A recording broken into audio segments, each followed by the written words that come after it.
You're listening to Mia Horror Stories, and today's story is I found an old dashcam memory card on the side of the highway. The screen will stay completely black, letting your imagination do all the work. No visuals, no noise, just a story that creeps under your skin. Don't skip a second, because every detail builds to the chilling end you won't want to miss. The clicking sound started before I noticed the card. Not loud, not dramatic, just a faint, rhythmic tick, like something plastic tapping against something harder every few seconds. It didn't belong to anything I could see. My car engine idled steady. The radio was low, some late-night talk show host droning about gas prices. Outside, the shoulder of Interstate 80 stretched into a dim smear of asphalt and gravel, the kind of place where things end up and don't get picked back up. Tick. I leaned forward over the steering wheel, listening. Tick. It was coming from underneath. I killed the engine. The sudden quiet made it worse. No hum, no vibration, just that tiny, stubborn sound, irregular now, like it had noticed I was paying attention. I opened the door and stepped out into the cold air. It had that flat, dusty smell highways get at night, rubber, old oil, and the faint sweetness of dry grass beyond the guardrail. My headlights were still on, angled down toward the shoulder, catching bits of litter and a torn plastic bag that shivered whenever a truck blasted past in the far lane. I crouched. The ticking stopped. I stayed there longer than I needed to, one hand on the door, feeling a little stupid. Then I saw it. A small black rectangle, half wedged in the gravel, just under my front bumper. It looked like part of the road at first, just another piece of debris, but the edges were too clean. I reached under, fingers brushing cold plastic, and pulled it out. A microSD card, still in its adapter. I turned it over in my palm. There was a faint scratch across one side, like it had been scraped along something rough. No label, no writing, just generic black plastic, the kind you buy in a pack of 3 at a gas station. Behind me, a semi roared past, the wind tugging at my jacket. I straightened up and looked around, instinctively scanning the shoulder, the ditch beyond the guardrail, the empty stretch of road in both directions. Nothing moved except the plastic bag. Probably fell out of someone's dash cam, I said out loud, just to hear something human. The word hung there a second longer than it should have. Dash cam. I slipped the card into my jacket pocket and got back in the car. The seat was still warm. I sat there for a moment, engine off, listening for the ticking again. It didn't come back. My name's Erin Pike. I'm 32, and I fix things that aren't technically broken, mostly computers, sometimes cameras, occasionally whatever someone's kid spilled juice into. I work out of a small repair shop in Sacramento called Delta Tech Solutions, which sounds more official than it is. Mostly, it's just me, a back room full of tools, and people walking in with problems they don't want to think about.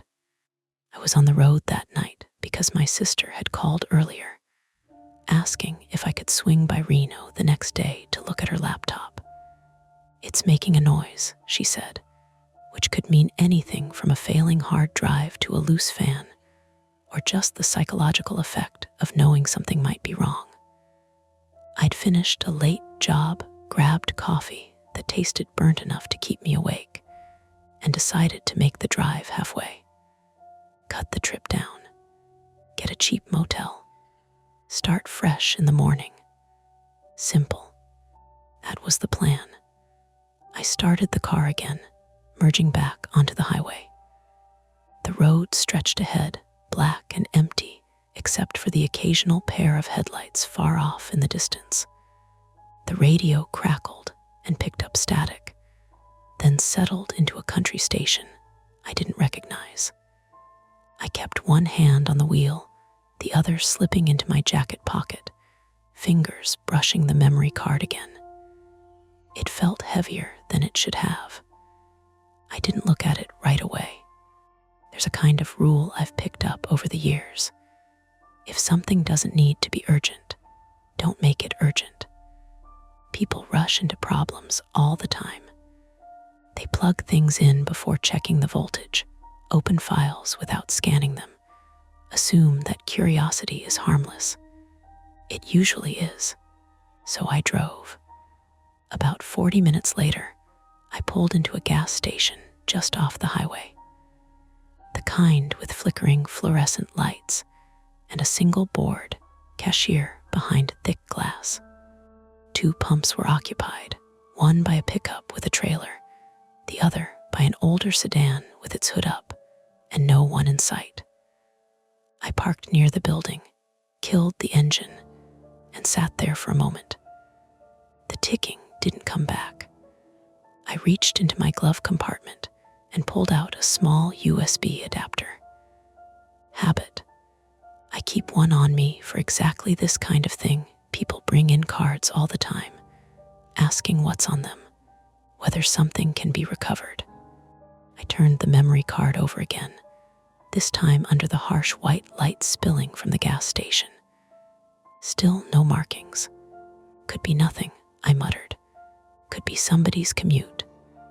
Or it could be something someone lost in a hurry. I stepped out of the car and headed inside first, buying a bottle of water and a stale sandwich I wasn't sure I'd eat. The cashier barely looked at me. The place smelled like burnt coffee and cleaning solution. Back outside, the air felt colder. That's when I noticed the sedan. The hood was still up, engine dark. No hazard lights. No one nearby. I hesitated, then walked over. "Hey," I called out, keeping my voice casual. "You need a hand?" No answer. I got closer, peering into the driver's seat. Empty. Passenger seat too. The keys were still in the ignition. That wasn't normal. I straightened up and looked around the lot again. Just the pickup truck, still fueling. The driver, a man in a baseball cap, stood with his back to me, scrolling on his phone. "Excuse me," I called. "You see someone with this car?" He glanced over, squinting like he had to process the question. "Been here a while," he said. "Didn't see anyone." "How long?" He shrugged. 10, 15 minutes. I looked back at the sedan. The engine block was cold, no heat rising off it. I hovered my hand near it just to be sure. Cold. So it had been sitting longer than that. "Maybe they went inside," he added, already turning back to his phone. "Yeah," I said, "maybe. But I'd just come from inside." I walked back to my car slowly, more aware of the space around me than before. The hum of the highway felt louder now, like it was pressing in instead of just passing by. I got in, closed the door, and locked it without thinking. The memory card sat on the center console where I'd placed it. Under the overhead light, it looked even more ordinary. Just a piece of plastic. Something forgettable. Except it was. Not really. I picked it up again and slid it into the USB adapter. For a second, I just held it there, hovering over my laptop bag on the passenger seat. There's a point where something stops being casual curiosity and starts becoming a decision. I've learned to recognize that line. Usually, I step back from it. That night, I didn't. I pulled the laptop out, flipped it open, and powered it on. The screen glowed blue in the dim interior of the car, reflecting faintly in the windshield. As it booted up, I glanced again at the sedan across the lot. Still empty, still quiet. And for a brief moment, so quick I almost convinced myself it didn't happen, I thought I saw something move in the back seat, a shape shifting, not fast, not dramatic, just adjusting, like someone settling. I blinked, leaned forward, squinting through the glare. Nothing, just shadows. Get a grip, I muttered. The laptop chimed softly, ready. I plugged in the adapter. The system hesitated, then recognized the device.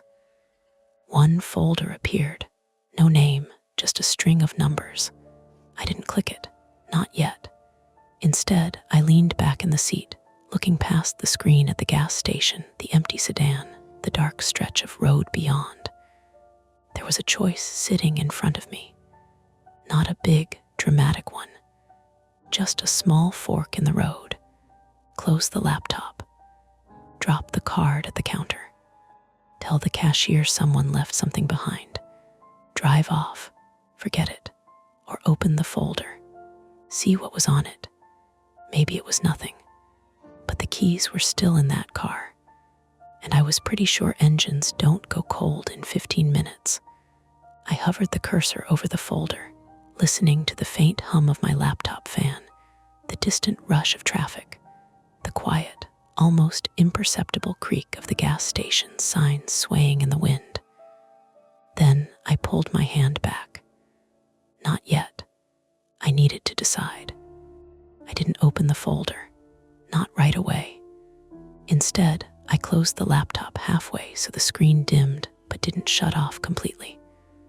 The glow still lit up the inside of the car, faint and cold. I sat there, fingers resting on the edge of the keyboard, listening. The sedan across the lot didn't move. No door opening. No shadow shifting. Just that same still shape under the flickering light. I checked the time. 12:14 a.m. If someone had stepped away for a minute, they should have been back by now. Picked up my phone and dialed the non-emergency line for the county sheriff. It rang longer than I expected. When someone finally answered, her voice was calm, practiced.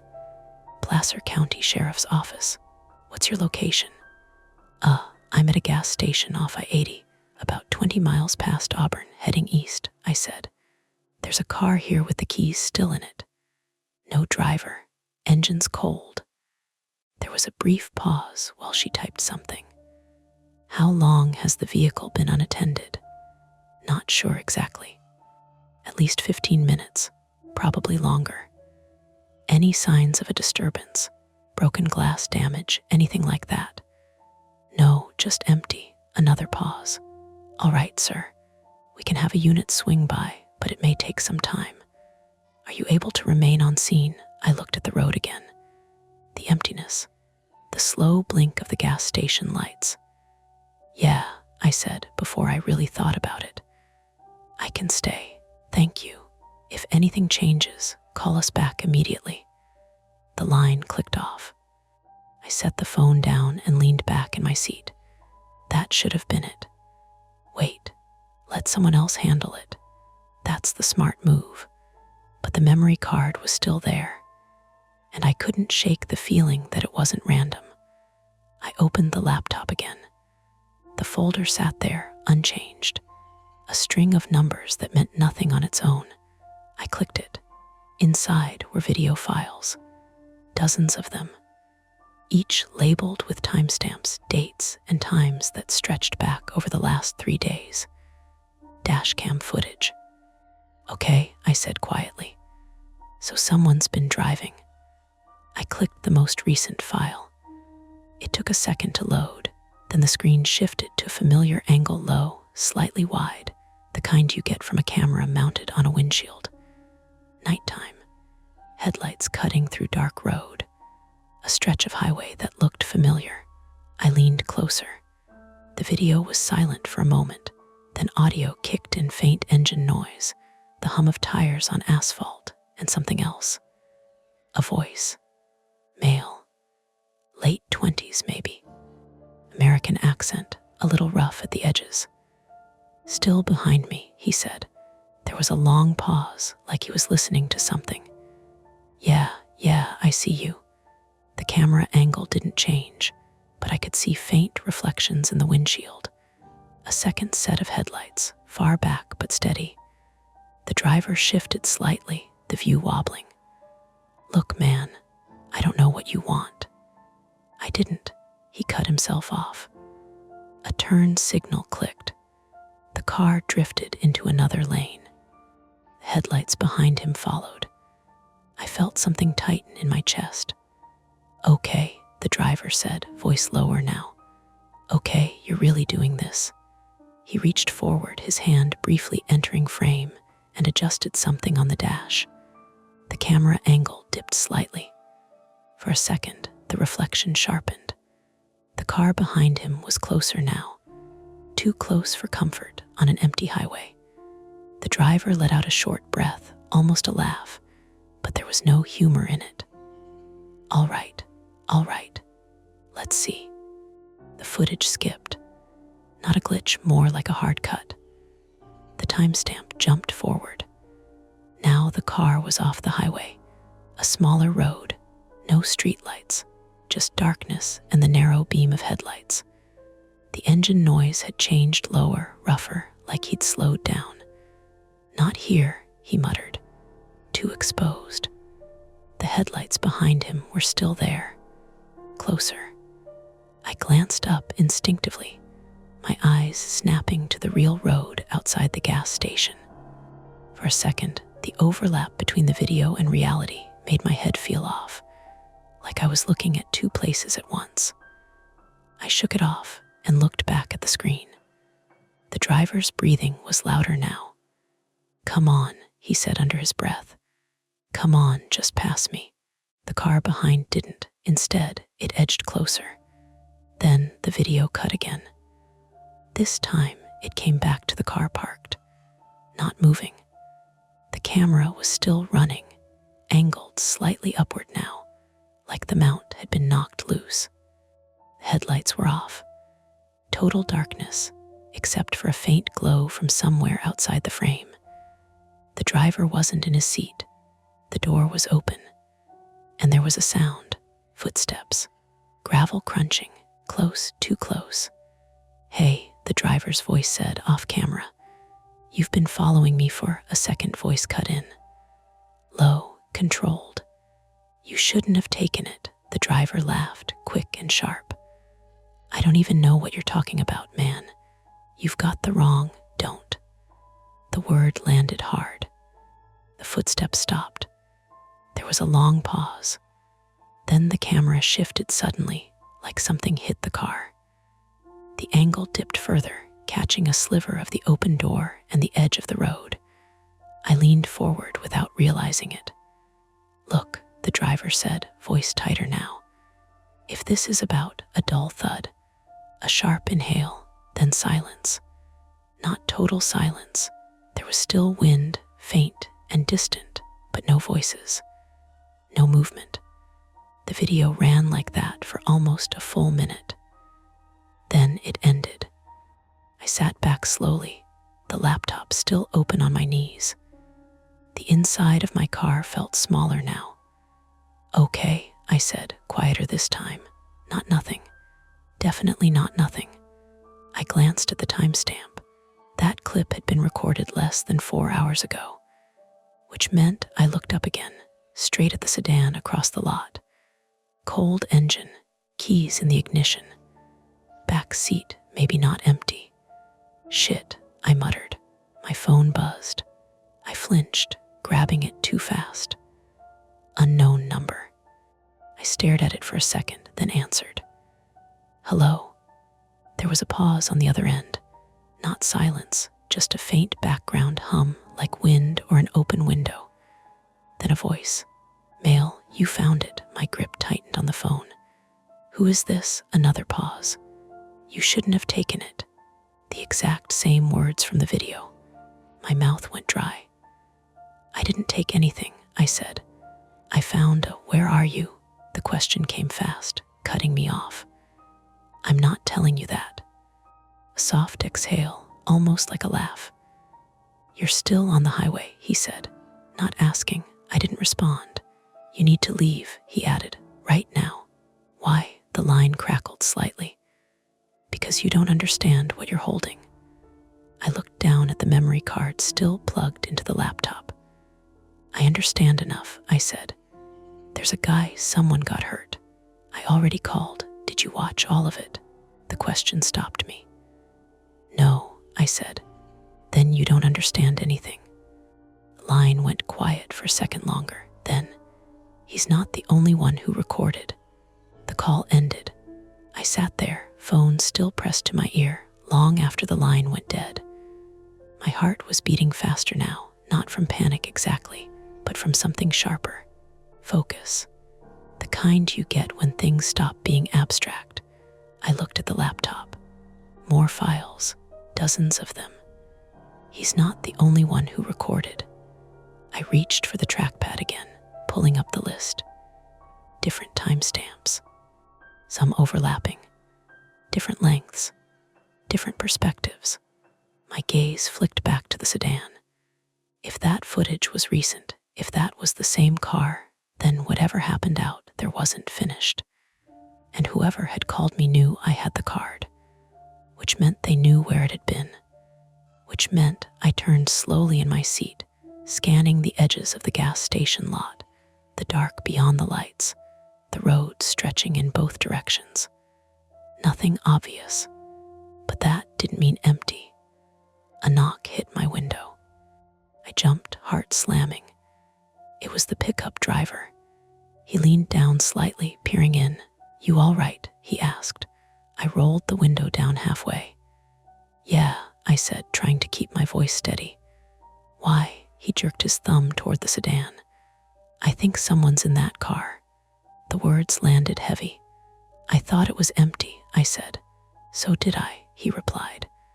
But I just saw something move. Back seat. My stomach dropped. You sure? He nodded slowly. Yeah, not just shadows. Looked past him at the sedan again.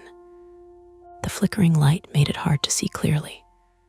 But now that I was looking for it, there was definitely something there. A shape, low, slumped. Could be someone hurt, he said.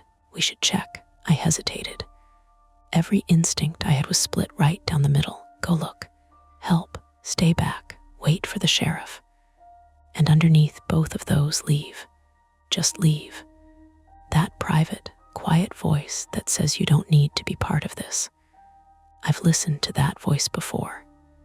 More than I like to admit. Walked away from things I could have stepped into.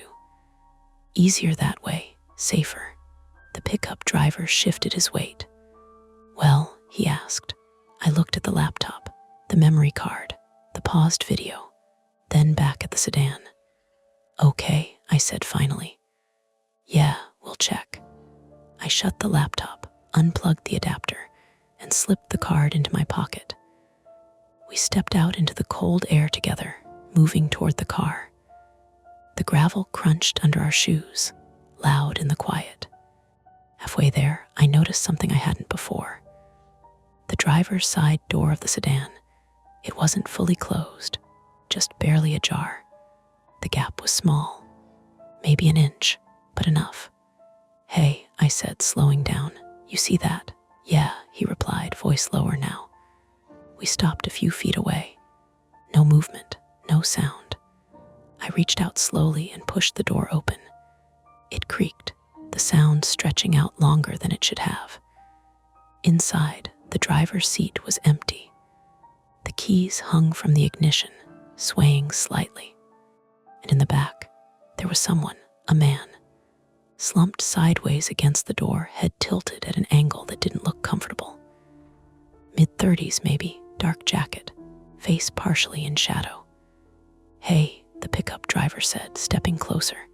Sir, no response. I leaned in, careful, my eyes adjusting. The man's chest moved, barely. He's alive, I said, then I saw his hands. Zip-tied, tight. And there, on the seat beside him, another dash cam. The pickup driver sucked in a breath. What the hell is this? I didn't answer. Because in that moment, the quiet hum of the highway shifted. Another car was pulling in, headlights sweeping across the lot. slow, deliberate, and it wasn't heading for the pumps. It was heading straight for us. The headlights rolled in slow, cutting across the gravel lot in a wide arc before settling on us. Too steady, not the wandering drift of someone looking for a pump, not the quick, careless swing of someone just pulling in. Deliberate. "Hey," the pickup driver muttered beside me. "That guy, he's not stopping at the pumps. I see it."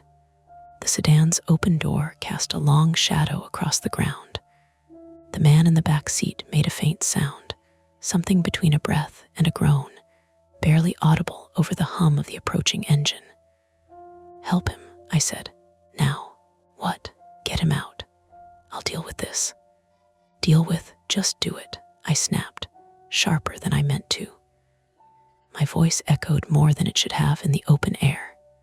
The pickup driver hesitated, then leaned into the back seat. "Hey, buddy," he said, voice suddenly softer. "We're gonna get you out, all right." I stepped back, putting space between myself and the sedan, eyes locked on the approaching vehicle. It was a dark SUV. Hard to tell the make under the dim lights, but newer, clean, no visible damage. The driver didn't turn off the headlights. They stayed on us. On me. I felt it in my chest, that tight, focused awareness again. My brain running ahead of itself, mapping options. Gas station building to my left. About 20 feet. Glass front, one door, my car behind me. Maybe 30 feet, the highway beyond the pumps. Open, but exposed. "Keys," I said suddenly, turning back to the sedan. "Take the keys." "Why? Just take them." The pickup driver reached into the ignition, yanked the keys free. The soft jingle sounded too loud. The SUV slowed even more. "Hey," I called out, stepping forward a few paces, forcing my voice to carry. "We've got someone hurt here. We already called it in." No response. The SUV idled forward, then stopped, about 15 feet away. The engine kept running. The driver's side door didn't open. "Maybe they're calling for help too," the pickup driver said, but there was no conviction in it. "Maybe," I said, but I didn't believe it. First attempt, call it in, wait it out. I pulled my phone out again and redialed the sheriff's office. It rang once, twice, then dropped. "No service," I muttered, checking the signal, one bar flickering. "Try again," the pickup driver said. "I am." This time it connected, but the line was full of static. "Hello, location again. I'm at the gas station off I-80. There's another vehicle here now possible." The line crackled, then went dead. I stared at the screen. "Did you get through?" he asked. "Not really." "Great." Behind us, the man in the sedan made another sound. Louder this time. His head shifted slightly, knocking against the window. "Hey," the pickup driver said, urgency creeping in. "He's coming around." "Then get him out," I said. "We can't leave him in there." "What about?" He jerked his chin toward the SUV. I looked back at it, still idling, still watching. "Just move," I said. We worked fast. The pickup driver climbed halfway into the back seat, fumbling with the zip ties.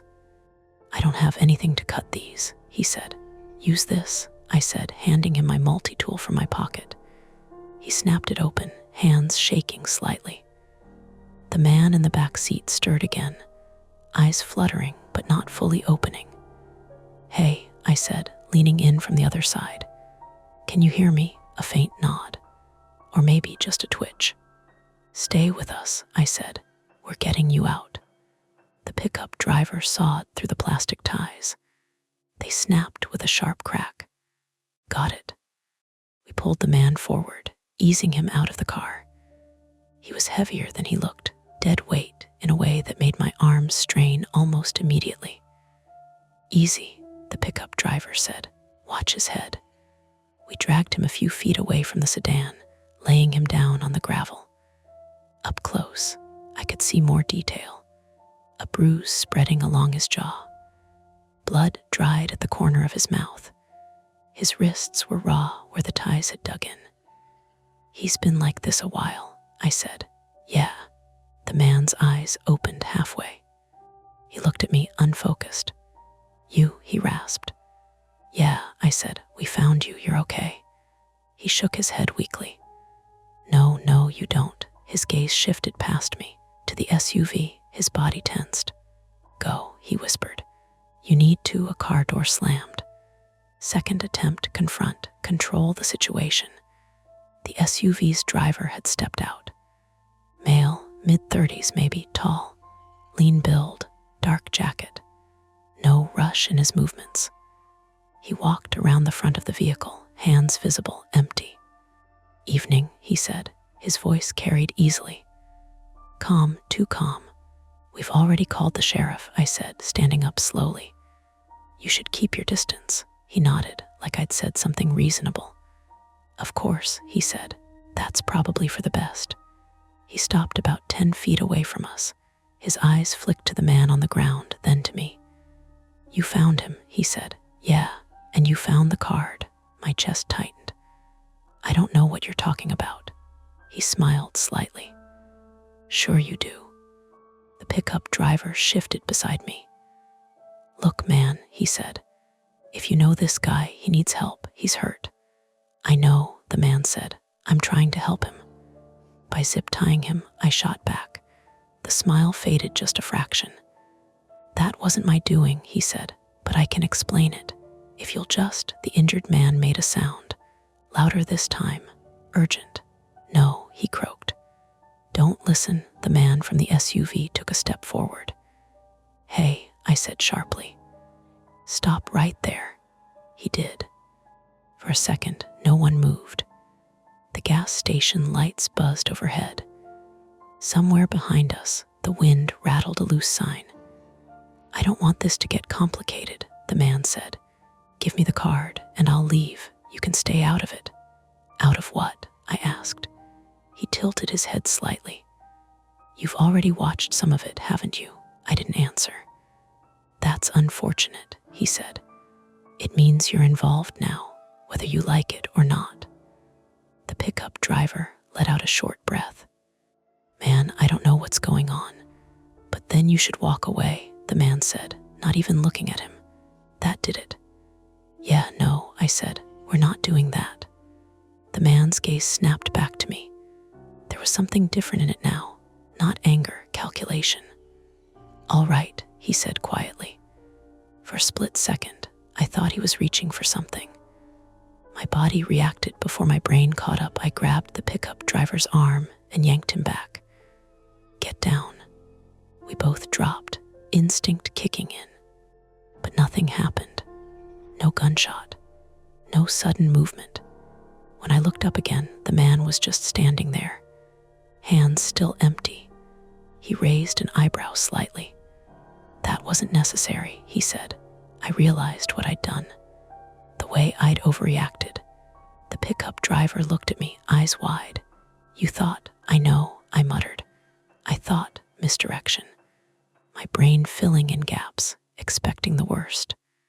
The man from the SUV watched us, something almost amused flickering across his face. "See," he said, "you're already letting this get to you."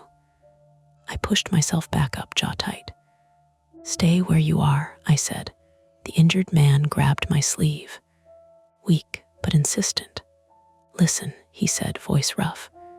"There's more cards." "I know," I said. "We saw the dash cam." He shook his head, frustrated. "No, you don't get it. Multiple cars. They rotate." His words slurred slightly. "Rotate what?" I asked.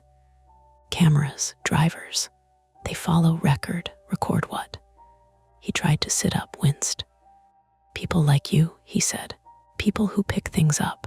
People who notice." A chill worked its way through me, slow and deliberate.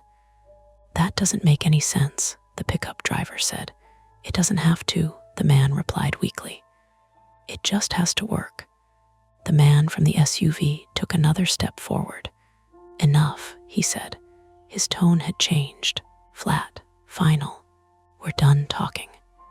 Everything tightened at once. The space, the air, the distance between us. I stood up fully, putting myself between him and the injured man. You're not taking anything, I said. He looked at me for a long moment. Then he sighed. All right, he said, and turned, not toward us, toward the SUV. For a second, I thought he's leaving. He's actually leaving.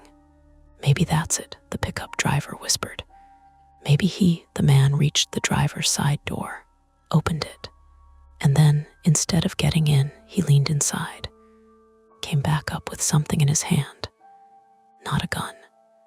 A small device, black, rectangular, another dash cam. He held it up slightly. You really should have just driven away, he said. Then he threw it, not at us, past us. It hit the ground near the pumps with a sharp crack, and immediately a high-pitched alarm started blaring. Loud, piercing, continuous. What the hell is that? The pickup driver shouted. I didn't answer, because I recognized the sound. Not exactly, but close enough. A locator, a signal, something meant to be found. The man from the SUV got into his vehicle. Engine revved, and then he was gone, tires kicking up gravel as he sped out of the lot and back onto the highway. The alarm kept screaming. Louder, or maybe it just felt that way. Turn it off, the pickup driver yelled. I don't know how. The injured man grabbed my arm again, panic breaking through the fog. More will come, he said. That's how they track. My stomach dropped. They're not just looking for the card, I said slowly. No, he whispered. They're looking for you. That's when I heard it, in the distance. Faint at first, then clearer. Engines, more than one, coming fast from the highway. I looked at the open road beyond the gas station. 2 sets of headlights appeared, then 3, all turning in, all heading straight for us. The alarm screamed on the pavement behind me. The injured man was barely conscious. The pickup driver looked at me, panic fully set in now. What do we do? I didn't hesitate this time. Inside, I said. Inside. Now. But now, we dragged the injured man toward the gas station building, his feet scraping against the gravel, the sound lost under the rising wail of the alarm and the approaching engines. The glass door loomed ahead, bright, exposed, no cover, no way out the back that I could see. But it was something. We crossed the threshold just as the first of the new vehicles pulled into the lot. The door slammed shut behind us, and I realized, too late, what we'd just done. We hadn't escaped. We detrapped ourselves. The cashier behind the glass partition looked up from his stool so slowly, it made the whole thing feel worse. He was younger than I'd thought from outside. Maybe 22. Thin, patchy beard, gas station polo half untucked. His name tag said Eli. For one blank second, he just stared at us, me, the pickup driver, and the half-conscious man we were dragging across the tile floor with his shoes leaving gray streaks of gravel and dirt. Then he saw the headlights outside, saw the first SUV stop crooked across the pumps, saw the second vehicle angle in behind it, and whatever bored, late shift fog he'd been living in vanished from his face. What the hell happened? He asked. Lock the door, I said. He didn't move. Lock it now. That got him going. He slid off the stool and hit the manual lock under the counter. The glass door clicked. It sounded embarrassingly small against the engine noise building outside. We lowered the injured man beside a rack of windshield fluid and cheap phone chargers. He groaned and curled slightly, one hand going to his ribs. The pickup driver bent over, hands on knees, breathing hard. Please tell me there's a back exit. Eli gave a tight shake of his head. Storage room, no outside door. Bathroom window, I asked. Too small. Outside, doors opened. More than one. I crossed to the front windows, staying low. The gas station was laid out simply enough. Front counter facing the pumps. 2 narrow aisles. Coolers along the back wall. Bathrooms and storage room to the right.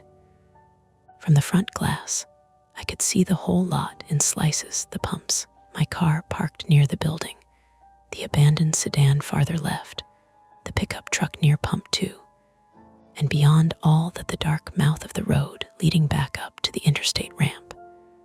3 vehicles now, the dark SUV, a white crossover, an older black pickup. I counted 4 men at first. Then a 5th stepped out from the far side of the pickup.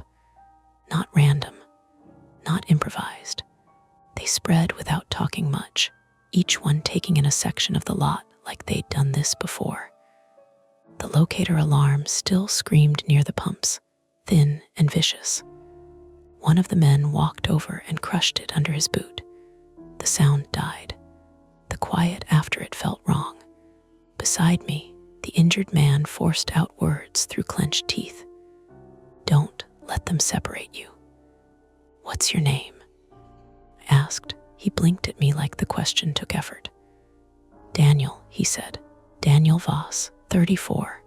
Male, obviously, though the way the night had gone, that detail felt ridiculous in my head.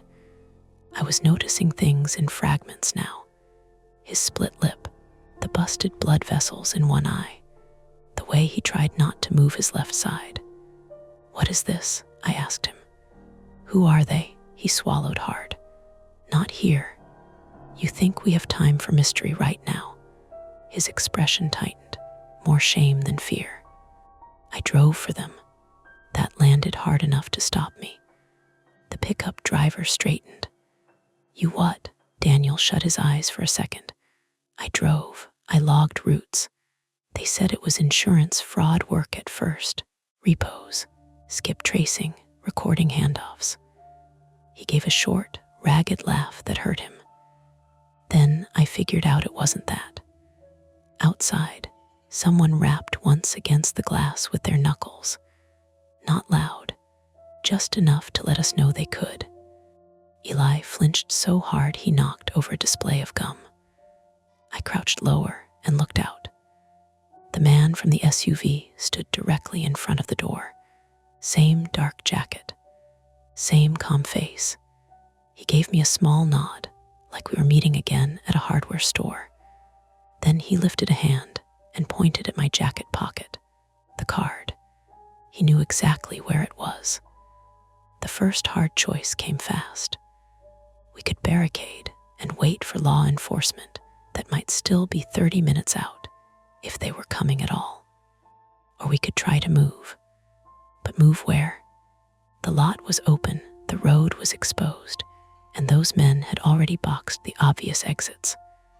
My private weakness, the one I'd spent years dressing up as practicality, started talking immediately. Cut your losses. Hand over the card. Walk away alive. I've done that before in smaller ways. Let things slide. Told myself it wasn't my business. Avoided stepping into the messy center of something because the edges felt survivable.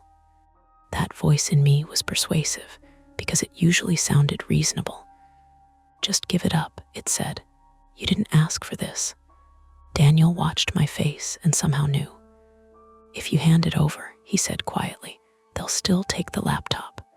Phones, dash cam in the car, anything that touched it, then us. The pickup driver looked from him to me. How do you know that?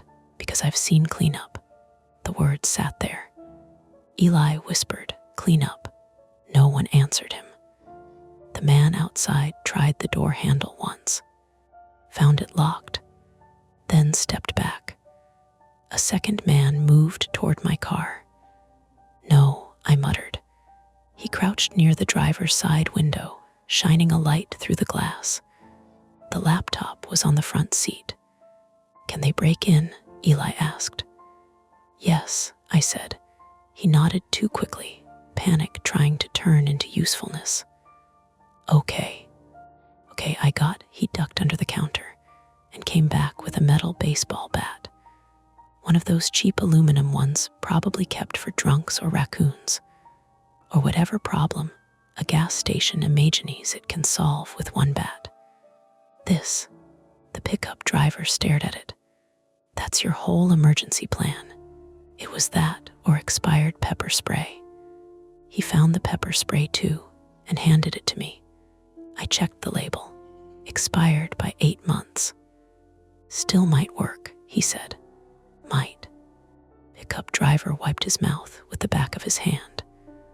My name's Tom, by the way. It was a strange moment for introductions, but I nodded. Aaron, Tom Bales, he said, 48. He said it like he wanted to anchor himself to something ordinary. Outside, the man by my car stood up. He had the laptop bag now. I hadn't even seen him break the window. I just saw the jagged dark opening and the bag in his hand. That's bad, Eli said unnecessarily. Tom looked at Daniel. You said they rotate cars. How many? Daniel took a breath that shuddered halfway through. Depends on the route. 3, 4 vehicles at a time. Leapfrog positions. 1 close follow, 1 ahead, 1 cleanup, 1 off-grid. They switch plates sometimes. Swap cameras. If something goes wrong, they don't run. They contain. The word made the gas station feel even smaller. The man outside unzipped my bag, checked the laptop, then nodded once toward the SUV driver. They were confirming what they'd recovered. Maybe enough to identify what I'd watched. Maybe not enough. The card was still with me. That mattered. The SUV driver stepped closer to the glass and raised his voice just enough. This does not need to become fatal. Tom let out a sound that was almost a laugh. That's comforting.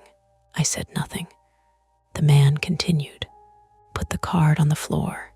Slide it outside. Then put your hands where I can see them. We take what we need and leave. Daniel tried to push himself up on one elbow and failed with a grimace. Liar. The SUV driver's gaze shifted to him for the first time with real dislike. Not anger, just the colder thing underneath it. You already had your chance, he said. Then he looked back at me. This is your last easy decision. We made our first move 3 minutes later, and it almost worked. The storage room was behind the counter, accessed by a half door and a narrow hallway. No exit, but there was an electrical panel. Eli knew that much because he'd been yelled at once for tripping a breaker with a microwave and a coffee machine running at the same time. The plan was bad, but it was the only one that resembled a plan. Kill the exterior lot, lights, and front signage. Use the dark and reflected glass to break their line of sight for a few seconds. Slip Daniel into the storage room with Eli. Tom and I circle toward the side windows, check whether one of the vehicles is left open or running, and if there's a gap, we make for it. Not heroic, just desperate.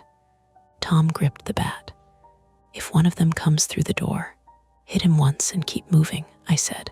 He gave me a quick look. You say that like you've done it before. I haven't. Great. Daniel caught my sleeve again before we moved. There's probably a phone in one of the cars, he said. Burner. Logs, routes, messages.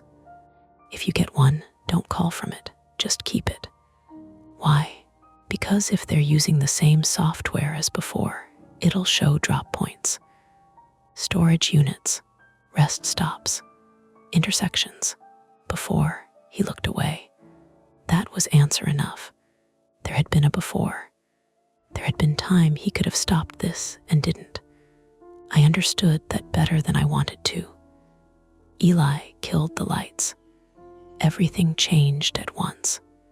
The bright white station interior vanished into a murky wash of emergency glow from the beer coolers and the soda machine. Outside, the lot dropped into darkness, except for vehicle headlights and a weak sodium spill from the road. The front glass turned reflective. Our own shapes floated over the black. Someone outside shouted. A fist hit the door. Now, I said. We moved.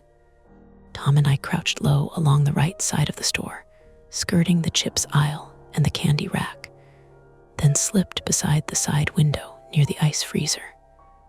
From there, we could see only part of the lot. The white crossover was closest on this side, parked near the air machine. Driver's door closed, engine running. No one inside that I could see. Promising. Too promising, maybe. Another bang at the front door.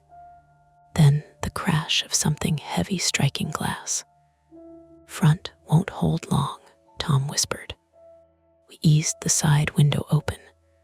Only a few inches at first, then more with a protesting squeal. Cold air came in sharp and dusty. Tom winced. They heard that, probably. I swung a leg through first, gravel below. About a 3-foot drop. I landed badly, my right ankle twisting just enough to send a hot stripe of pain up the side of my calf. Not broken, but not good. I bit down hard on the noise. Tom came out after me, heavier, slower. The bat scraped the frame on the way through. Inside, I heard Eli say something in a strained, too loud voice, trying to keep Daniel conscious. We hugged the wall and moved toward the crossover. 10 yards. 8, 5. Then headlights snapped on from the far side of the lot and washed the building in white, not the crossover. The black pickup. They repositioned it without us hearing. Tom froze. Go back. Too late. A man rounded the corner of the building from the front, not the SUV driver. Another one. Broad shoulders, shaved head, flashlight in one hand. He saw us at the same time we saw him. For a split second, everyone paused, each side hoping the other might do something predictable. Tom didn't. He lunged and swung the bat. The hit connected with the man's forearm instead of his head, the kind of bad, glancing strike that makes a thick crack but doesn't finish anything. The flashlight flew. The man shouted and drove forward with all his weight, tackling Tom into the side of the ice freezer. The sound of Tom's shoulder hitting metal made me sick to my stomach. I sprayed the expired pepper spray from 6 feet away. For one horrible instant, nothing happened. Then the stream coughed to life in a weak orange line and caught the man across the face. He reeled back, swearing, hands to his eyes. Tom pushed off the freezer with a raw, ugly sound.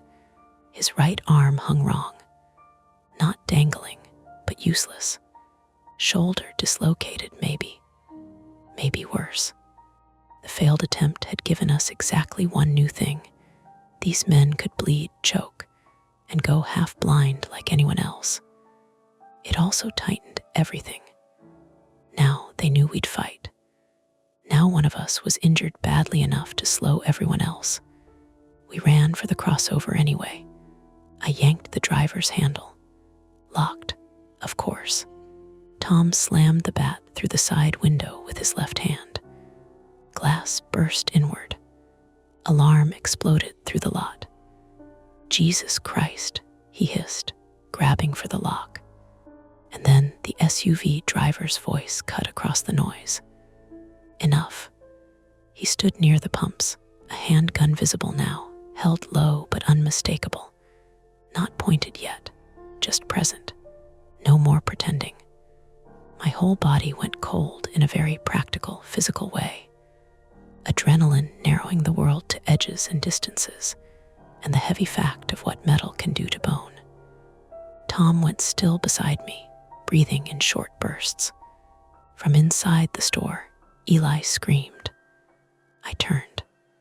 2 men had forced the front door. shattered lower pane, reached through, unlocked it. One was halfway inside.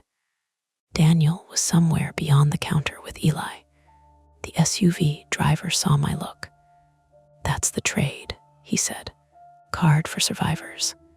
You said this wasn't going to be fatal. It still doesn't have to be." He meant it too, in the way men mean lies they've told themselves enough times to call strategy. What happened next wasn't a plan. It was the kind of choice people make when every clean option is gone. I took the microSD card from my pocket and held it up between two fingers. The SUV driver's attention locked on it. "All right," I said. "You want it?" "Yes," I raised my voice. "Then come get it yourself." And I ran, not away from the building, toward the abandoned sedan. For half a second, the move confused everyone, including me. Then it made sense all at once. Keys, dashcam, the back seat where Daniel had been found. Whatever they'd left in the rush was still in there, unless they'd already cleaned it. The SUV driver shouted something. Men started moving. I reached the sedan, yanked the rear door open, and dove halfway inside. There, on the seat, where we'd seen it before, the second dashcam. Mounted suction cup torn loose, power cable still attached. And under it, a cheap burner phone wedged in the seat crack. Payoff. Daniel had been right. A hand grabbed the back of my jacket and dragged me out so hard my chin cracked against the door frame. White light flashed in my skull. I hit the gravel on one knee, pain punching up through my twisted ankle. One of the men from the pickup hauled me backward, reaching for my fist. The card. I still had it. I shoved my thumb into his eye socket on instinct. Not deep, not dramatic, just enough pressure in a wet, human place no one tolerates well. He screamed and let go. I scrambled sideways, dizzy, and my hand landed on the sedan keys Tom had taken earlier, still on the ground where we dropped them. Another payoff. I don't remember deciding. I just remember doing it. I hit the panic button. The sedan's horn erupted. Lights flashed. Every eye in the lot snapped toward it. Noise layered on noise, car alarm, crossover alarm, men shouting, glass crunching under shoes. Inside the station, someone yelled, "Aaron." I jammed the burner phone and second dash cam into my jacket. Then I threw the microSD card, not at the SUV driver, past him, under the black pickup. His gaze chased it automatically. That tiny movement bought me one breath of time. I lunged into the sedan's front seat, shoved the key into the ignition, and cranked. Nothing. For one dead second, nothing happened. Then the engine coughed, caught.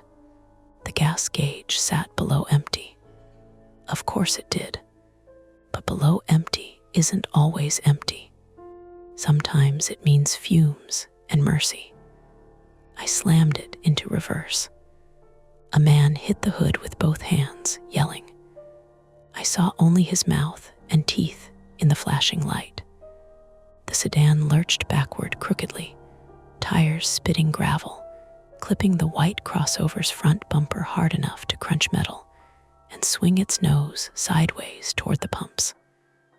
Not fast, not cinematic, just enough. One of the pump bollards took the hit. The crossover shuddered to a stop at an angle that blocked the SUV from pulling forward cleanly. Tom was already moving, half running, half stumbling toward the station entrance with his ruined shoulder tucked tight. Smart. He'd seen it. The gap. I jerked the sedan forward again and drove straight at the open doorway, not into it, just close enough to force the two men inside to retreat from the threshold. One jumped clear. The other clipped his shin on the door frame and went down hard. Out. I yelled. Eli came first, pale and shaking, hauling Daniel under one arm in a hopeless drag. Tom reached them and took Daniel's other side despite the pain that twisted his whole face.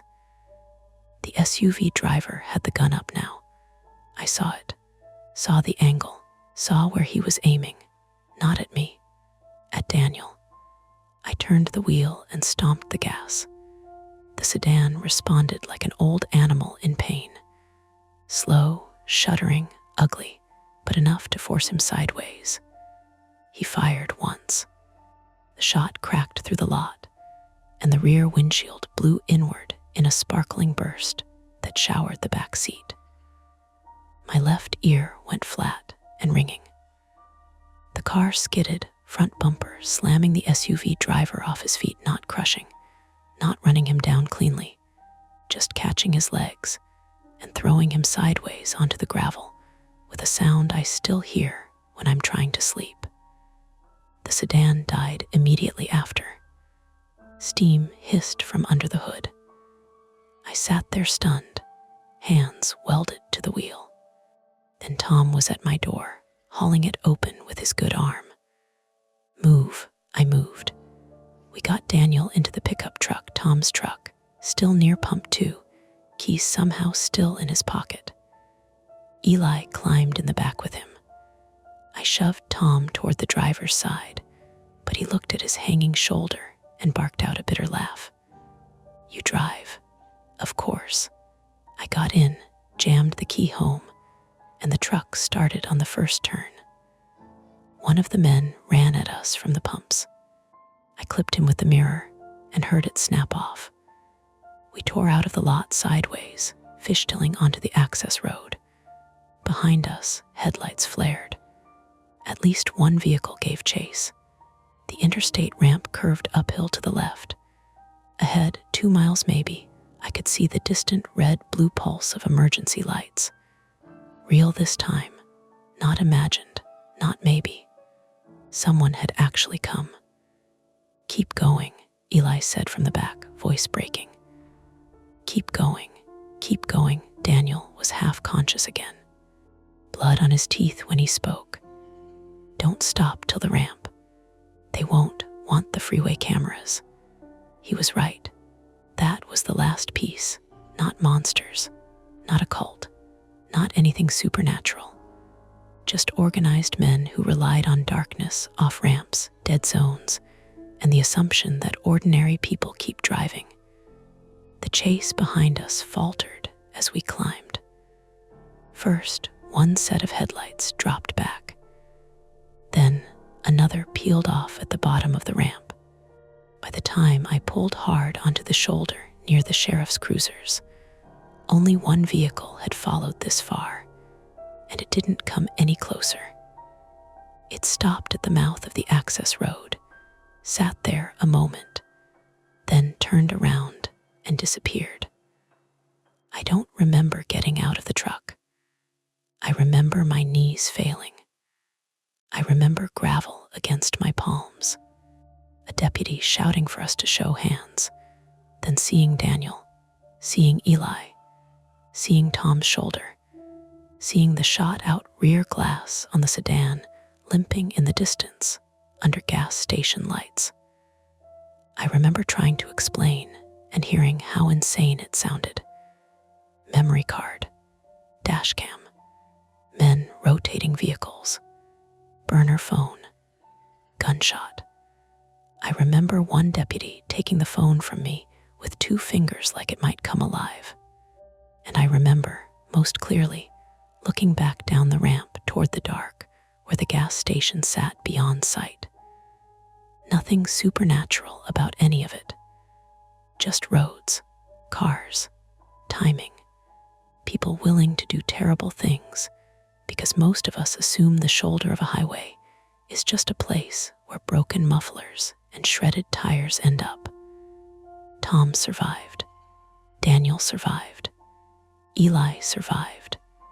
The SUV driver might have. I never saw a body, only the impact and the way he folded wrong into the gravel before we left. If he lived with it. If he died, then that sits where it sits. And me, I walked away, technically, but not clean.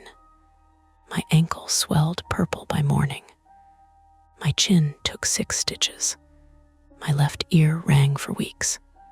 For longer than that, certain sounds would pull me right back into it. A car alarm in a parking lot, a windshield crack, the dry squeal of a gas station door opening after midnight. The conflict was over by then, in the practical sense. Statements, evidence bags, phone records, the slow machinery of counties and agencies deciding whose jurisdiction horror belongs to when it happens on asphalt. But some part of me stayed in that lot. In the second before I threw the card. In the second after the gun came up. In the knowledge that what saved us wasn't bravery exactly. It was timing, desperation, and the fact that even organized people make small assumptions. That you'll freeze, that you'll hand over what they ask for, that you'll protect yourself first. I almost did. That's the part I still feel. Not that I found the card. That, given one last easy chance to walk away from someone else's disaster, I considered it. And then, barely, didn't. By the time the sun came up, everything looked smaller. That was the first thing I remember clearly after the ramp. Not the paramedics cutting away my jacket sleeve to check for fractures. Not the deputy asking the same question 3 different ways because he wanted the timeline clean. Not even Tom vomiting into the gravel after they popped his shoulder back into place in the back of an ambulance. Just scale. The sheriff's cruisers. The access road. The truck. All of it seemed reduced in daylight, like night had lent the scene a size it didn't deserve. Even the interstate looked ordinary again. Commuter traffic started building as the sky turned from charcoal to a pale, dirty blue. People drove past with coffee cups in their cup holders and somewhere to be. And for them, it was just another stretch of road. For us, it was. A paramedic sat me on the tailgate of an ambulance and cleaned the cut on my chin. She was a woman in her 40s with tired eyes and a voice so level it almost offended me. This is going to sting. It did. My left ear still rang. Not loud anymore, just a thin electric line, always there if I listened for it. My ankle had swollen enough that they cut the laces on my right shoe. I watched her tape gauze in place over the stitches and asked the question I'd been trying not to ask. The others, she glanced toward the second ambulance. Alive, she said. 1 shoulder reduction, 1 probable rib fracture, multiple soft tissue injuries. Cashiers in shock more than anything else. And Daniel, she took half a second before answering. He's conscious. That wasn't comforting, exactly. Just information. A deputy brought me a foil blanket I didn't need, and a paper cup of water I couldn't hold steady. He was younger than me, maybe late 20s, with the kind of face that still showed every thought before training smoothed it out. Introduced himself as Deputy Serrano and crouched in front of me like that made the questions gentler. Walk me through the card again. I did, found it on the shoulder. Tick under the bumper, gas station. Sedan, files, the call. Daniel in the back seat, the SUV, the other cars, the gun. When I finished, he nodded slowly, but didn't write anything for a second. You understand how some of that sounds? Yeah. You understand why we're going to need to verify every part of it? Yeah. He looked back toward the access road, where other deputies were moving in and out of a widening perimeter. We found broken glass and blood at the gas station, he said. 1 abandoned SUV, 1 damaged sedan, 1 tracking device. Your laptop bag from your car was tossed near the pumps. No laptop. So they took it. Looks that way. He let that sit. We also found one shell casing. That was the first moment I felt something cold settle into a more permanent place inside me. A shell casing makes things official. It turns fear into paperwork. Serrano looked down at his notes. And this burner phone, I handed him the evidence bag they'd already sealed it in. From the sedan, you opened it. No, Daniel told me not to call from it. That got his attention. Daniel told you that? Yes, he made another note. He says he barely remembers the lot. I stared at him. He told me enough. I'm not saying he didn't, Serrano replied. I'm saying he's giving us fragments. That sounded right, actually. Daniel struck me as the kind of man who'd tell the truth sideways if he could get away with it. At the hospital in Roseville, everything narrowed into separate rooms and separate statements. Tom went one way with his shoulder strapped and his right arm immobilized. Eli went another with a blanket around his shoulders and dried blood on one sleeve that wasn't his. Daniel disappeared behind 2 deputies and a trauma nurse, not handcuffed, but not exactly free either. I got X-rays, 6 stitches, a brace for the ankle, and instructions not to drive for at least 24 hours. The ER doctor, a tall man named Leland, early 50s, glasses sliding down his nose, tapped my scan and told me I'd been lucky. No break, he said. Bad sprain. Chin's straightforward. Ear might ring for a bit. How long is a bit? He gave me the small shrug doctors use when honesty sounds unhelpful. Could be days, could be weeks. I signed forms. I answered questions. I repeated the story enough times that it started losing shape around the edges, becoming less like memory and more like testimony. Every version sounded flatter, cleaner, which bothered me because nothing about it had felt clean. Around noon, an investigator from the county task force came in. Not local uniform, not highway patrol. Plainclothes, dark blazer, practical shoes. Her name was Marisol Keene, and she had the stillness of someone who spent years letting other people fill silence for her. She sat in the chair beside my bed and set a legal pad on her knee. I'm told you're the one who found the card. That's me. And watched some of the footage. Some, she nodded once. We recovered the adapter from your car, but not the laptop. They took it. Yes, she didn't say we know. She didn't say probably. Just yes. That phone you recovered, she went on, contains route notes, burner contacts, and a series of GPS tags. Some are dead, some aren't. I waited. We've been looking at a pattern of roadside disappearances and carjackings that didn't fit together cleanly, she said. Different counties, different reports. Some written off as isolated assaults, some as missing persons, some never linked at all. Your card may connect several of them. May. That word mattered too. So what were they doing? I asked.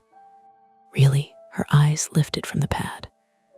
We don't speculate in open interviews. That's not what I asked. A beat passed. Then she chose her language carefully. They were identifying vulnerable drivers, isolated stretches, low service areas, mechanical trouble, abandoned vehicles, staged follow patterns. Recording gave them leverage, documentation, control, sometimes insurance value, sometimes blackmail value, sometimes just chain of custody inside their own network. Chain of custody for what?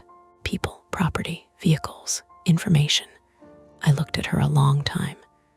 That's a very polite way to say something ugly. It usually is. She closed the pad. Daniel Voss has started cooperating. The phrasing caught me, started, as if cooperation were a faucet that had just been turned. He was one of them, Yes, you trust him.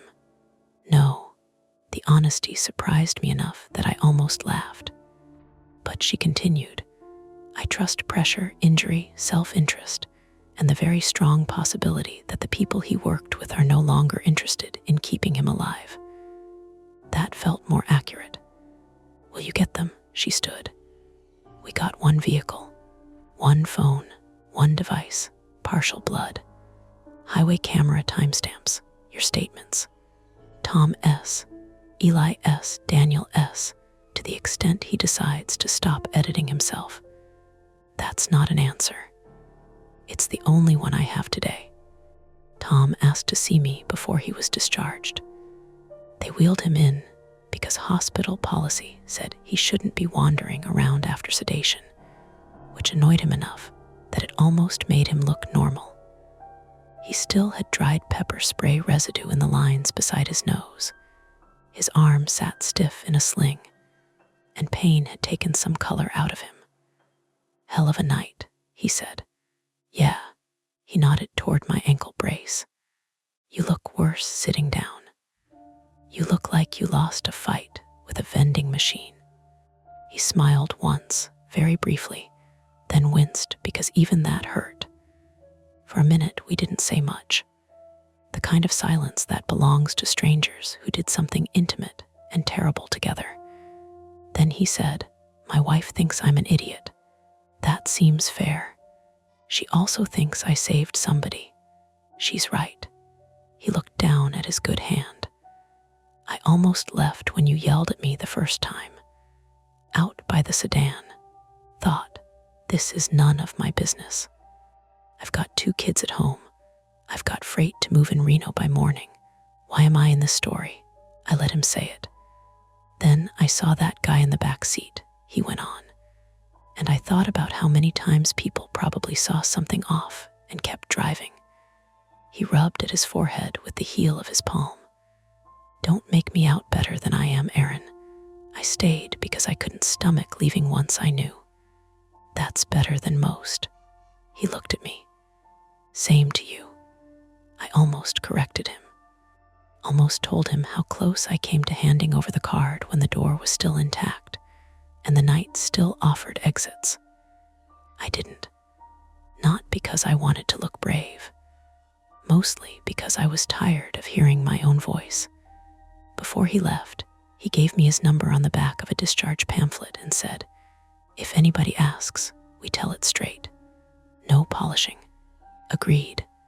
Because if you clean up a story like that, people stop believing it. He was right. Eli didn't want to talk much. He stood in the hall outside radiology, wearing hospital socks and the same gas station polo, now turned inside out because the front was stained. 22 male, exhausted in a way that made him look younger. He kept rubbing his hands together as if he could still feel the lock on the door. They said I did the right thing, he told me without preamble. You did. He shook his head. I froze. You locked the door. After you told me 3 times. That still counts. He leaned against the wall and looked at the floor. My manager's gonna be pissed about the windows. I thought he was joking. Then I realized he was. That was the shape of his shock. Not cinematic. Not shaking and crying. Just his brain latching onto the cost of broken glass because it couldn't process men with guns and trackers and blood on the pumps. They won't make you pay for the windows, I said. You don't know my manager. That actually made me laugh, and the laugh hurt my chin badly enough that I stopped. Eli looked alarmed, like he'd broken me further. A deputy came to collect him for another statement. Before he left, he said, I quit. Soon as they let me go back, I'm quitting. Good, he nodded, then, quieter. I keep thinking about how normal it was 10 minutes before. I knew what he meant. That might have been the worst part, not the violence, the transition. How a coffee machine can still be warming a pot while someone decides whether to shoot through your front door. I didn't see Daniel again until 2 weeks later. By then, I was back in Sacramento, back in my apartment, back at the repair shop on partial hours, because standing too long made my ankle ache, and the ringing in my left ear got worse whenever customers raised their voices or I leaned over an open computer fan. Ordinary life returned the way it always does, bluntly, without asking if you're ready. Bills still showed up. My sister still needed her laptop fixed. A customer still argued with me about a data recovery charge like any of us were in control of what gets salvaged. But there were cracks. Every time I drove at night, I checked my mirrors too often. Every time I stopped for gas, I scanned the lot before I got out. I started parking where I could pull straight through instead of backing out later. I bought a dash cam and hated myself a little while mounting it. Then one Tuesday afternoon, Investigator Keene called and asked if I could come down to the county office to review a statement. Whose statement? Daniel Voss. So I went. The office was colder than it needed to be. Government beige, fluorescent hum, coffee smell that seemed baked into the walls. Keene met me in an interview room with a file thick enough to be discouraging. Why am I here? I asked.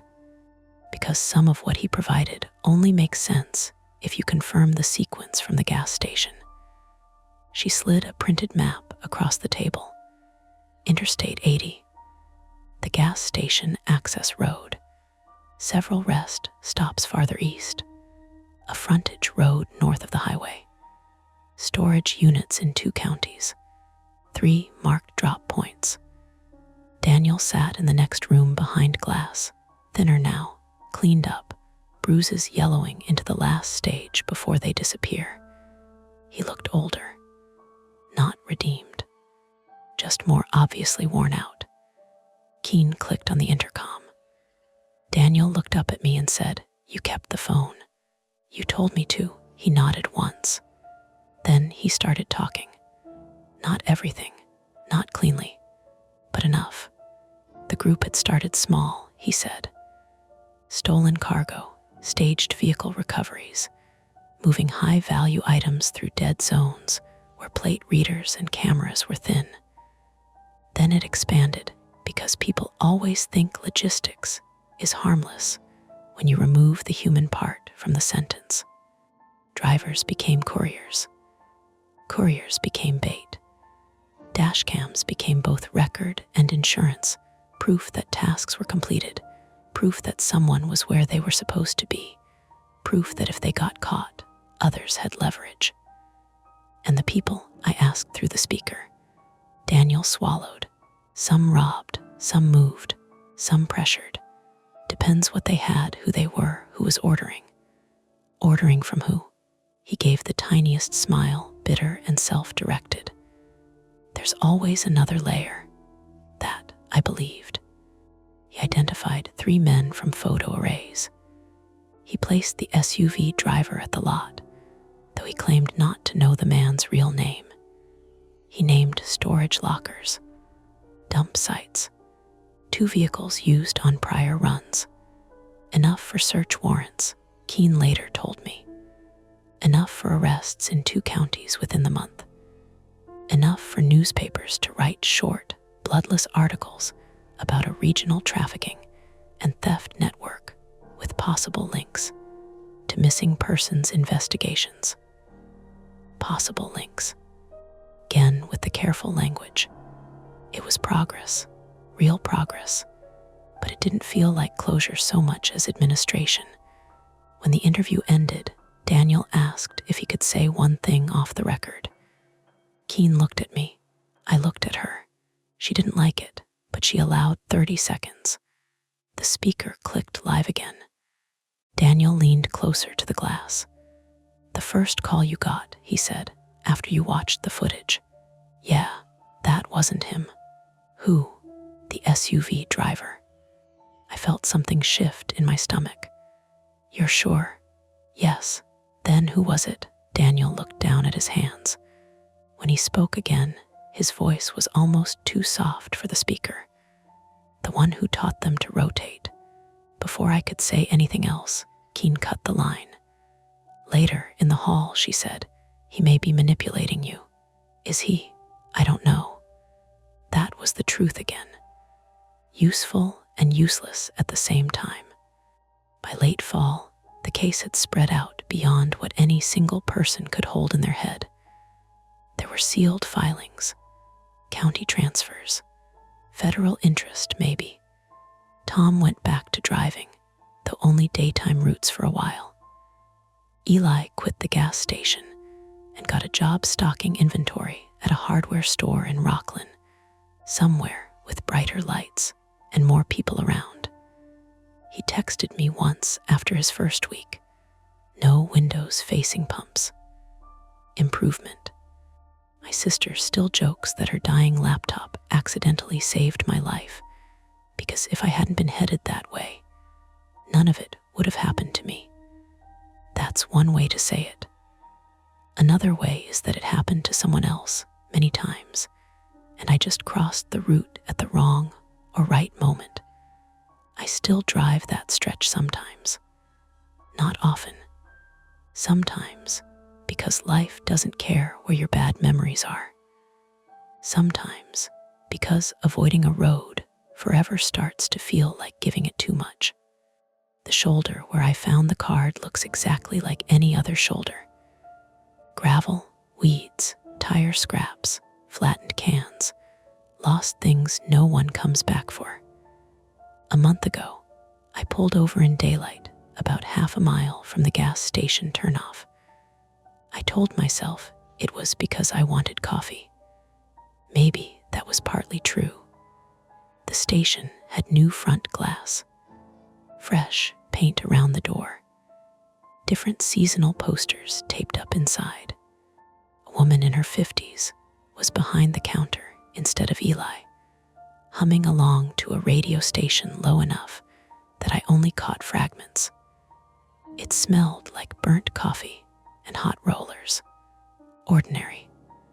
I stood at the cooler longer than I needed to, staring through the glass at energy drinks and bottled tea, and felt the place trying to be normal around me. On the bulletin board near the register, there were the usual local flyers, yard sales, lost dog, church breakfast, and one small handwritten note pinned crookedly in the corner. Found. Black phone mount near pump 2. Ask clerk. Probably nothing. Probably just a broken accessory from somebody's windshield. I looked at it for a long time anyway. Then I bought my coffee, thanked the clerk, and drove back out to the highway without asking. The shadows fade for now, but the stories never end. Don't forget to hit like, subscribe to Mia Horror Stories, and join our community of horror lovers. If you're hungry for more, check out the next video. Just remember, the scariest part is often the one you don't see coming. Welcome to Mia Horror Stories. To make it easier on your eyes, this video plays against a black screen, so you can close your eyes, get comfortable, and let the story take over. But don't relax too much, the ending might just catch you off guard. Stay with me until the very last word. The first time the voice came through my car speakers, I thought it was a podcast ad cutting in late. I was halfway down North Halsted, stopped at a light that had been red long enough for 3 separate people to decide their lives were more important than the lane markings. Rain glazed everything in Chicago that way it does in late October. Not heavy enough to count as a storm, just enough to make headlights smear, and the brake lights ahead of me look soft around the edges. My wipers clicked back and forth. The heat was on low. I had one hand on the wheel and the other digging blindly in the passenger seat for my phone because I'd lost the cable again. And then the music cut out. Not faded, cut. For a second, there was that tiny digital silence modern cars make, the one that isn't real silence at all, just the faint electrical hum of a system switching modes. Then a woman inhaled very close to the microphone, not singing, not talking yet, just breathing. I froze with my fingers in a mess of receipts and an old hoodie sleeve. The dashboard screen changed from Maya's IPHONE to BT Audio with no device name, like something had paired halfway or the software had hiccuped. A hiss filled the cabin. Then the woman said, in a level voice so calm it made my neck tight, "If you can hear this, don't stop the car." The light turned green behind the wet windshield, and somebody leaned on their horn. Long, annoyed, local. Real life, rushing in right on cue. I drove. My name is Maya Bennett. I'm 31. And before that night, the most dramatic thing I associated with my car was the check engine light that liked to come on when the temperature dropped under 40. I lived in Lakeview in a narrow brick 3-flat where the radiators clanged like they held grudges. I worked at a small post-production house in River North, mostly cleaning up corporate audio, syncing interviews, shaving coughs, and table bumps out of other people's podcasts. I spent most of my days inside headphones, fixing the sound of rooms I'd never been in. That probably explains why I notice noise before I notice faces. I can tell when an elevator cable is unhappy. I can hear when a refrigerator is dying. I can tell when somebody's smile is turning fake because their laugh arrives a fraction late. That night, I was driving back from my younger brother's place in Wrigleyville with a dented casserole dish buckled into the back seat like a child. Owen had sprained his wrist trying to prove, at age 27, that he could still skateboard after 2 beers and a dare from a software engineer he met at a bar. I'd brought food because our mother lived in Milwaukee and worried from a distance in ways that exhausted all of us, and because feeding somebody is easier than discussing why you still answer calls from an ex you know is bad for you. Owen Bennett, 27 male, opened the passenger door at the red light purely in my imagination, because that was the kind of thing he used to do as a teenager, appear suddenly, loud and damp, all knees and bad ideas. In reality, he'd been left behind in his apartment with frozen peas on his wrist and a game on mute. Still, when the voice said, "Don't stop the car," some childish part of me expected him to be messing with me somehow. Maybe he'd left a phone in here. Maybe one of his friends had. Maybe Bluetooth was being Bluetooth, which is to say embarrassing and intrusive and barely controllable. "Okay," I said aloud to nobody visible. "Not funny." The voice on the speakers didn't answer. Another inhale. Somewhere in the recording, faintly, I heard what sounded like road noise and a turn signal clicking. I looked at the screen. No caller ID. No track title. Just BT audio and the little bars moving as if sound was definitely coming from somewhere. Cars streamed past on my left, sending up thin fans of water. A cyclist in a plastic poncho flashed through the intersection like a ghost of bad judgment. I kept driving because stopping in the middle of Halstead to troubleshoot electronics was idiotic, and also because the voice had already told me not to. I hated the fact that it mattered even 0.5%. My phone was in my lap now, unlocked with my thumb at the next light. Bluetooth settings. My device connected to the car as usual. Under available devices, nothing strange. No unknown phone latched on. No extra connection. The audio kept playing. The woman said, "You need to listen carefully. There are tones that professionals use when they want to sound neutral, but accidentally sound rehearsed instead. Call center calm. Crisis line calm. The deliberate flattening out of panic." This was that. It made me think of all the raw audio I'd cleaned where somebody was trying very hard not to let terror into their voice, because once it got in, it took over everything. I hit the steering wheel button to skip. Nothing. I hit pause on the dashboard. Nothing. I turned the volume down. The voice softened, but stayed. At the next red light, I held the power button until the infotainment screen went black. For one beautiful second, it worked. The cabin filled with rain tapping the roof, and the dull idle of the engine, and the squeak of my wiper blade dragging over a dry corner of glass. Then the system rebooted, and the woman came back mid-sentence. Not alone. I sucked in air so fast my chest hurt. A pickup behind me honked again, shorter this time. The guy in the next lane glanced over, and did that quick city look people do when checking whether you're about to become their problem. I put the car in motion because movement felt less stupid than sitting under streetlights with my own speakers talking to me. By the time I turned east toward Broadway, my mouth had gone dry. I called Owen on speaker. He picked up on the fourth ring. "Did you die in traffic?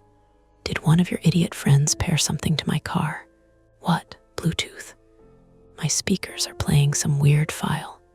He yawned, then hissed, probably shifting his wrist. "No, why would hold on? Is this because Tyler tried to show me that DJ app? He didn't get in your car." Over the speakers, beneath Owen's thin phone audio, the woman said, "Check the back seat." I jerked so hard the car drifted toward the bike lane before I corrected. "Maya," Owen said. "What happened?" "Nothing." The word came out too quickly. "Was that? Are you listening to something?" "No, I looked in the mirror." The casserole dish sat on the seat under the dome light's weak amber spill, wrapped in 2 kitchen towels our mother would ask about later. Beside it lay my tote bag, half open, invoices, and a water bottle sticking out. Nothing else. No person, no movement, just the ordinary clutter of a life that had gotten comfortable enough to be careless. My heart kept going like it hadn't gotten the update. "Maya, I'm fine," I said. "Seriously, tell me if Tyler touched my car settings." "He didn't." "Pull over and restart your phone or something." On the speakers, the woman said, "Don't call anyone else." Owen heard that. I knew because his silence changed shape. What the hell was that? I swallowed. Probably a hacked file or crossed signal. I don't know. "Maya, where are you?" "Broadway. Come back here." "I'm not coming back to your apartment because my stereo's being weird." "Then come to mine, Jesus. Or go to gas station with people around." That actually sounded reasonable. So reasonable it made me angry. Maybe because I was already embarrassed by how rattled I felt. I'd spent years cultivating competence in small, sturdy ways. Bills on time. Oil changes mostly on time. Never enough wine on a work night to hate myself in the morning. Never fully blocking my ex-Jonah's number even though I absolutely should have, because some part of me preferred the misery I knew to the clean cut I didn't trust myself to maintain. That was my private flaw if you wanted one. I kept doors cracked open for things I claimed I was done with. Conversations, relationships, bad habits, tiny possible disasters. I told myself it was maturity, nuance, keeping the peace. Most of the time it was cowardice, wearing a blazer. The voice felt like another cracked door. "I'll call you when I get home," I said. "No, stay on with me." But I was already pulling into a Shell station on Diversey, where the fluorescent canopy lit the wet concrete the color of skim milk. 2 pumps were occupied. One guy in a Cubs cap was filling a van while staring into space. Inside the store, a bored cashier leaned on the counter under bright strips of light that made every pack of gum look accusatory. I put the car in park. The voice stopped talking. Static breathed softly through the speakers. "You there?" Owen said. "Yeah, get out of the car." I didn't realize until then that I'd locked my knees under the dashboard. I forced them straight, opened the door, and the cold came in immediately. Gasoline, wet asphalt, the metallic scent that city rain brings up from grates and train tracks. I stood under the canopy with my phone to my ear and listened to my own engine tick. "Better?" Owen asked. "A little. Have the cashier come out." "Why would I do that?" "Because you sound freaked out." I almost told him not to use that word. Failing to use, it would not make it less true. A sedan rolled slowly into the lot, bass thudding. Somebody laughed from inside. The ordinary world kept asserting itself in pieces. The automatic doors whooshed. A woman in scrubs came out carrying an energy drink and a paper bag, saw me standing there, and gave me the polite once-over women give other women alone at night. "Are you okay? Do you need help? Do I need to remember your face for the police later?" "I'm fine," I said to Owen, softer. I leaned back in through the open driver's door and looked at the screen. BT audio, still active. I went into the Bluetooth menu again. Paired devices, my phone only. I deleted my phone. The connection dropped. The music app on my phone closed. But through the car speakers, under the station noise and Owen asking what I was doing, the static remained. That was the moment normal explanations started slipping. Not gone, just slipping. There are lots of stupid technical reasons for things. Cached files, firmware glitches, some weird overlap with voice memos. But each explanation now had to drag more weight. "Maya," Owen again, sharper, "talk to me. It's still playing with Bluetooth off." He went quiet, then said, "That's not possible." "I know." A man's voice came through the car speakers then, farther from the microphone than the woman had been. Muffled, young maybe. Panicked enough that words tangled. I caught only pieces. "She's following," then a hard bang, like the mic striking plastic. And the woman snapped, much closer now, "Keep driving." Every hair on my arms lifted, not because it sounded supernatural, but because it sounded real, too real. The distortion wasn't movie clean. There was road vibration in it, a cheap microphone rubbing fabric, the ugly clipped peaks of somebody recording in a moving car. Owen heard only my breathing. "What happened?" "There's another person on it." "On what?" "The file." "Get inside the gas station. Right now." I did. The bell over the door gave a flat electronic chirp. Warm, stale air hit me, carrying coffee, burnt roller food, wet coat fabric. The cashier looked up. He was maybe 19, thin male, with red chapped hands and a silver stud in one eyebrow. His name tag said Eli. "You okay?" he asked immediately, which told me my face was doing something unhelpful. "My car's audio is acting weird," I said, and heard how insane that sounded in the fluorescent brightness among windshield fluid and beef jerky. He waited. "It's playing something. I can't shut it off." Eli glanced past me toward the pumps. "Like your radio, like a recording." Owen, still on the phone, said, loud enough for Eli to hear, Tell him to call the cops. Both of us flinched at that word for different reasons. Cops for a Bluetooth problem, I said. For a threatening recording in a car that won't stop playing, yes. Eli straightened a little. Is someone messing with you? I don't know. That was the honest answer, and I hated how little it gave me. Outside, rain stippled the windshield. Through the open driver's door, faint but unmistakable, the woman's voice continued under the hiss and road noise. Too low now to catch words, just the cadence of speech, patient, steady, waiting for me to come back and listen. Eli looked from me to the car. Do you want me to come take a look? Owen said. No, I said maybe. And there it was, not the conflict yet, not even the real shape of it, but the choice opening its small mouth. Leave the car, call the police, and let the whole thing become official before I knew what it was. Or go back out there, sit in the driver's seat, and hear the rest. The recording went on speaking in my empty car, while all three of us listened from where we stood.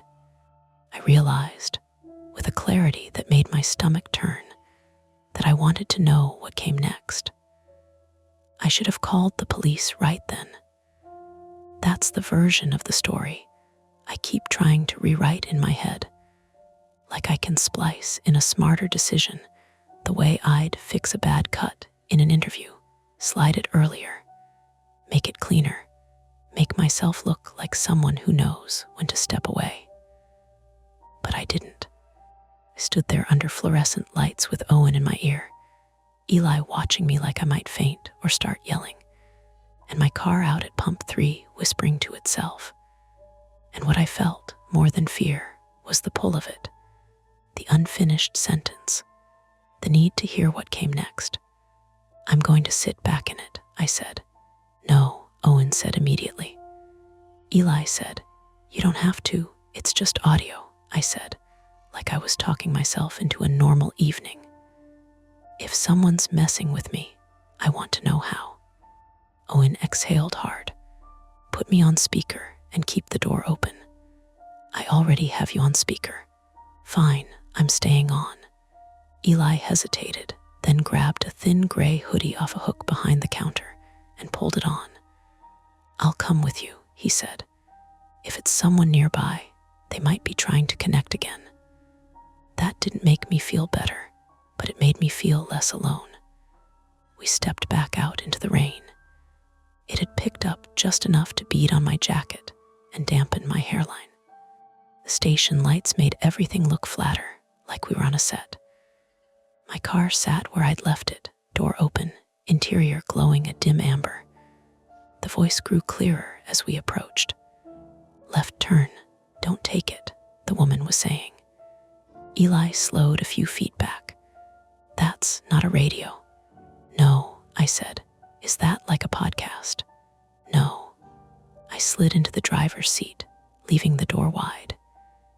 Eli leaned against the frame, one hand gripping the top of the door like he expected it to move. Okay, Owen said. Tell me exactly what you hear. I didn't answer him right away. I was listening. There was more structure to it now. The earlier hiss and breathing had settled into a pattern. Engine noise under everything, the rhythmic thunk of tires over seams in the road, the faint whine of acceleration. It sounded like highway driving, not city stop and go like where I'd been. The woman spoke again, close to the mic. You missed it. I said, don't take the left. The younger voice male definitely came in sharp and frantic. I didn't see anything. There was, she cut him off. You're not paying attention. I am, where are we? You know where we are, I don't. A turn signal clicked in the background. The pitch of the engine changed as if they were slowing. My skin prickled in a way that had nothing to do with imagination. It was the familiarity. The audio wasn't cinematic. It wasn't edited.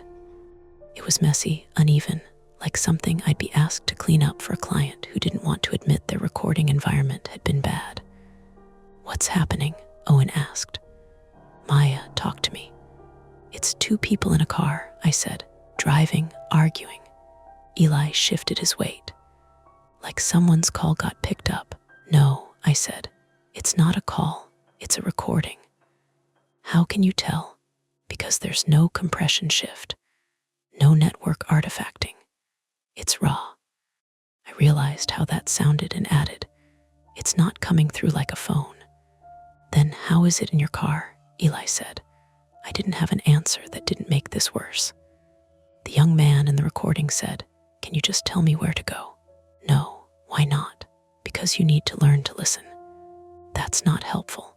It's the only thing that's going to keep you alive." Eli let out a quiet, involuntary laugh that died immediately. That's not funny." "It's not supposed to be," I said. My hands had settled on the steering wheel without me noticing.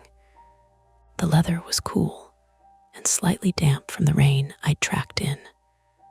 My car idled, a steady, low vibration under everything else. "Turn the engine off," Owen said. "Why? Just do it." I pressed the button. The engine cut.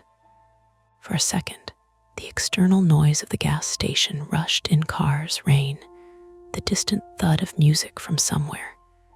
The recording dipped with it, but didn't stop. It continued at the same relative volume, as if it existed independently of my car's systems. Eli leaned in farther. "Okay, that's weird." On the speakers, the woman said, softer now, "They're closer than I thought." The young man's voice jumped. "Who? Keep your eyes on the road." "There's nobody," a sharp sound interrupted him. Not a bang this time, more like something scraping along metal, long, uneven. I felt it in my teeth. Owen said, "Maya, I don't like this. Get out of the car." I'm already half out, then fully out. "I can hear it better in here." "Maya," his voice had shifted from annoyed to something else. Protective, maybe, or scared. I swallowed. "I just need a minute." That was the door cracking open again. Just a minute, just a little more. The recording continued. The young man said, "Did you hear that?" "Yes." "What was it?" "Stay in your lane." "I am in my lane."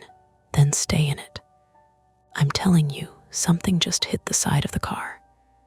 Another scrape. Louder this time, like whatever it was had gotten closer to the microphone. Eli flinched. Okay, no, that's no, could be a branch," I said automatically. "On the highway," he said. I didn't respond, because the sound wasn't right for a branch. Too controlled, too consistent. The woman's breathing had changed. It was still measured, but tighter now, like she was holding something back. "You're going to pass a sign," she said, green, reflective. "Don't read it." "What?" "Don't read it." "Why would I? Just don't." There was a pause. The car in the recording slowed further. The turn signal clicked again, slower now, like they were about to stop. "I can't not read it," the young man said. "It's right there." "Then don't say it out loud." "I'm not a what is wrong with you." "Don't say it out loud." Silence stretched. Not empty, never empty, but filled with the low hum of the road and the soft tick of the signal. Then, very quietly, the young man said, "It's the audio cut for half a second." Not like a dropout, like a deliberate edit, a clean slice. When it came back, he was screaming, not a startled yell, a full, throat-tearing scream that clipped the microphone and bled into static. It made Eli jerk his head back and swear. It made my heart slam so hard I felt lightheaded. Owen shouted, "Maya, what the hell was that?" I didn't answer. I couldn't. My ears were ringing from the sudden volume. The woman spoke over the screaming, still calm, almost clinical. "I told you not to read it." The scream cut off abruptly. The silence that followed wasn't digital this time. It was the kind that comes after a loud noise, when your ears are still trying to recalibrate. The road noise in the recording dropped lower, like the car had slowed to a crawl or stopped entirely. Then the woman said, "We don't have much time." Eli stepped back from the door. "I don't like this. I really don't like this." "Neither do I said. Owen's voice came through tight. "That's it. We're calling the police." "For what?" I said, even though my chest felt hollow. "For that, for whatever that was. That sounded like someone getting hurt. It's a recording." "You don't know that." I stopped. Because I didn't. Not completely. The rational part of me still insisted it had to be a recording. The technical side listed reasons, explanations, possibilities. But the rest of me, the part that had just heard a human voice break into something raw and uncontrolled, was less sure. Eli said, "There's a non-emergency number. We can call that." Owen said, "No, this is emergency." "It's not happening now," Eli said. "It's just playing." "Or it's live," Owen snapped. They were both looking at me now, even though Owen was miles away, waiting for me to decide which version of reality we were going to act on. The woman in the recording said, "If anyone is listening to this, you need to understand something." My breath caught. Her tone had shifted. Not panicked, not urgent, just direct, like she was speaking past the person in the car with her, like she knew someone else might hear. Eli noticed it too. "Is she talking to you?" I didn't answer. On the speakers, the woman continued, "The device will keep searching. It will connect to anything it can. If it finds you, do not." Another cut. Clean, deliberate. When the audio came back, the background noise was different, quieter, enclosed. The echo had changed, like they were no longer in open road space. The young man's voice was gone. Only the woman remained, and she sounded closer than before. Not physically closer to her own microphone, closer in a way I couldn't place at first. Then I realized what it was. The acoustic profile. The slight, tight echo you get inside a smaller cabin. Not a highway, not an open stretch. A car idling, like mine. Eli leaned in again despite himself. "Why does it sound like that?" I whispered. "Because it's not on the highway anymore." Owen said, "Maya, get out of the car." And said, "If you're hearing this now, you're already part of it." The words hung in the air between us. Then, almost gently, she added, "Look behind you." Every muscle in my body locked. I didn't move. Eli didn't move. Owen said very clearly, "Do not turn around." My reflection stared back at me from the darkened infotainment screen. Pale, eyes too wide, a smear of rainwater on my cheek I didn't remember touching. Behind that reflection was the back seat, the casserole dish, the tote bag, the space between them, empty. I knew it was empty. I had checked, twice. The woman's voice came again, softer. "You have to decide quickly." "Decide what?" Eli whispered. I realized then that my right hand was still on the steering wheel, my left hovering near the door, half in, half out, exactly where I'd been when I first got back in. "Split." Owen said, "Maya, we are calling the police right now. Put me on with the cashier if you won't listen to me." Eli said, "We should call." The woman said, "If you leave, it will find someone else." That landed differently. Not like a threat, like a statement. My throat tightened. "What does that mean?" No answer. Just the low hum of the recording, the faint sound of breath. Eli said, "This is messed up. This is really messed up." Owen said, "Maya, stop engaging with it. It's a recording. It can't hear you." I knew he was right, logically, technically. But the timing, the way it shifted, the way it seemed to anticipate. I thought about my job, about cleaning up audio, isolating voices, tracing noise sources, about how many times I'd been asked to figure out where a sound came from, what it meant, whether it was real. I thought about the cracked doors I kept in my life, the things I didn't fully close off. The voice had said the device would keep searching, connect to anything it could. If that was true, if this wasn't random, then leaving it might not end it. It might pass it on. That's not our responsibility, Owen said, as if he could hear my thoughts. Eli said, we don't even know if that's real. The woman said nothing, which somehow made it worse. I looked at the dashboard, at the stubborn, featureless BT audio label. I looked at Eli, who was pale now but still standing there. I listened to Owen breathing through the phone, steady but strained. Then I made the mistake. I need to hear the rest, I said. Owen swore. No, absolutely not. Eli said, why? Because there's something in it, I said. Instructions. Patterns. It's connecting to devices. If it's moving. You don't know that, Owen said. I can figure it out. There it was again. That thin, dangerous confidence. The same one that had kept me answering Jonah's calls months longer than I should have. The same one that told me I could manage things that had already proven they could hurt me. Eli hesitated. What do you need? I took a breath. A way to record this cleanly. Direct feed if possible. Or at least isolate it. You're going to what? Analyze it. Yes, Owen said. Number Maya, no. You are not turning this into a project. I already am, I said quietly. Because I was. Because I could not be. Eli said, there's a security system. Cameras. It records audio near the pumps sometimes, but it's not great quality. That might be enough. You'd have to come inside. And the car, Eli looked at it. We could leave the door open.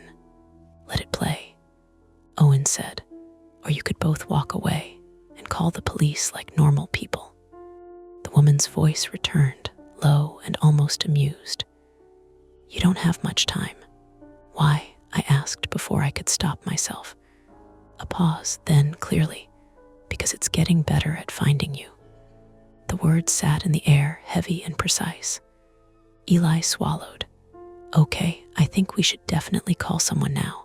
Owen said, yes, thank you. But I was already reaching for my bag. We record it first, I said. Then we call. Maya, just a few minutes. I grabbed my phone charger, my backup recorder, small, handheld. Something I used for field pickups when clients insisted on in-person interviews, and stepped out of the car. Eli moved to follow me back inside. Behind us, from the open door, the woman said one last thing before the audio dipped again. Once you capture it, you won't be able to stop it. I froze for half a second. Then I kept moving, because by then, stopping wasn't the instinct I trusted anymore. Eli propped the door with a yellow caution cone so it wouldn't swing shut and cut off the sound. From inside the store, the car sat angled under pump 3, driver's door open, dome light burning. The rain stitched thin lines through the glow. The woman's voice carried in, low and steady, like someone reading instructions in the next room. I set my bag on the counter beside the register. The surface was tacky, in that way gas station counters get when they're wiped more often than they're dried. My hands felt clumsy. I had to look at them to remember which pocket held what. Okay, Eli said, already moving. He pulled a small monitor down from a shelf under the counter, tapped a key, and the store's camera grid blinked to life. 4 black and white views, pumps, entrance, aisle 3, the back storage door. We don't usually get audio, he added. Sometimes the outside mic picks stuff up when the wind's right. Anything helps, I said. Owen's voice filled the space from my phone, tinny, but insistent. Maya, you said you'd call after. It's been more than a few minutes. I'm recording it first, I said. Then we call. You're prioritizing the wrong thing. Maybe. But if this is evidence, It's already evidence. Eli glanced between us, then leaned closer to the monitor. I can zoom the pump camera. He tapped again. Pump 3 filled the screen. My car's open door made a dark wedge. You could see the glow of the infotainment screen, the faint movement of rain across the hood. Could not see inside clearly. I set the handheld recorder on the counter, flipped it on, and checked levels. The meters bounced in time with the woman's voice leaking through the door. "Hold on," I said, and turned the mic toward the open doorway, angling it so it caught the car, and not the soda cooler humming behind us. I adjusted gain until the peaks just kissed the yellow. Through the speakers outside, the woman said, "We're not stopping here." The air in the store felt too warm. Coffee burnt in its pot. Someone had left the lid off a container of powdered creamer, and it smelled faintly sweet and chalky. My shoulders were already tight from holding tension. I forced them down, exhaled, listened. Owen said, "At least call 911 while you're doing this." "I can't do both at once." "You can put me on hold." "I need you on the line," I said, and immediately heard how that sounded. Not rational, emotional. A small admission. Eli said, "I'll call. We can have them come check it out." "Yes," Owen said, "please." Eli reached for the phone behind the counter. "Wait," I said. Both of them paused. "Give me 1 minute," I said. "If I can get a clean segment, we'll have something to give them that isn't just us sounding crazy." Eli hesitated, then lowered his hand. Owen didn't argue, which worried me more than if he had.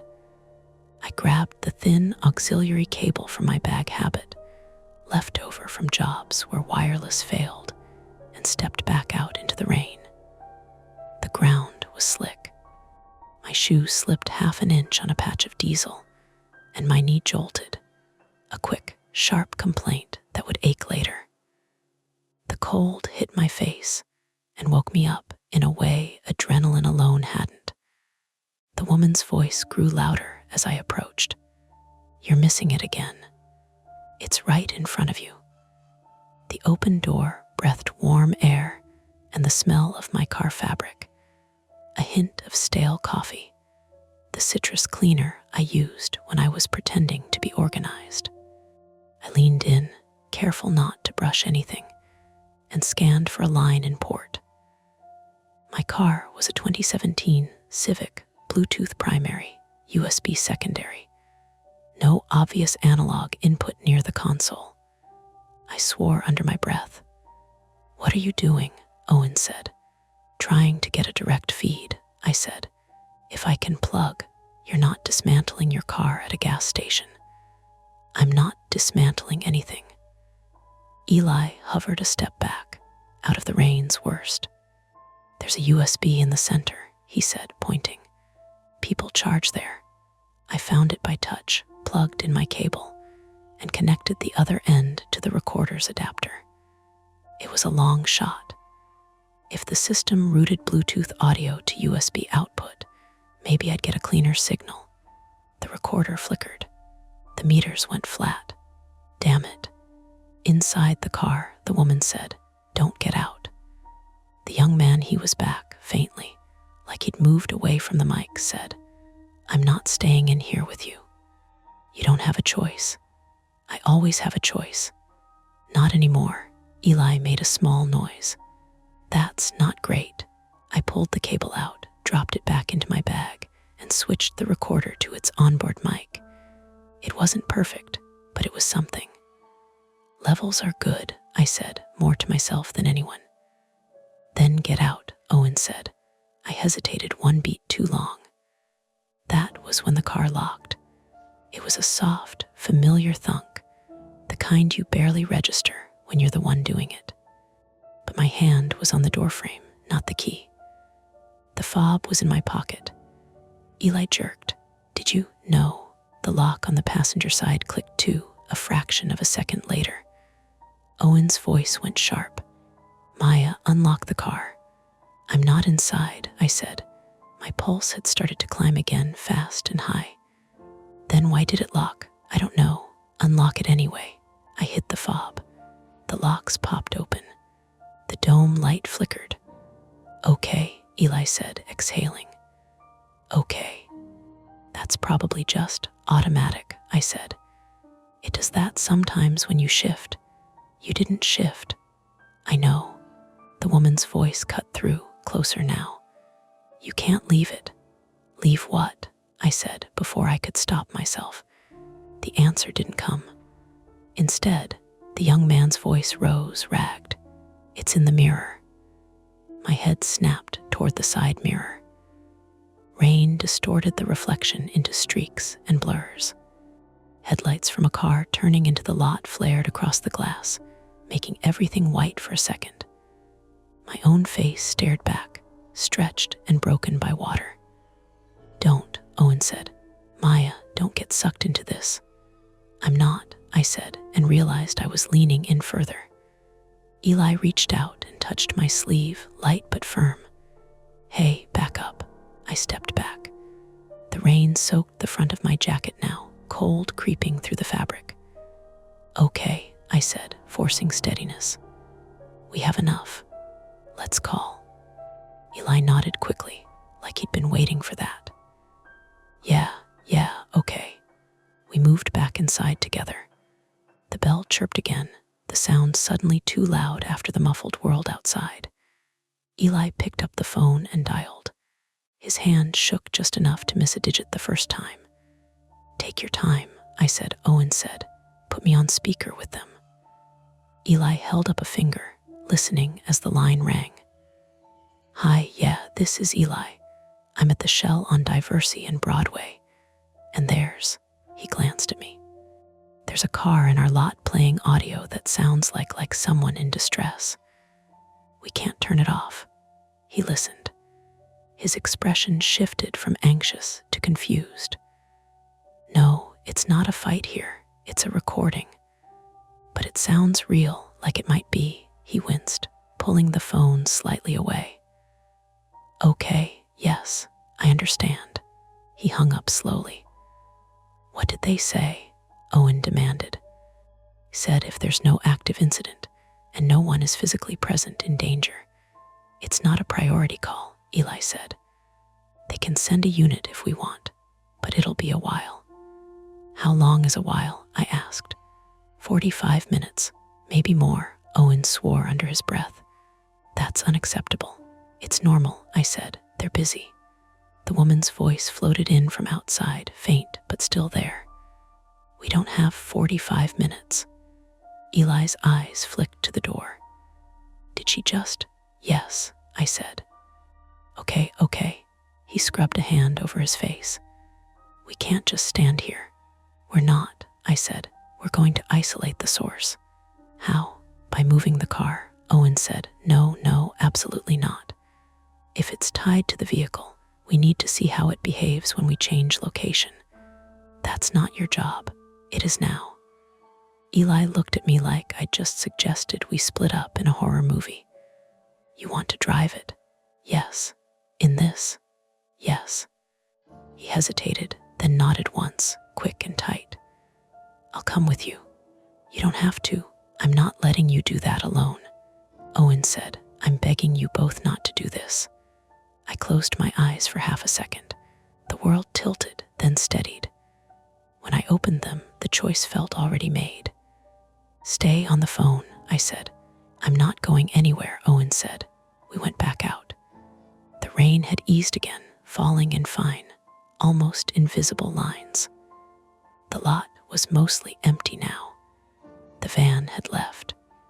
The sedan with the bass had moved on. It felt more exposed, less buffered by other people's presence. I slid into the driver's seat. Eli took the passenger side, closing the door with a solid thud that seemed too final. The moment both doors shut, the audio surged, as if it had been waiting for the cabin to seal. You shouldn't have done that, the woman said. Eli flinched. Great, love that. Seatbelt, I said automatically. He fumbled for it, clicked it in. Owen said, "Maya, last chance. Get out." I put the car in drive. The tires rolled over wet concrete, then bumped down the small lip onto the street. Broadway stretched ahead, slick and reflective. Streetlights doubled in the sheen. "Where are you going?" Eli asked. "Loop around," I said. "Stay close. We don't go far." "Okay." We turned right, heading south. The wipers resumed their steady rhythm. My hands felt steadier on the wheel than they had 10 minutes ago, which should have worried me more than it did. The recording shifted. The background noise matched us now. Not exactly, there were differences in pitch, in the pattern of seams, but the general profile had aligned. City driving, stoplights, occasional bumps. The young man's voice came back weaker. "I don't see it anymore." "Because you stopped looking," the woman said. "I'm looking. Not in the right place." "Where is the right place?" A pause, then, quietly, "Behind you." Eli made a strangled sound. "We're not doing that again." "Eyes on the road," I said. Past a row of closed storefronts, metal grates pulled down, graffiti layered over older graffiti. A bus lumbered by in the opposite direction, its interior lit like an aquarium. People inside stared at their phones, at nothing, at each other. My phone buzzed against the console. For a split second, my brain told me it was the recording crossing over, that it had found another way in. My stomach dropped. Then I looked down. A text from an unknown number. "Are you in the car?" My throat went tight. "Owen," I said, "I just got a message." "From who?" "I don't know." "What does it say?" "Are you in the car? Do not respond," he said immediately. Eli leaned over. "Let me see." I held the phone out just enough for him to read without taking my eyes off the road. "That's not okay," he said. "No," I said. The woman's voice cut in, almost overlapping my thoughts. "If it contacts you directly, don't answer." I let out a shaky laugh that wasn't really a laugh. "That's helpful now." Another text came through. "Don't stop." My grip tightened on the wheel. "Owen," I said, "it's texting me now. Block the number. If I block it, we lose the thread. This is not a thread you need." The light ahead turned yellow. I slowed, then stopped. The car idled, rain tapping softly again. Eli stared at the phone.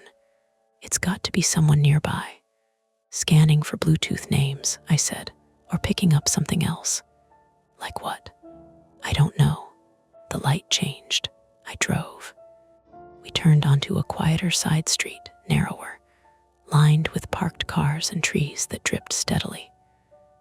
The city noise softened here, replaced by the more intimate sounds of a residential block, distant TV through a window, a dog barking once, and then going silent. The recording's environment shifted with us. The echo tightened. The road noise smoothed. "It's matching," I said. "What?" Eli asked. "The acoustics. It's adjusting." "How is that possible?" "I don't know." Owen said, "Maya, pull over. This is escalating." "I know." "Then stop." I looked at the curb. Open spaces between two sedans. I didn't pull over because the phone buzzed again. "Turn left." The intersection was coming up. A narrow cross street, darker than the one we were on. The woman's voice said, at the exact same time, "Don't take the left." Eli let out a breath. "Okay, that's okay." "Which one?" I said, half to myself. "Neither," Owen said. "You ignore both and you pull over." The turn signal in the recording clicked, slow and deliberate. The one in my car ticked too. I hadn't touched it. Eli slapped at the stalk, turning it off. Nope, we're not doing that." My heart was pounding so hard now it felt like it was in my throat. My mouth tasted like metal. The intersection was right there. Left or straight. The texts, the voice, Owen, Eli, all pulling in different directions. I thought about the woman in the recording, about the way she controlled the situation by controlling information, about the young man reacting, panicking, making choices he didn't understand. I thought about myself, about every time I'd let something else set the terms. Straight, I said, and kept going. The moment we passed the intersection, the audio glitched. Not a clean cut this time. A tearing, stretching sound, like tape being pulled too fast across a head. The woman's voice warped, dropped in pitch, then snapped back. "You're running out of options," she said. Eli whispered, "What options?" No answer. The phone buzzed again. Too late. The street ahead narrowed further, a line of construction cones forcing traffic into a single lane. A temporary sign blinked amber, "Road work ahead." I slowed, peering through the rain. There was a gap in the cones, a space where someone had clearly driven through and knocked them aside. The asphalt beyond looked darker, freshly cut. "Should we?" Eli started. A car came up fast behind us, headlights filling the rear view. It honked, long and aggressive. "Don't stop," Owen said. "I'm not stopping," I said. I edged into the gap. The tires hit the rough patch and the car jolted hard. My teeth clicked together. The suspension complained. The audio surged again, louder than before, filling the cabin completely. "You're in it now," the woman said. The young man's voice returned, not panicked this time. Quiet, resigned. "I can see it," he said. "What?" Eli whispered. The road ahead dipped slightly, the streetlights thinning out. For a moment, it felt like we'd left the city, even though I knew we hadn't. Just a darker stretch. A pocket. My phone buzzed one more time. I didn't need to look. I knew what it would say, but I looked anyway. No way out. At the same moment, the car's locks slammed down again. All of them. Harder this time, louder. Eli grabbed the handle and yanked. It didn't open. "Hey," he said, sharp. "Hey, it's not." I hit the unlock button. Nothing. The handle rattled in his hand. Owen's voice rose, breaking. "Maya, what's happening?" "I don't know," I said. But I did know one thing. We weren't just listening anymore. We were part of it. And there was no easy way back to the gas station waiting behind us. The road didn't end exactly. It just narrowed until it stopped feeling like a street and started feeling like a corridor someone had forgotten to finish. Temporary barriers pressed in on both sides. Orange plastic reflective strips, piles of broken asphalt. Our headlights bounced off damp plywood, and the backs of road signs turned the wrong way. To the left was a chain link fence wrapped in black fabric.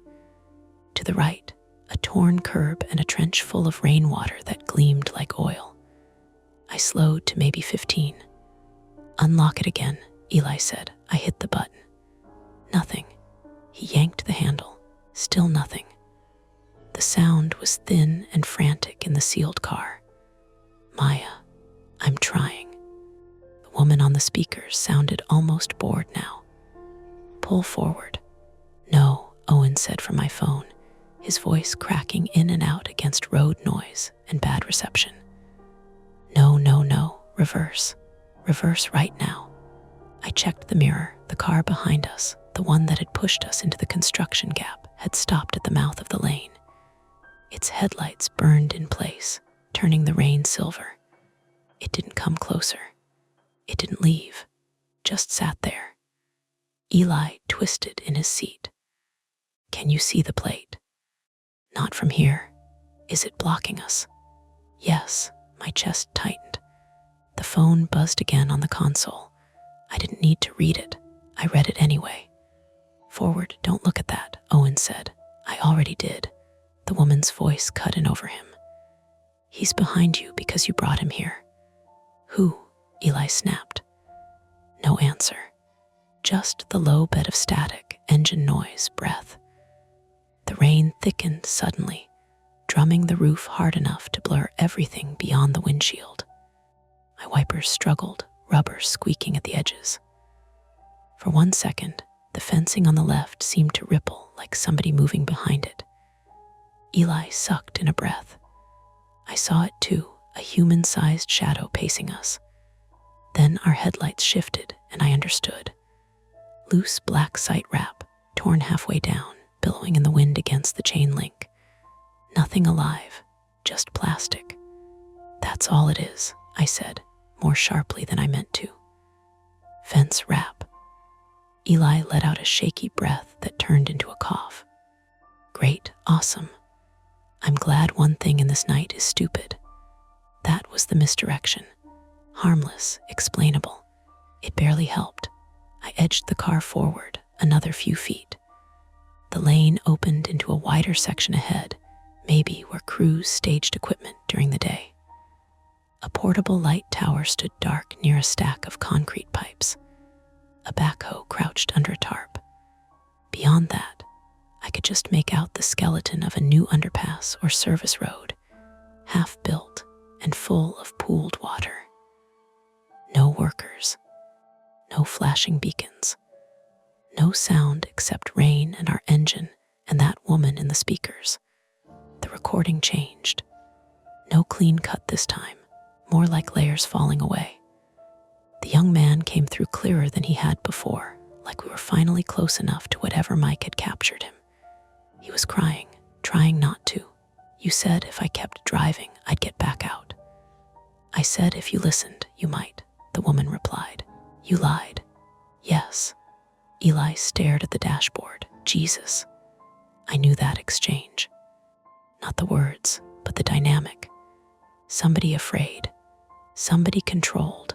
Somebody using calm as a weapon. And underneath that, something else tugged at me. The room sound. Not just acoustics anymore. Specific frequencies. A hollow ring under the voices. A faint flutter echo that repeated at odd intervals. Not a street, not open air. A concrete enclosure. I looked up through the rain at the half-built underpass ahead. Owen, I said, I think this isn't random. I think the recording was made somewhere like this. Then leave, he said immediately. I can't. You can still put it in reverse. I don't think that car behind us is going to let us. As if on cue, the headlights at the mouth of the lane brightened, then crept forward 6 inches. Just enough to say, yes, I'm still here. Eli swore quietly. His face had gone gray in the dashboard light. Whoever's back there, they're real. This is real. We call 911 again. We do, I said. Now. I grabbed the phone, thumbed emergency call, and put it on speaker. 1 ring. 2. Then the car speakers overrode it. Not fully. I could still hear the dispatcher beginning her script, distant and flattened. But the Bluetooth audio surged over the top until the woman's voice occupied the cabin like a person leaning between our seats. If you involve them, she said, he'll leave. He who? I shouted. Then you'll never know where she is. My whole body went cold in a small, precise way. Not dramatic. Just a withdrawal of heat from my hands. Eli turned to me. Who's she? I don't know. The dispatcher was still talking, asking for our location, repeating hello when neither of us answered quickly enough. Owen said, stay with the dispatcher. Maya, stay with, then his voice vanished. The call with him dropped. My screen showed call failed where his name had been. At the same time, the emergency operator's voice sharpened through static. Caller, if you can hear me, state your emergency. I gave our location as best I could. Construction access off a residential side street south of Broadway near Diversey by the unfinished underpass, blocked in by another vehicle. My voice sounded controlled, too controlled, like the woman's had earlier. I hated that. Are you in immediate danger? The dispatcher asked. Yes, Eli said. I don't know, I said at the exact same time. The dispatcher seized on my uncertainty. "Can you drive away?" "No," Eli said. "I'm trying to determine that," I said. That bought us seconds, not help. I knew the system well enough to hear it. Active threat if concrete. Welfare check if not. The whole thing balanced on language. The woman on the speaker said, "Ask about the missing person report from this morning." The dispatcher paused, not because she had heard it she couldn't have, but because I had. My skin prickled. "What?" Eli stared at me. "What missing person report?" I looked at the recorder lying in the cup holder, still running. Tiny red light steady. And suddenly, the shape of it started to come through. The woman knew future listeners existed. The device searched, connected, pushed the audio along. There was a man behind us using that connection to hurt us physically. And somewhere in the middle of it, maybe at the center of it, there had been a girl, or a woman, someone missing. Not supernatural, not cursed, human. Someone had built a trap out of ordinary systems, Bluetooth pairing, spoofed device IDs, texting, maybe some exploit in my car's infotainment, and layered it over a recording from a real event. Someone wanted us to follow it, or wanted to keep us from following it. That difference mattered. "Dispatcher," I said, forcing my voice steady, "I need you to check if there was a missing person report filed today connected to a vehicle or construction site in this area." A beat. "That's not information I can provide during. I work in audio," I said, talking too fast now. "There's a recording playing in our vehicle. It sounds like a woman and a younger man. She just referenced a missing person report. We are being followed by a car. Please." Silence on the line except for keyboard clatter. I had given her something specific, something loggable. That helped. Eli whispered, "How do you know that's not part of the trick?" "I don't," I said. "That's not reassuring." The lights behind us flared brighter. The car at the entrance started moving. Not fast, slow, intentional, closing the distance. "Okay," Eli said, all the air gone from his voice. "He's coming." I put the car in reverse and pressed the gas. Nothing. The engine revved. The tires spun once on wet grit, but the car barely moved. I tried again, harder. A sick, grinding slip came through the pedals. Right rear traction gone. I understood a second later. Not mechanical failure. Positioning. We were angled half into the torn edge of the trench. One rear tire had dropped just enough into mud and broken asphalt to lose purchase. A simple problem. A devastating one. "We're stuck," I said. Eli made a sound like someone choking. The approaching car was maybe 20 yards back now, headlights washing over us, too bright to see the driver. On the speakers, the young man from the recording said quietly, "This is where he boxed me in." The woman said nothing. That was the payoff. The recording hadn't just led us somewhere similar. It had led us to the same kind of trap. Maybe the same person, same method. My mind jumped hard and fast through details. Scrape on metal. Sign not to read. Don't stop. Device searching. The woman recording instructions not for the young man alone, but for whoever heard it next. Not a warning to obey. A warning about how the trap worked. "Eli," I said, seat all the way back. "What? Do it." He did, fumbling for the bar and shoving the seat rearward. I twisted toward the back, reached blindly into the footwell, and grabbed the casserole dish from earlier. Heavy ceramic, awkward, wrapped in towels. "Maya," Eli said, "window breaker. With lasagna. It's baked ziti." This is not the time. The other car kept coming. I slammed the edge of the dish into the passenger side window. The first hit cracked it in a white starburst, but didn't shatter. Pain shot up my wrists. Again. On the third strike, the tempered glass exploded inward in a spray of pebbled cubes, raining over Eli's lap and the seat. He yelped, throwing up an arm. One piece sliced across his cheekbone under the eye, a thin, bright line. Cold rain rushed in. "That's our way out," I said. The approaching car accelerated. Not much, enough. Eli scrabbled at the seatbelt, hit the release, and kicked at the broken frame. "What about you?" "Driver's side if I need it." "If you need it," I shoved the phone at him. "Take this. Stay on with dispatch. Get over the seat if the door won't open." He took it automatically, bleeding and breathing too fast. "Maya, go." He started climbing. The dispatcher's voice, faint under the Bluetooth hiss. "Officers are en route. Stay in the vehicle if possible." Too late. The car behind us lurched the last few yards and stopped crooked across our rear, blocking any chance of backing out even if I got traction. Its driver door opened. A man got out. Mid-30s maybe, white. Dark rain jacket. Baseball cap pulled low.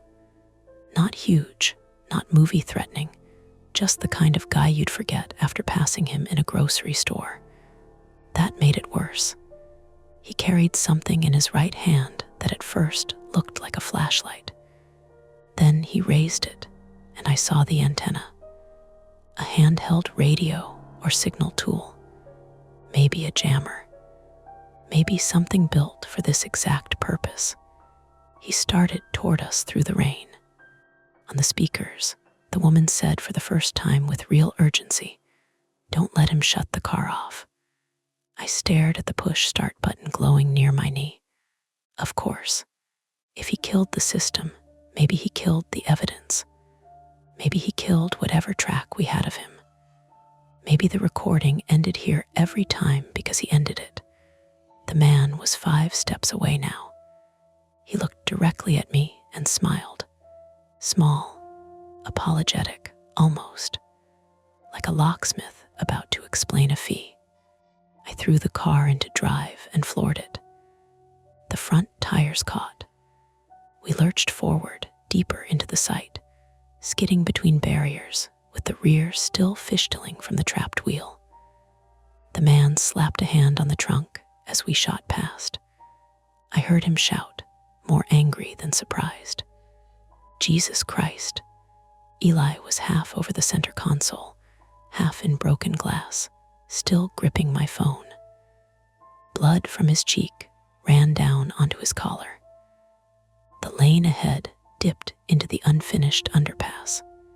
Bare concrete walls rose on either side, amplifying engine noise until it sounded like we were inside a drum. Water sheeted down the walls. Our headlights found standing water across the base, maybe 6 inches deep, maybe more. We had nowhere else to go. I didn't slow enough. The car hit the flooded section and plowed in. Water erupted over the hood. The steering went light, then wrong. We slewed sideways and smashed the front corner into a concrete barrier with a noise like a dropped refrigerator. Airbags blew, white fabric, chemical smoke. A punch to the chest and face so hard I saw a burst of color behind my eyes. Then stillness, not silence. Never silence. Rain, ticking engine. Eli coughing. The woman's voice somewhere under the ringing in my ears. I tasted blood, my nose, maybe lip. My left shoulder burned hot and useless where the belt had locked. Eli, a cough. "Here, can you move?" Yeah, I think so," a groan. "My face is bad." "Your face was never great." It was a stupid line. It worked anyway. He laughed once, sharp and pained, then spat glass and blood into his sleeve. The airbags sagged slowly. Water lapped against the doors, not rising fast, but there, seeping under somewhere. The engine was still running. The speakers crackled. The young man's voice said, very faintly now, "I couldn't get out." The woman replied, "Then make him come to you." I turned my head as far as my screaming neck allowed and looked through the fractured rear glass. Headlights at the top of the dip. The man had followed on foot. His figure moved through rain and shadow, cautious now. He had lost the easy smile. He also thought we were trapped. "Good. Recorder," I said. Eli blinked at me through powder residue and blood. "What? The recorder? Is it still?" He pawed blindly, found it in the cup holder, held it up. Red light still on. I laughed once, then winced because laughing hurt. "Good," I said. "Good." The man reached the driver's side window and banged on the cracked glass with the tool in his hand. "Vehicles flooded," he shouted through the rain, voice ordinary and annoyed. "You need to shut it off and unlock." There it was, human, no distortion. Same cadence as 100 men explaining things they had no right to control. I looked straight at him. "You first," he frowned. A tiny crease. He hadn't expected me conscious, maybe. His eyes dropped to the recorder in Eli's hand. That changed everything. He raised the tool. "Down," I shouted. He smashed the driver's window. Glass burst inward. I threw up my good arm and felt cuts rake across the back of my hand and forehead. He reached through, groping for the ignition, for the lock, for me. I jammed the broken edge of the casserole dish into his forearm. Not deep. Ceramic doesn't cut like a knife. But it was jagged and heavy and desperate, and he yelled, recoiling hard enough to slam his elbow against the frame. Eli kicked the passenger door with both feet. Once, twice. On the third kick, it gave enough for cold water to rush in around the seal. He shoved harder, clawed through the broken window frame, and tumbled out into shin-deep water with my phone still in his hand. The dispatcher was shouting from it now. Tiny, furious. The man circled toward Eli. I hit the horn. The sound inside the underpass was monstrous. It bounced and multiplied, a continuous screaming blast of electrical panic. The man flinched, turned back instinctively. I leaned on it with my whole weight. Again. From above, somewhere beyond the rain, another sound answered.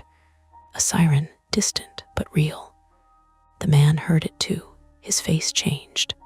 Not panic, calculation. He lunged one last time for the window, not for me, for the recorder on the passenger seat where Eli had dropped it climbing out. I grabbed it first. He caught my wrist. Hard. Pain flashed white up my arm. His grip was slick with rain and blood.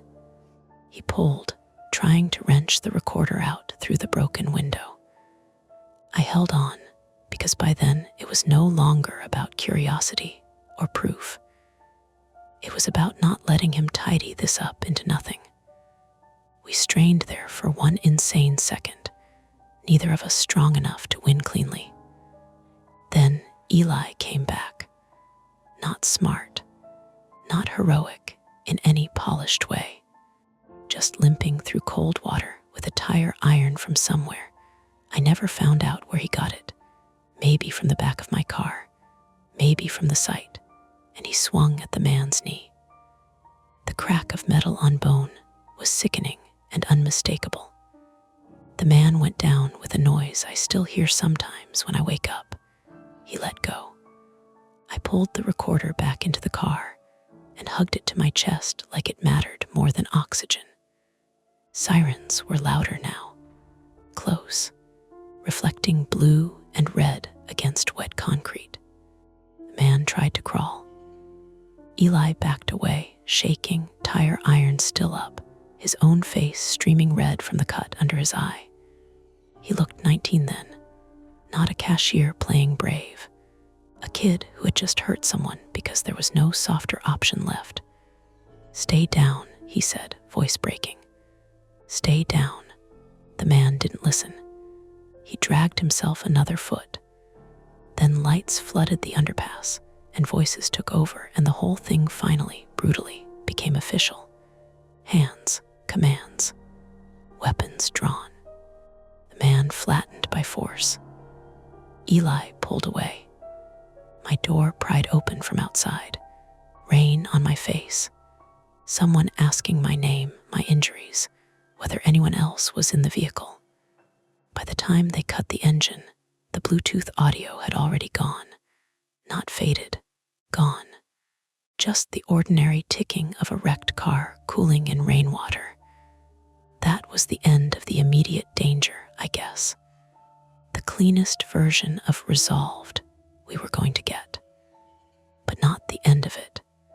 Because as they eased me onto a backboard, and I clutched that recorder against my chest, I kept hearing the woman's last clear line in my head. Don't let him shut the car off.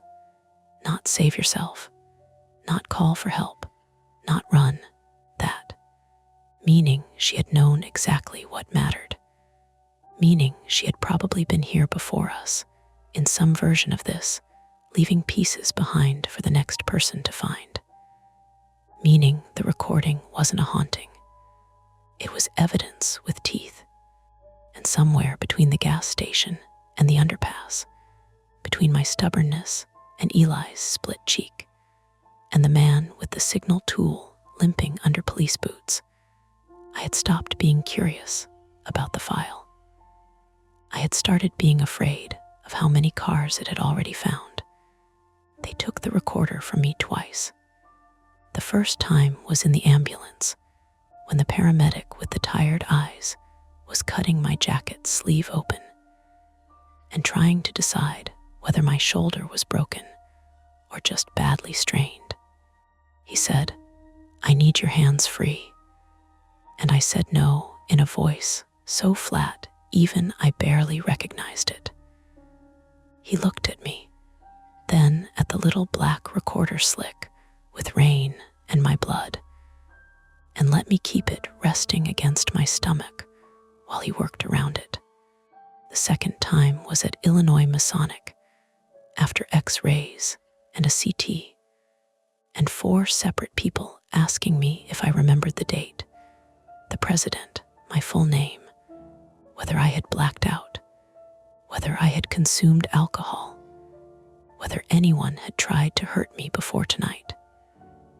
A detective in a damp sport coat introduced himself as Detective Lena Morales, 38, female, and held out a gloved hand for the evidence bag on my lap. She had a narrow face, dark circles under both eyes, and the kind of calm that suggested long practice rather than natural temperament. Not the woman from the recording, not even close, but the same refusal to waste words. "You can keep holding the bag," she said, seeing my grip tighten. "But I do need the device itself." I looked at the clear plastic bag. The recorder inside seemed smaller now, ordinary, cheap, the kind of thing you could buy online without thinking too hard and lose in a junk drawer within 6 months. "It recorded all of it," I said. "That's what the text told me. You need to copy it before we will." "No," I said, more sharply than I meant to. "Right away." Detective Morales waited a beat. "You think it can be wiped remotely?" I hesitated. In the fluorescent light, with hospital tape itching at my wrist and dried blood stiff on my temple, saying yes felt like stepping over a line from rattled witness into unreliable narrator. Still, I said it. I think whoever did this knew exactly what systems he was touching. I think he wanted the car off because it would kill the feed. I think he went for the recorder because he knew I had something he didn't control. Morales nodded once. She didn't humor me. She didn't dismiss me either. "We already have officers with the suspect and the equipment recovered at the scene. This is going straight to digital forensics. chain of custody starts the second you let go. That was good enough. Or maybe I was just tired. I handed it over. My shoulder was sprained, not broken. I had 6 stitches along my hairline, 3 butterfly closures on the back of my right hand, a fat bruise blooming diagonally across my chest where the seatbelt had caught me, and enough tiny cuts from the window glass that the nurse stopped counting and started using words like superficial. They wanted to keep me for observation because of the crash and the brief confusion afterward. I told them I'd cooperate as long as somebody told me where Eli was. Other room, the nurse said. Facial laceration. Knees banged up. No orbital fracture. That phrase stayed with me. No orbital fracture. A practical mercy. Owen arrived sometime around 3 in the morning, damp from the rain, eyes red, one shoe untied. He came into the curtained bay with the expression of somebody who had spent the last hour imagining all available worst-case scenarios and had not yet caught up to the fact that the person in front of him was alive. He hugged me too hard. I made a noise that was part laugh, part pain, and shoved at him with my good arm. Easy. He stepped back instantly. Sorry. He stood there looking at me, the hospital gown, the tape, the blood they had missed near my ear, the cup of melted ice chips on the tray table. Then he sat down hard in the plastic chair and put both hands over his face. I let him stay like that. After a while, he said, muffled, I hate that you were right. About what? That it wasn't just a glitch. I looked at the curtain. Yeah, he lowered his hands. I also hate that you were right to keep recording. That landed strangely. I should have felt vindicated. Instead, I just felt tired enough to cry and too dehydrated to manage it. I was also wrong, I said, about almost every decision after that. You're alive. So is Eli, I hope. He is. Owen rubbed at his jaw. The detective talked to me outside. He's getting stitched up. His manager had to come in. Apparently, he hit a guy with a tire iron. He saved us. I know. He stared at the floor. Mom can't know all of this. That made me laugh for real, which hurt enough to remind me how much of my face had participated in the crash. Absolutely not. We sat in a silence that wasn't comfortable, but wasn't hostile either. Just crowded. Hospital silence. Carts squeaking. Distant monitor alarms. Somebody coughing behind another curtain. Rain ticking faintly at the window. Eventually, Owen said, Did they figure out who the guy was? Not yet. Did they say what he was doing? No. What about the recording? I looked at him. He looked back and then immediately looked away. That was the thing neither of us wanted to touch first. There was a missing person report, I said. He went still. Detective Morales told me after they pulled some local logs and matched part of the audio timeline. Not public yet. 19-year-old girl. Last seen the night before. They found her phone this morning in an industrial drainage ditch about 1.5 miles from where we crashed. Owen swore softly. She's alive, I said quickly. He looked up so fast the chair legs screeched. She got out, not cleanly. Broken wrist, exposure, hypothermia, mild concussion, but alive. His shoulders dropped an inch. Okay. They think the woman in the recording was with her, or maybe with someone else before her. They're not sure yet. They found the woman. No. He was quiet for a moment. And the guy, they're not saying much.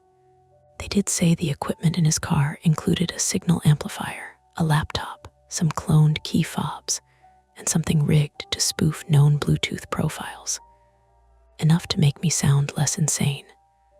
That ship sailed hours ago, he said. I smiled despite myself. By morning, The worst of the adrenaline had left, and everything underneath it became obvious. I shook when I tried to lift the water cup. My shoulders cramped. My thoughts moved in weird loops, and then stopped entirely. Exhaustion wasn't a soft fade. It was a wall. They discharged me just after noon with a sling, pain meds, instructions about concussion symptoms, and a brochure on acute stress reactions, printed in a font that made trauma look mildly corporate. Eli was being discharged too. We met in the hallway near the elevators. He looked older and younger at the same time. There was a neat line of stitches under his right eye, a square bandage on his chin, and a hospital sweatshirt someone had found for him that was too big in the shoulders. He was walking carefully, favoring one knee. For a second, we both just stood there. Then he said, Hey, you look bad. So do you. Fair. That got the edge of a smile out of him, then nothing again. His manager hovered a few feet away with a car key in hand, and the expression of a woman who had not signed up for any of this. Owen was behind me. Everybody had the stance of people wading through a social script they didn't know how to perform. I'm sorry, Eli said suddenly. For what? For coming with you. For not calling 911 sooner. For, he glanced at the stitches under my hairline. All of it. I shook my head once and regretted it immediately. You don't get to apologize for saving my life. His mouth tightened. I hit him. Yes, I can still feel it. There wasn't a good answer to that, so I gave him the true one. Me too. He swallowed hard and looked down at the ugly hospital floor tiles. The police said there might be court stuff, statements, maybe testimony. Yeah, I don't think I want to hear that recording again. That one I understood in my bones. You probably will, I said. But not today, he nodded. After a moment, he reached into the pocket of the sweatshirt and held out a folded receipt.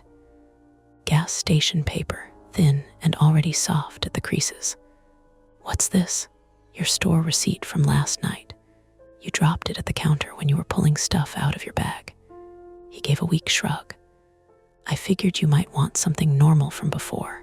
I unfolded it. Coffee, windshield wipes, protein bar from the day before. Not even from that night. A stupid little thing. Pointless. I kept it. Legal part moved with brutal practicality. Over the next week, I talked to detectives twice, then again with an assistant state's attorney in a room that smelled faintly of old printer toner and hand sanitizer. The suspect's name was Aaron Vale, 36, male. Prior arrests for fraud, unauthorized access devices, vehicle theft. Nothing violent enough on paper to predict what he had been doing in that construction site. They were careful with language. Alleged, suspected, connected to, under investigation. He had not been acting entirely alone, it turned out, though alone enough in the immediate moment. The laptop recovered from his car linked to multiple stolen device profiles, and a cluster of location-tagged audio files, some corrupted, some partial. One matched the recording from my car almost exactly, but longer. Another included a different voice entirely. A third was mostly road noise and someone crying. That was the part Detective Morales told me in the gentlest tone she had. They're not all from the same night, she said. We were in an interview room with a table too big for its purpose. My shoulder throbbed in time with the building's HVAC click. How many? We don't know yet. And the woman, she shook her head. Still unidentified. The girl who got out, her family with her. She's not in condition for a full interview. Did she say anything? Morales hesitated. Very little. Enough to support charges. not enough to explain the whole pattern. I stared at the paper cup of water in front of me. What about the guy in the recording? The one with the woman? We have not identified him. Not we haven't found. Not he's alive. Just identified.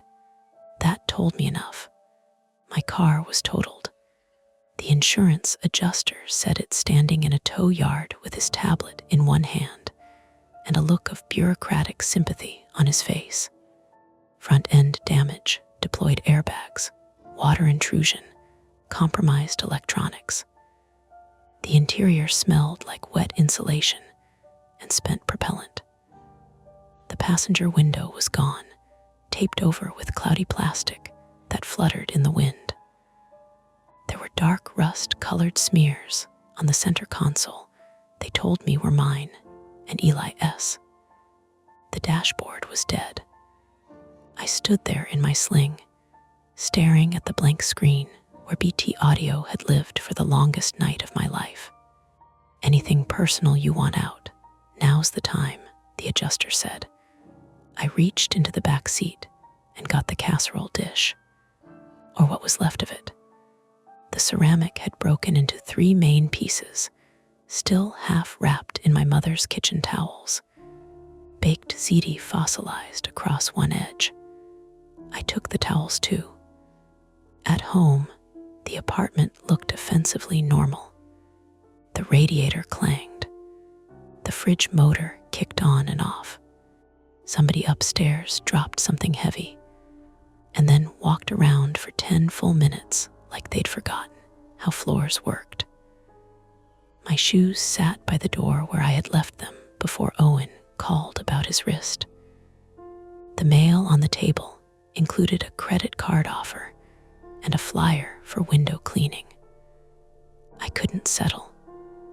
For 3 nights, I slept in bursts of 40 minutes. Every time I drifted off, some tiny sound would yank me up, the buzz of my phone against wood, a car door slamming on the street below, a neighbor's Bluetooth speaker crackling through the wall. Once, a rideshare outside idled long enough that I got out of bed, peered through the blinds, and stood there bare-footed with my pulse climbing before it drove away. I blocked Jonah's number on the 4th night. That detail probably sounds unrelated. It was. He texted after hearing from a mutual friend that I'd been in an accident. Heard you had a rough week. Call if you need anything. Before, I would have let it sit there. I would have stared at it, weighed tone against history, maybe even answered just enough to reopen the door I kept pretending was already shut. Instead, I looked at the message, felt the old automatic sway in my chest, and blocked him without replying. It didn't fix anything important. It just felt like finally moving one small lock into place. Owen came by after work most evenings for a while. He pretended it was because I couldn't lift groceries one-handed, which was partly true. He took over my laundry, criticized my pain med schedule, and installed a cheap motion light in the apartment hallway like that would do anything against what had actually happened. I let him. It helped him more than me, but it did help me some. Eli and I texted a few times. Brief, practical things. Court date changes. Detective updates. A photo of the scar under his eye after the stitches came out, captioned "Makes me look mysterious, unfortunately." I sent back "You've never been mysterious a day in your life." That was about as deep as either of us could go without feeling the floor give way. 2 weeks later, Detective Morales called and asked if I could come in to identify a segment of the recovered audio. "I thought you had the recorder," I said. "We do. This is from the suspect's laptop." I almost said no. I should have, maybe, but I went. The file they played me was cleaner than mine. Same woman, same younger man, same car sounds, But there was more before the part that had reached me. In the earlier section, the woman was whispering fast and strained in a way my copy had mostly erased.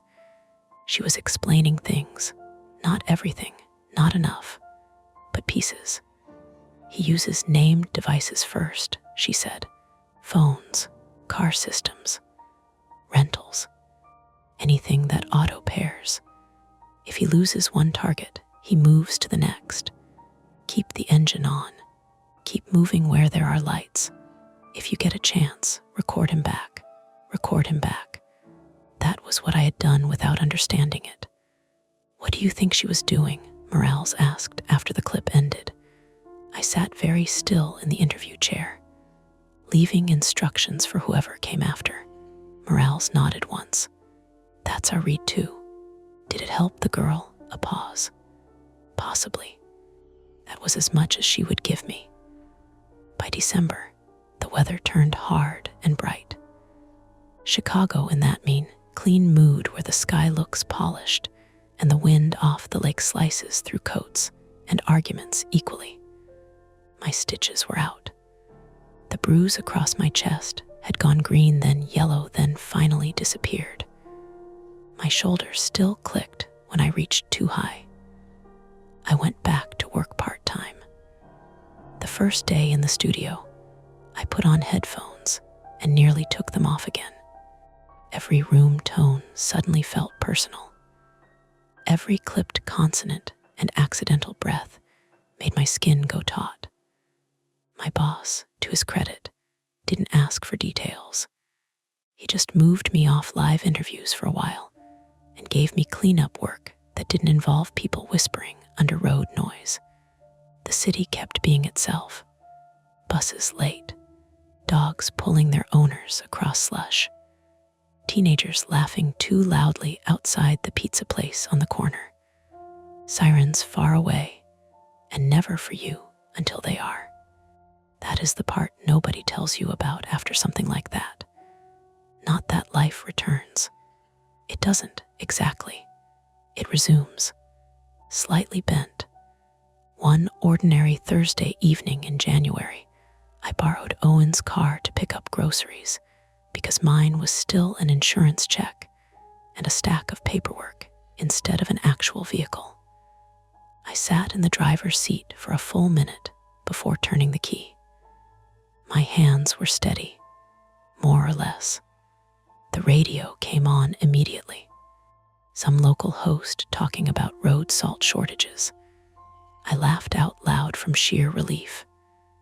At the store, I bought too much again. Pasta, dish soap, coffee, clementines. On the way back up to the apartment, the plastic bags cut into my fingers, and the stairwell smelled like onions and old paint. Ordinary, heavy, annoying. Inside, I set everything on the kitchen counter and noticed my phone buzzing in my coat pocket.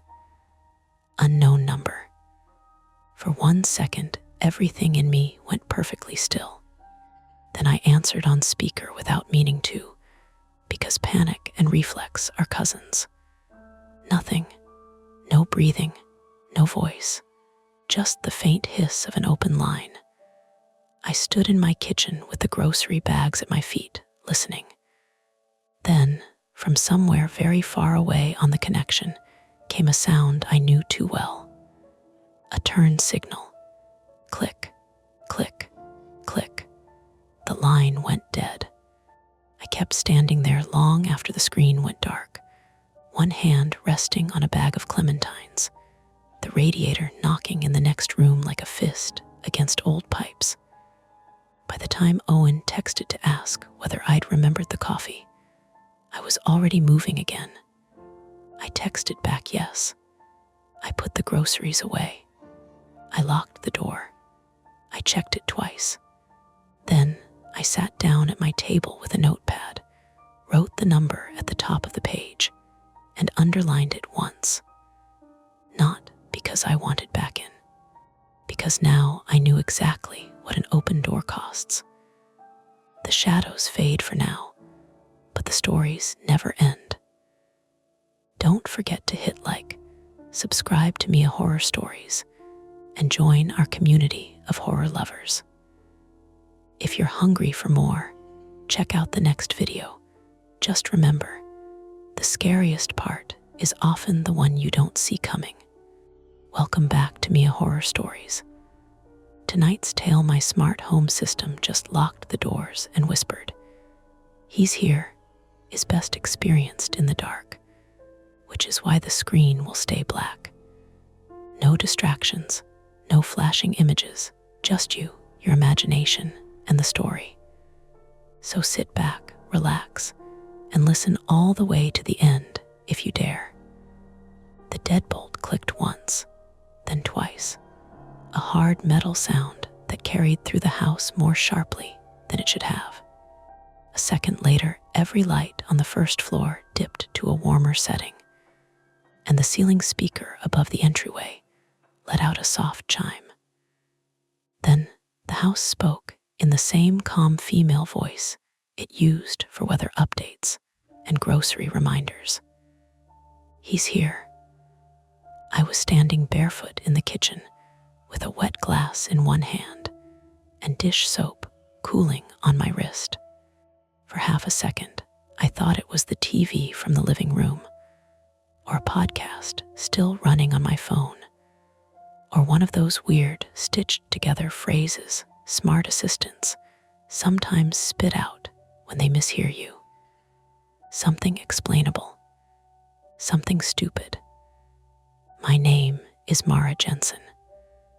I was 33 that fall, and I had been in the house exactly 19 days.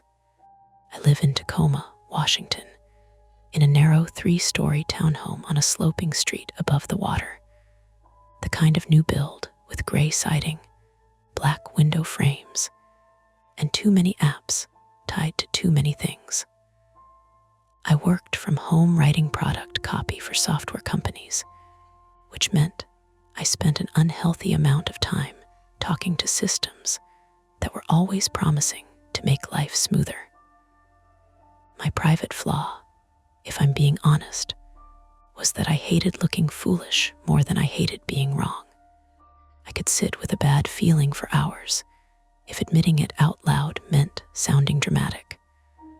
So instead of panicking, I set the glass down in the sink and said too casually, "Okay, funny." The house didn't answer. The vent above the stove gave a low rattle. Outside, a car passed over the wet street with that hush tires make after rain. My front door, 2 rooms over, remained locked. I wiped my hand on a dish towel and looked at the wall tablet mounted near the pantry. The home dashboard was still awake, glowing pale blue in the dim kitchen. Front entry, secured. Garage door, closed. Motion event detected. 8:41 p.m. That made sense, sort of. We had motion alerts on the front walkway because people in the neighborhood kept complaining on Nextdoor about package thieves and bored teenagers checking car doors at night. The whisper didn't. There was no setting called "He's here." There was supposed to be a recorded chime, then front door locked, if the system armed itself after dark. I stood there listening. The refrigerator compressor hummed. Somewhere upstairs, faint and irregular, came the papery tap of air pushing one of the half-unpacked wardrobe boxes against the bedroom wall. Then someone knocked. 3 quick raps. Not aggressive, just close enough together to make me jump anyway. "Mara," a man called through the door. It was Eli. I exhaled so hard I laughed at myself. Eli Mercer was 35, male, broad-shouldered, in a way that made every jacket look too small even when it fit. He did commercial electrical work and had spent the last 2 weekends helping me fix the stupid little things the builders had rushed, an outlet in the upstairs bath that tripped for no reason, cabinet hinges hanging crooked, the guest room window that needed a shoulder to latch. He had the kind of practical patience I borrowed when mine ran out. And because he worked with wiring and panels all day, he treated every problem in the house like a thing with a cause, a path, and a fix. "Doors locked," I called. Another pause. "Yeah, I got that." He rattled the handle once, then again. "Why is it not unlocking from my phone?" "Because apparently my haunted luxury toaster of a house thinks you're—" I stopped, already embarrassed by how that sounded. I crossed the entryway and looked through the narrow glass sidelight beside the door. Eli stood on the porch in a damp work hoodie, hair flattened from drizzle, one hand holding a brown paper bag against his chest. Thai takeout. His truck sat at the curb under the maple tree, beads of streetlight caught on the windshield. "You're what?" he said. The system did something weird. I touched the wall screen near the door and brought up the camera feed. The porch view sharpened into color. Eli lifted his free hand and made a face at the lens. "Please tell me you didn't set some kind of night lockdown mode and forget," he said. "I didn't forget." "Then what it do?" I hesitated, which annoyed me, because the second you hesitate with a sentence like that, it gets bigger. "It locked the doors," I said, "and then it said, 'He's here.'" Eli went still for one beat. Then he barked a laugh. "Okay, that's creepy enough that I almost respect it." "Right. Sure it didn't say I'm here?" "No, or entry clear, or something normal that your brain turned into a horror movie line." That landed because it was exactly the fear under my skin. Not that something impossible had happened, that I'd heard a normal glitch and made it sinister because I was alone, because the rain had started, because the house still smelled faintly of new paint and cardboard and didn't feel fully like mine yet. I unlocked the door from the screen. Nothing happened. I tried again. The screen flashed command sent, then error, device not responding. Eli saw my face change through the glass. "What? It's not opening." He put the takeout bag down and crouched by the keypad. "I've got the backup code. Try it." His fingers moved. The keypad lit white, then red. A flat tone sounded. "Nope." I checked the app on my phone. Spinning wheel. Connecting. Then a banner at the top. "Some devices may be temporarily offline." "That's great," I muttered. Eli leaned close to the sidelight. "Is the manual thumb turn engaged?" "From inside, yeah. So turn it." I did. The deadbolt gave resistance at first, like it was under tension, then moved halfway and stopped with a dry scraping sound from inside the door. "It's stuck." "Let me guess," he said. "Premium smart lock. Builder's choice." Of course. For a few minutes, it still felt annoying rather than frightening. Eli talked me through removing the interior cover plate while he stood outside in the damp, peering through the glass and telling me which screws to loosen. The entryway light had dimmed automatically with the rest of the house, and I had to angle my phone flashlight against the brushed nickel housing to see what I was doing. Dust clung to the edge of the mounting plate. One of the screws was already slightly stripped, which turned Eli quiet in a way that meant he was storing the information for later irritation. When I finally got the plastic cover off, the battery pack sat loose in its cradle. "That's it," I said. "It just died."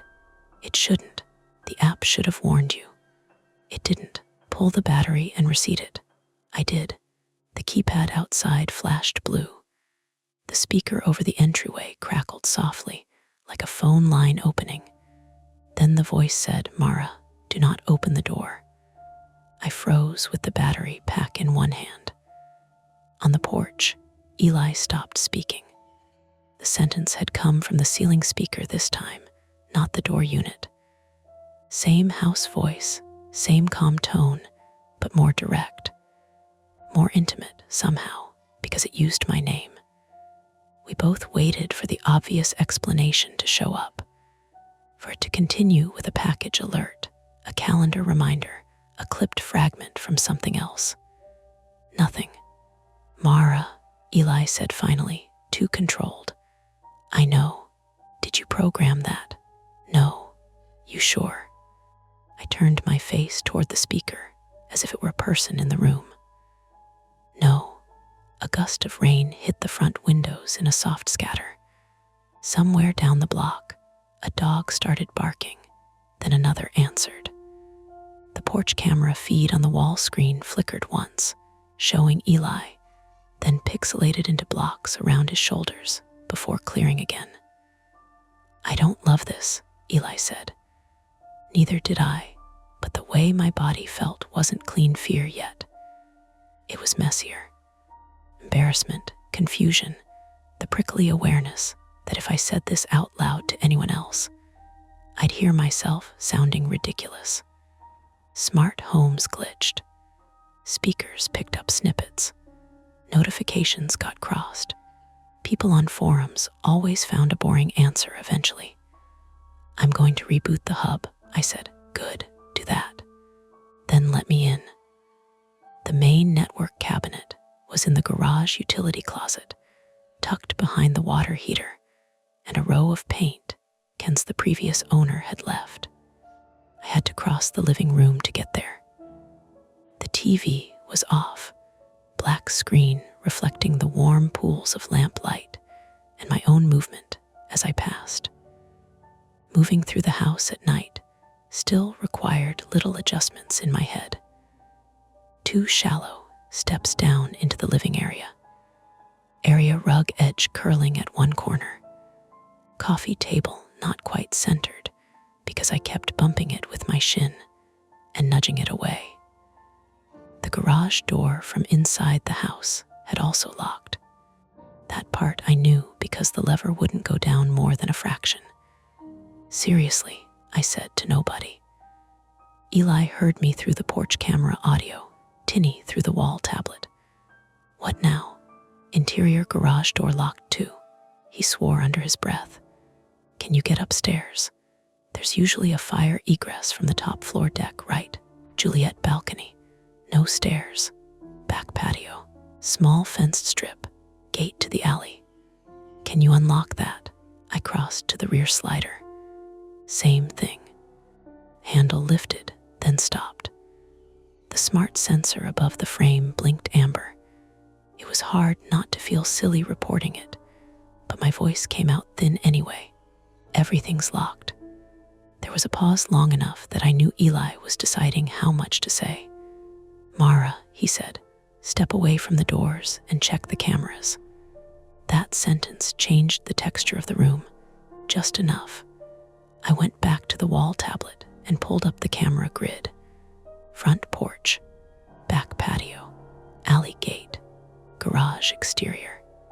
The feeds loaded one by one in grayish nighttime color.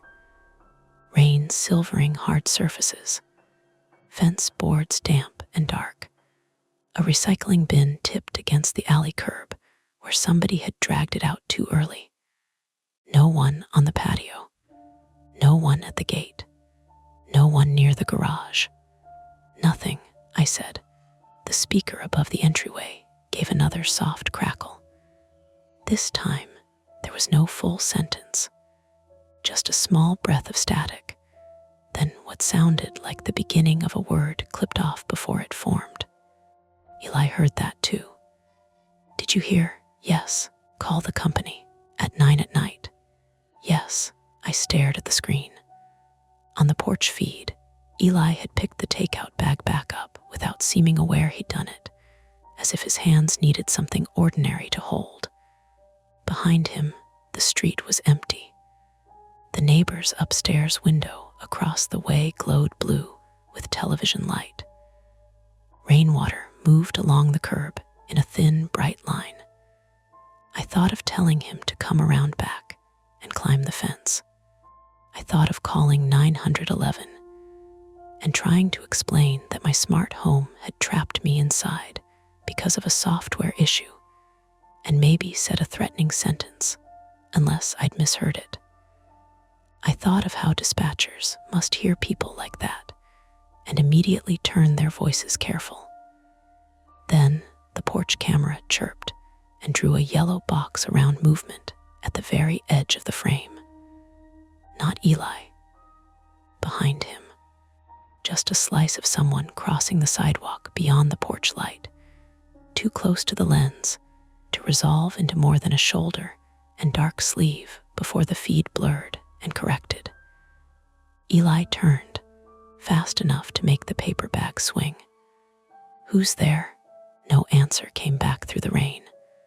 I looked at the screen, then at the deadbolt, then up toward the speaker in the ceiling, waiting for the house to say something else. It didn't. That almost made it worse. Eli faced the camera again. His voice stayed steady, but only because he was forcing it to. "Mara," he said, "you've got two choices. You either call support right now, and we treat this like bad hardware, or you call the police, and we stop pretending it's only the lock." I stood in the entryway with the screwdriver still in my hand, battery cover at my feet, and the whole house listening. I had to choose before whatever this was chose for me. I didn't answer him right away, not because I didn't understand the choice, but because both options felt like admissions of something I didn't want to say out loud. If I called support, I was admitting this was probably a glitch, and I'd panicked for nothing. If I called the police, I was admitting I believed the house, and that meant I believed there was someone here. Eli watched me through the glass, rain collecting along the edge of the porch light behind him, turning everything into a halo of soft glare. He wasn't impatient, but he wasn't relaxed either. His shoulders were set in that slightly forward lean he got when he was ready to act. "Mara," he said more quietly, "don't freeze on me." "I'm not freezing. You're thinking in circles." That stung because it was true. I could feel the loop, explain it, minimize it, avoid looking stupid. My brain kept offering me softer versions of the same sentence. It's probably just a bug. It probably misheard something. It's probably the speaker above the entryway made a small clicking sound. Not speech, just a relay or a connection somewhere, like something inside the walls had opened and closed. I swallowed. "Okay, fine, I'll call support first." Eli didn't argue. He just nodded once. "Put it on speaker." I pulled up the app again, still struggling to connect. The support number was buried 2 menus deep under device health. I hit call and paced the length of the entryway while it rang. The house was too quiet. Not silent.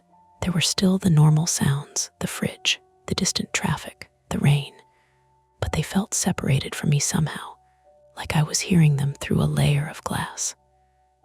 After 3 rings, a man picked up. "Thank you for calling Verity Home Systems. This is Daniel. How can I help you tonight?" His voice was smooth, practiced, not bored, not rushed. Exactly what you'd want at any other time. "Hi," I said, forcing my tone into something reasonable. My system just locked all my doors, and I can't unlock them from the app or the wall panel. "Okay, I can definitely help with that. Can I get your name and the address associated with your account?" I gave it to him. He typed. I could hear it faintly through the speaker. "And you said the doors locked automatically?" "Yes, and it also made an announcement that I don't recognize." "What did it say?" I hesitated again. Eli made a small, impatient gesture through the glass. It said, "He's here." And then a minute later, it told me not to open the door. There was a pause on the line, not long, just enough that it felt like Daniel had to choose his next sentence. "Okay," he said carefully. "That's not a standard system phrase. I know. Do you have any custom routines set up, any voice triggers or security automations. No, I barely finished setting up the basics. Understood. Let me pull your system logs. While he worked, I watched the camera feeds. Eli had stepped back off the porch now, scanning the street, then the yard, then the side of the house. He moved like someone who didn't want to alarm me, but wasn't willing to ignore a possibility either. Okay, Daniel said. I'm seeing a security event triggered at 8:41 p.m. The system entered lockdown mode. I didn't put it in lockdown mode. No, it looks like it was triggered by an external command. My stomach tightened. External as in remote. External as in not initiated from your in-home devices. It could be the app, a linked account. Or I wasn't on the app, I said. Eli caught that through the speaker and frowned. Do you share access with anyone? Daniel asked. No, any previous owner accounts that might still be linked. The house is new construction. Okay. He sounded less smooth now. Still professional, but the edges were there. I'm going to try to send a reset command to the hub, he said. I see the system go offline briefly. Okay, the wall tablet flickered. The camera grid froze, then went gray. A message appeared, system restart in progress. The lights dimmed further, then snapped off entirely. For a second, the only light in the entryway came from my phone screen and the thin spill of the porch light through the glass. The house exhaled a long mechanical sigh as systems powered down. Daniel, I said, I'm still here. That's normal during a reset. Nothing about this feels normal. I understand. Give it about 30 seconds. 30 seconds stretched. The refrigerator cut out. The hum died.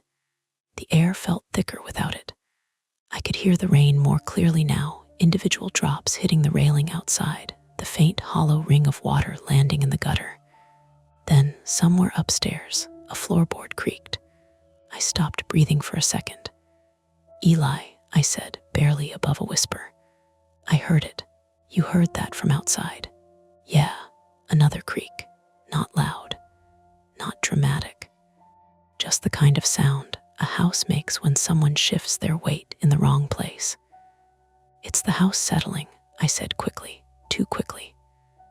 Maybe, Eli said, but he had turned toward the side of the house now, toward the narrow gap between mine and the neighbor S, as if trying to angle for a better view of the upper windows.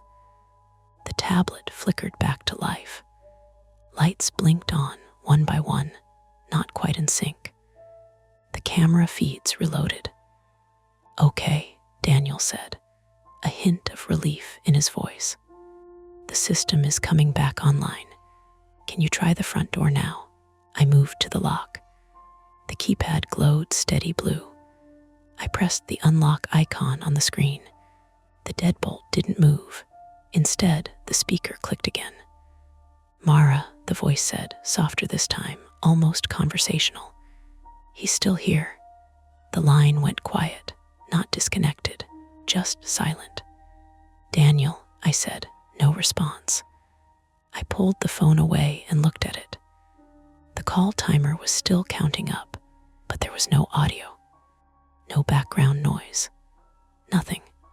Did he hang up? Eli asked. I don't know. I tapped the screen. Hello, Daniel, the call dropped. I stared at the phone for a second, then slowly lowered it. Okay, Eli said, voice tighter now. We're past support, I nodded. I'm calling the police, I said, good. My fingers felt clumsy dialing 911, like they didn't quite belong to me.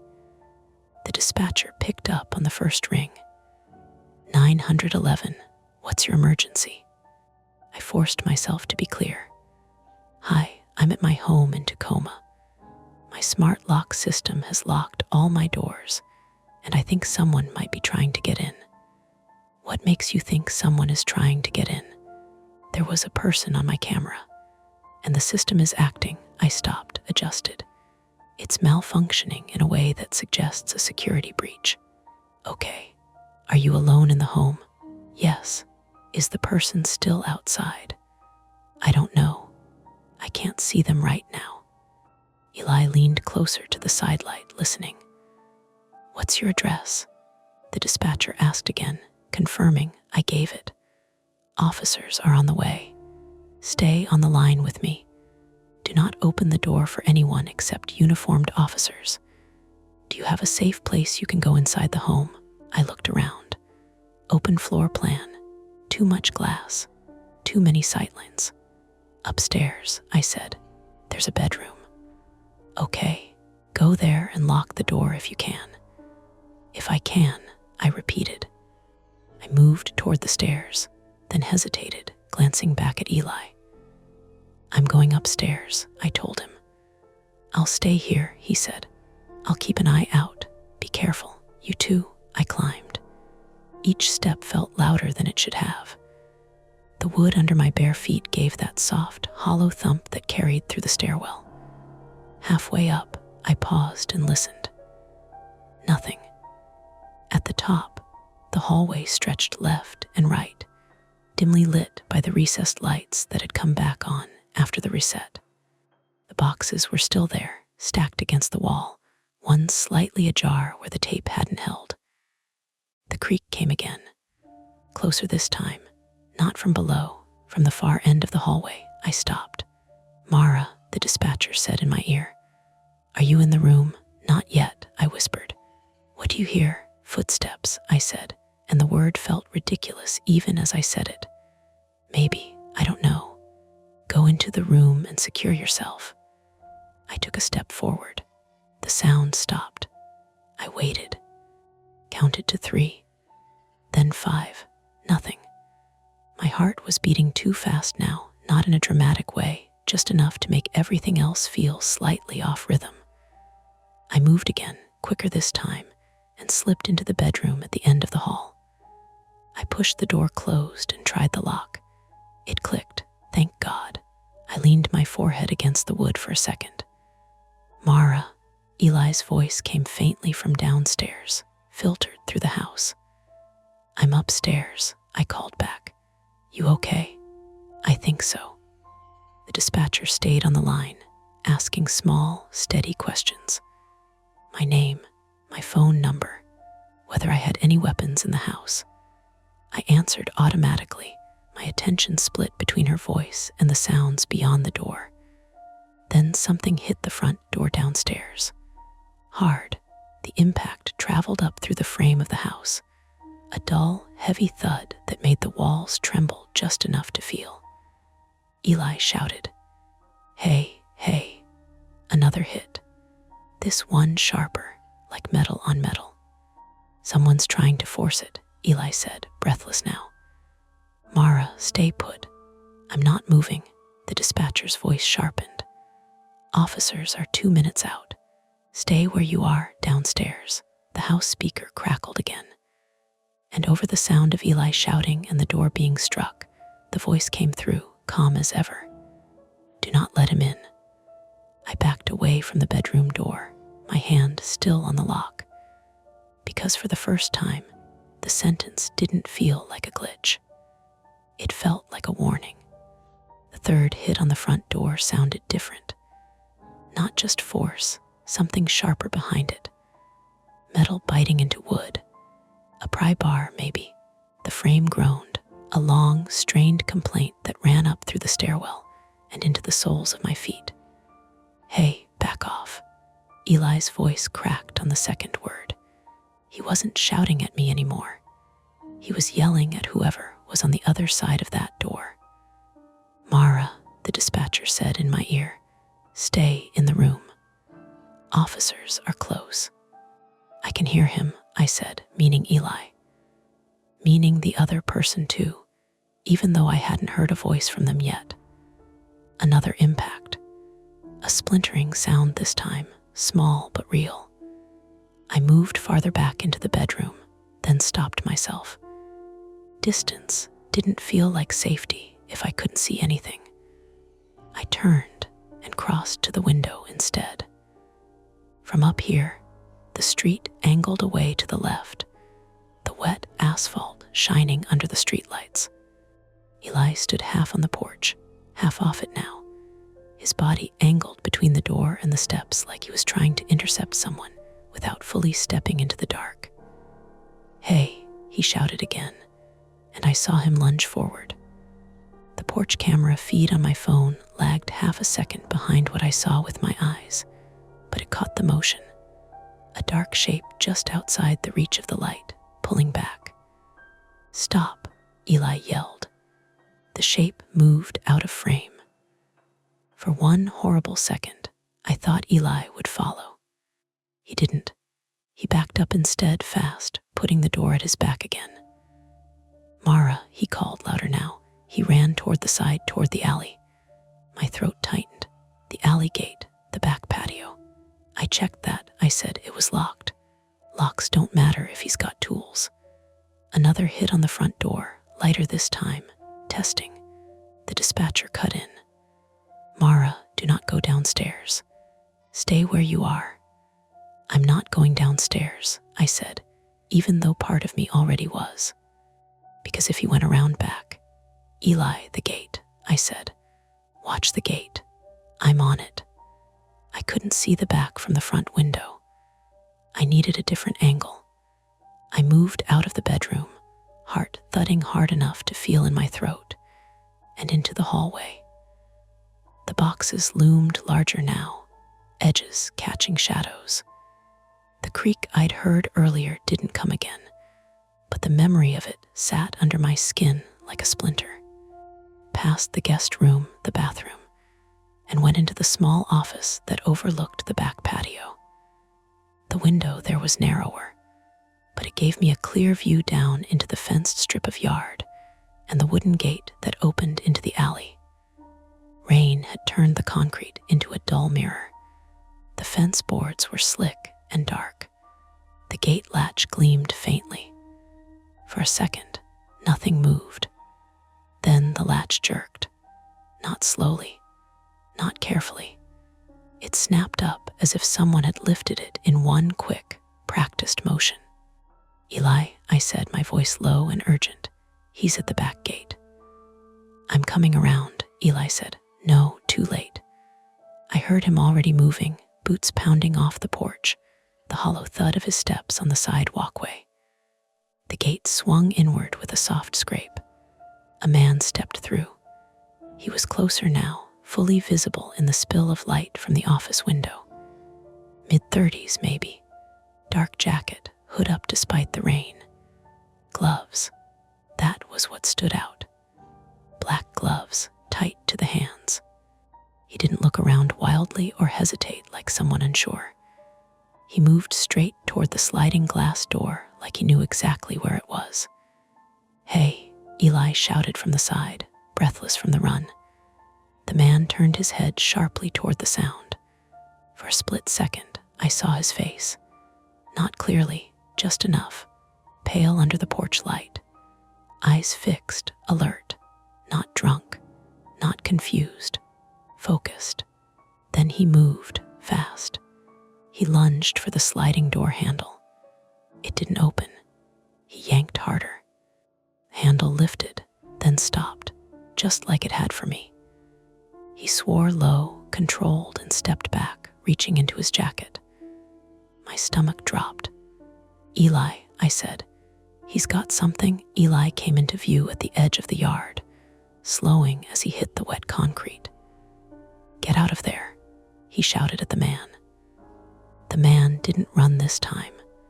He turned, squared his shoulders, and for a second the two of them just faced each other across the narrow strip of yard and rain. "Leave," Eli said, voice low now, dangerous. The man didn't answer. He just took one step back toward the fence, eyes flicking once toward the house, toward me, then turned and vaulted the gate in one smooth motion. Gone. Eli stood there, breathing hard, watching the alley. "Stay there," I called down. "Don't follow him." "I'm not," he said. "I'm not stupid." He ran a hand through his hair, then looked up at me. "You okay?" "I'm fine." My hands were shaking. The dispatcher was still in my ear, voice steady. Officers are turning onto your street now. Okay, I said, okay. Except nothing about this was okay. Because now we knew this wasn't just a glitch, not just a weird voice. There was a real person with tools moving around my house, testing entry points like he'd done it before. And the system had locked everything, including me. Eli, I said, forcing my voice to steady, we need to get the system offline. Completely. Agreed, he said immediately. Kill power to the hub. It's in the garage. Right. We both looked toward the front of the house without meaning to. The garage door was still locked. I can get to it from outside, Eli said. Breaker panel S on the side of the house. Do that. Stay upstairs. I will. He moved again, heading back around the side, slower this time, checking corners, scanning the alley before he turned his back to it. I watched until he disappeared, then pulled back from the window. My breathing felt too loud in the small office. Too fast. I needed to move, not stand there, not wait. I stepped back into the hallway and nearly jumped out of my skin. A shape stood at the far end. Tall, still. For a second, my brain filled in everything wrong. Someone inside, somehow past the locks, standing there, waiting. Then the recessed light above flickered. The shape resolved, just a coat. Hung on the back of a chair I'd dragged into the hallway earlier because I'd run out of space in the bedroom. I let out a shaky breath that turned into a short, sharp laugh. Jesus, I muttered. The dispatcher heard it. Mara, nothing, I said, false alarm. But my heart didn't slow right away. It hammered against my ribs, leaving me lightheaded. I moved past the chair into the bedroom again and shut the door, locking it out of habit. From outside, faint but distinct, came the metallic click of a breaker being flipped. The house reacted instantly. Lights flickered.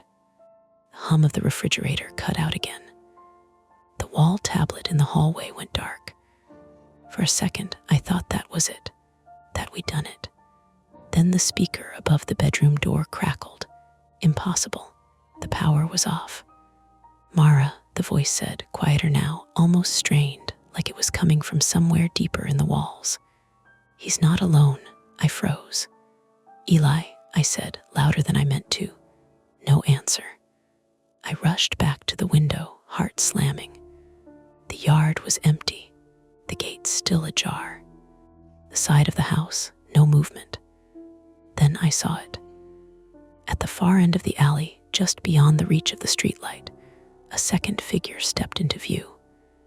Not running, not rushing, just waiting, watching the house, watching me. Mara, the dispatcher said, sharper now, officers are on your street. Stay inside. Do not engage. Headlights swept across the front of the house, bright and sudden. Red and blue followed, reflecting off the wet pavement, flashing against the walls, filling the rooms with color.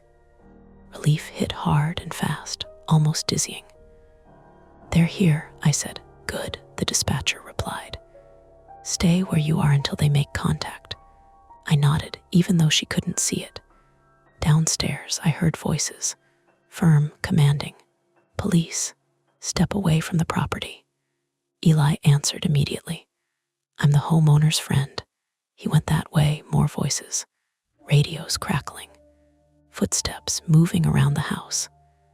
I sagged slightly against the window frame, tension draining in a rush. It was over. It had to be. Then the bedroom door lock clicked.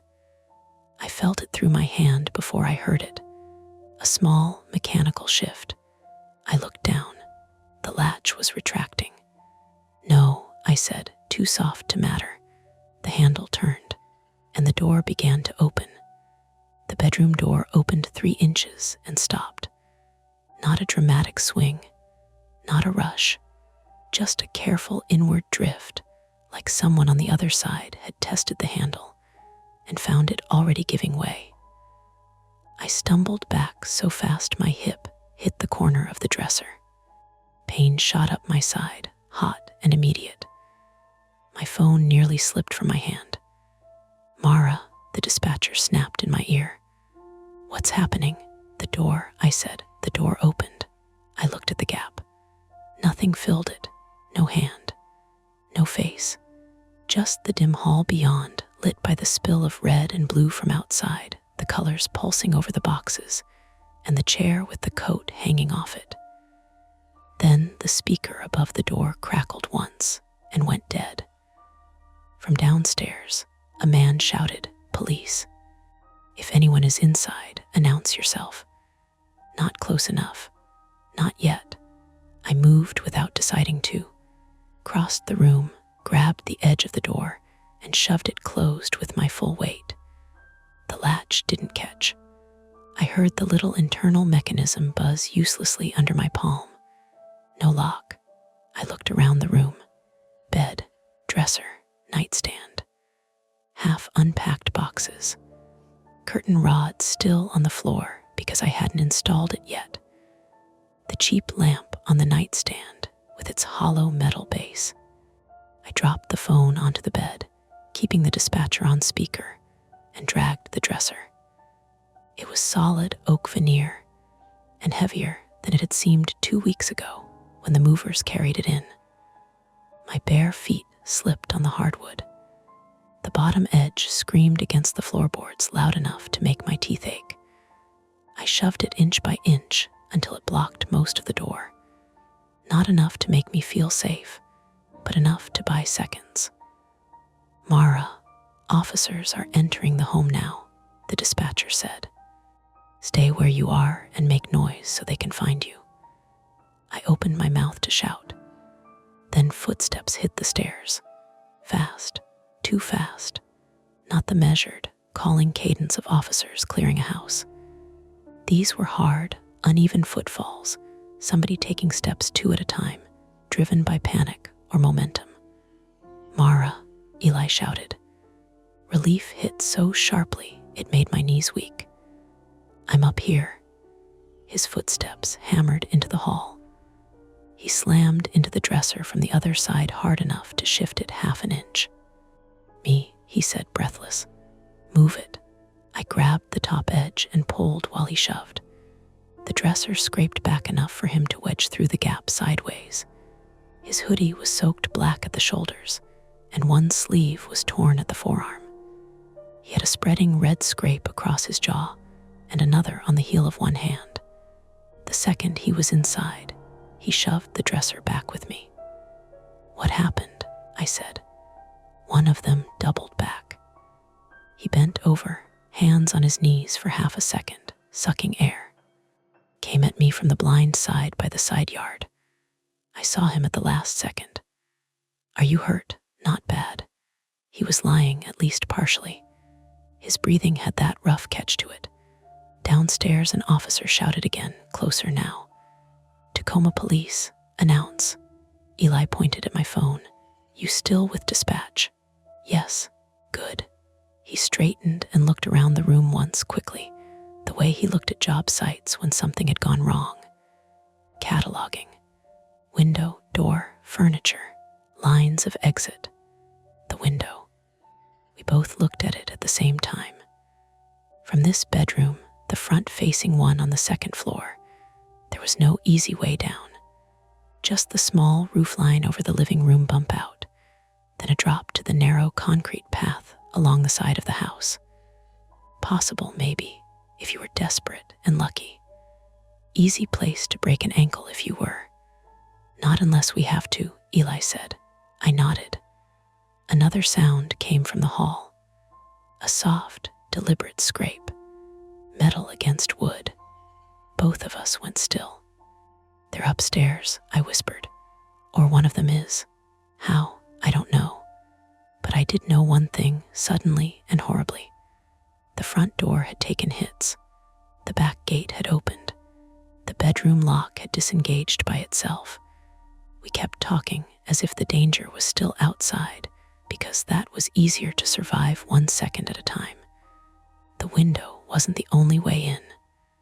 There was the garage, utility closet, internal access, the door that had locked when the system went into lockdown. If someone had gotten into the garage before the full reset, before the door sealed, or if there was another access panel, another builder shortcut, another stripped screw half-installed piece of crap, the scrape came again. Lower now, near the latch. Eli mouthed, "Pry bar." I grabbed the lamp. It weighed almost nothing, but the cord gave me something to wrap around my wrist. He spotted the curtain rod on the floor, snatched it up, and stripped off the plastic finial with one twist. Hollow aluminum about 4 feet long. Not much. Better than empty hands. "Police," an officer shouted from the hall below. "Show me your hands," a man shouted back. Not words I could make out. Then a crash. Something heavy falling into the wall. Eli flinched toward the door on instinct. The pry bar bit deeper. The top hinge gave a tiny metallic ping. "They're trying to pull you out while the cops are downstairs," he said. "Why me?" He looked at me, really looked at me, and I saw the thought arrive in him the same way it had in me, late and unwelcome. "This house," he said, "it's not random." The wall speaker by the bedroom door, dead for the past minute, suddenly gave a burst of static so violent it made me jump. Then the voice came back, degraded, chopped at the edges. "Garage," it said. "Mara, garage." Eli stared at it. I said, "Did it just?" "Yeah." Another shove hit the door. The dresser lurched toward us. Wood cracked near the latch. Eli made the choice first. We move. What? If that door goes, we get trapped in here. No cover, no real weapon. The cops are downstairs. The garage gives us the hub, the breaker, maybe a manual release, maybe proof of how they got in. Or it puts us closer to them. It already has. Another hit. Harder. The top corner of the door split with a sharp report. My whole body wanted to stay put. Old stupid instinct again. Don't make it worse. Don't choose the dramatic option. Keep things manageable until they stop being real. But there was nothing manageable left. Eli moved the dresser back before I could argue. "Go," he said.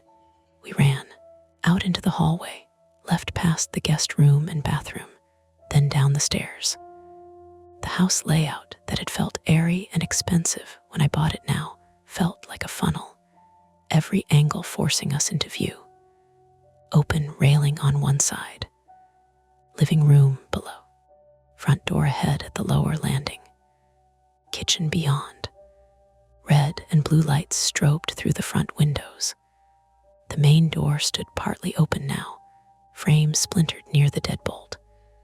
2 officers were inside, one near the entry and one by the living room opening, both looking toward the front, shouting commands at someone on the porch or just beyond it.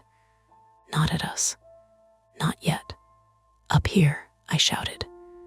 The officer nearest the stairs spun, weapon raised halfway, then lowered it when he saw us. "Hands. Show me your hands." We did. Before he could say another word, movement flashed at the rear of the house. The sliding glass door. A figure came through low and fast, not because the door had opened normally, but because one panel had been shattered out at the bottom corner. Glass glittered across the kitchen tile. A man's shoulder rolled through the opening, gloved hand wrapped around something dark and heavy. Not a gun. A compact pry tool. Maybe a hammer. "Enough. Back," the officer yelled. Everything broke loose.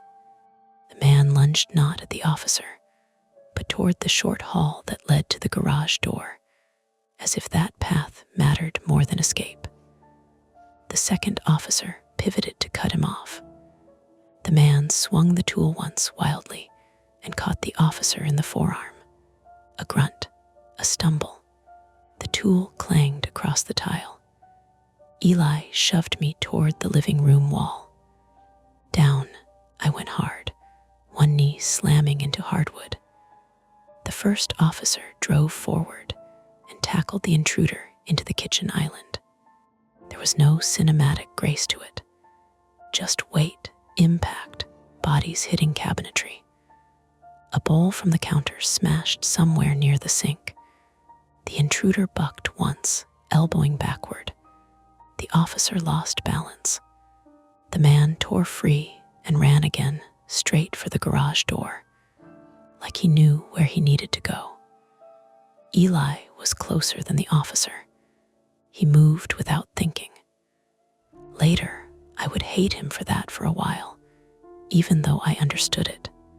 He caught the man from the side just before the garage hall, wrapping both arms around his chest and driving him into the wall. The drywall boomed. Framed builder-grade art fell and burst underfoot.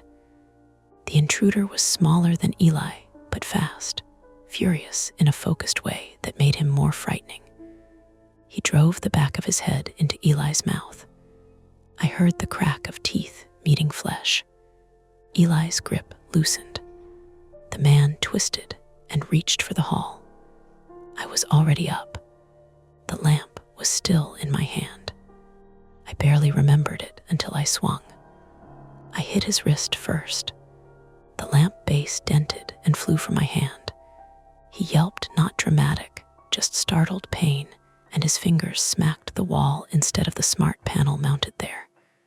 The panel. That was what he'd been reaching for, not just the garage door. The control screen. He turned toward me with a look on his face I still don't have a clean word for. Recognition, maybe.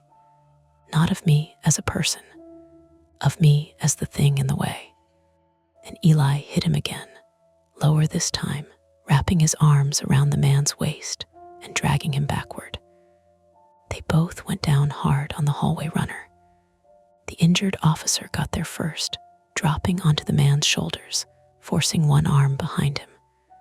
The first officer came in a half-second later and finished it with brutal efficiency. Knee, wrist, cuffs. The whole fight took maybe 8 seconds. It felt like a room collapsing. Clear, one of the officers shouted. Nobody answered clear, because from outside, beyond the broken slider, came the sound of running feet in the alley and another officer yelling, "Stop, police," the second one. I scrambled up enough to see over the counter toward the back patio. Flashlights jittered against the fence boards. A body hit the gate hard enough to bang it open. Then another shout. Then a wet thud that made every muscle in me go cold with understanding. The chase didn't last long. One officer came back into view at the slider and called for medics. Eli sat up against the hallway wall, hand clamped over his mouth. Blood ran down between his fingers and onto his wrist. His torn sleeve was darker now at the shoulder too, not just rain blood there as well, shallow but steady. I dropped beside him. "Let me see." He shook his head once, eyes squeezed shut. "Eli." He moved his hand. His lower lip was split open, and one front tooth was chipped badly, maybe broken deeper. Blood slicked his chin. Looked more shocked than pained, which scared me more. "You got hit in the shoulder too," I said. Sighed, he managed thickly. Tool caught me. One of the officers crouched near us, breath still hard from the fight. "Ma'am, are you injured?" I looked at my hands. Tiny cuts from somewhere. Glass. Wood. My knee was throbbing from the fall. My hip, where I'd hit the dresser earlier, felt stiff and hot. "Not bad. Stay put. Medics are coming." The intruder on the floor turned his head enough to look at me. Close up, he was younger than I'd thought. Early 30s, maybe. Rainwater, sweat, and kitchen grit on his face. No wildness. No drugs that I could see. Just a flat, trapped fury. "What do you want?" I heard myself ask. The officer beside him said, "Don't talk to him." But the man smiled, and that was worse than if he'd yelled. Not big, just enough to show he understood something I didn't. He shifted his gaze toward the garage hall. That was all. Then the paramedics were there, and radios, and too many voices overlapping. The second intruder, we learned in fragments, had run the alley and ignored commands, gone over a slick retaining wall behind the neighboring lot, and landed badly. Spinal precautions, unconscious but breathing. One officer with a twisted ankle. The one in my kitchen with a forearm already swelling where the tool had hit him. The house seemed to sag around all of it. Broken slider, splintered front frame, glass across the tile, and wet shoe prints all over the kitchen. The smart panel in the garage hall glowing calmly, somehow untouched, screen awake with its neat icons, entry, climate, cameras, scenes, as if none of this had happened inside its reach. When the medic cleaned the cuts on my hands, the sting was almost welcome. Something simple, something with a direct cause. When they checked Eli's shoulder, he hissed and finally let himself shake. Not from cold, I think, from the crash after. Looked at me while the medic taped gauze over the cut in his upper arm. "You hit him. You tackled him first. Terrible plan, awful plan." We both laughed once. It sounded wrong in the room. An officer approached then, older than the others, rain still beating on his vest. "Ma'am, we need you to stay available. Crime scene unit's coming. We'll also have detectives talk to you tonight if you're up for it." Tonight. Of course tonight. I looked past him to the garage hall again. The smart panel, the door. The utility closet beyond it, where the central hub sat hidden behind the water heater. "Someone needs to check the system," I said. "We will." "No, I mean now." He followed my gaze. "That's where they were headed." "I think so." The officer nodded once and sent another cop down the hall. I watched him go, watched the beam of his flashlight cut across the doorframe and disappear into the utility closet. A few seconds later, he called out for his sergeant. Something in his tone made the back of my neck tighten. Not panic, discovery. Payoff arriving with its face still covered. I didn't hear the details then, not all of them, just fragments from where I sat on the living room rug with drying blood on my hands and Eli beside me, his shoulder bandaged, his mouth swollen. Extra battery pack, secondary relay, hardwired bypass, camera splice. Words that meant the same thing in the end. This had not started tonight. Someone had prepared the house. And whatever else the smart system was doing, warning me, trapping me, saving me by accident or design, it had done it inside a setup another human being built. By the time the intruder in cuffs was taken out through the ruined front door, he looked at the ceiling speaker once.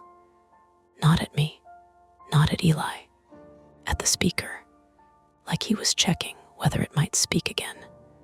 It didn't. That silence stayed with me longer than the shouting had, because the fight was over. The men were caught or down. The doors were open. Police were everywhere.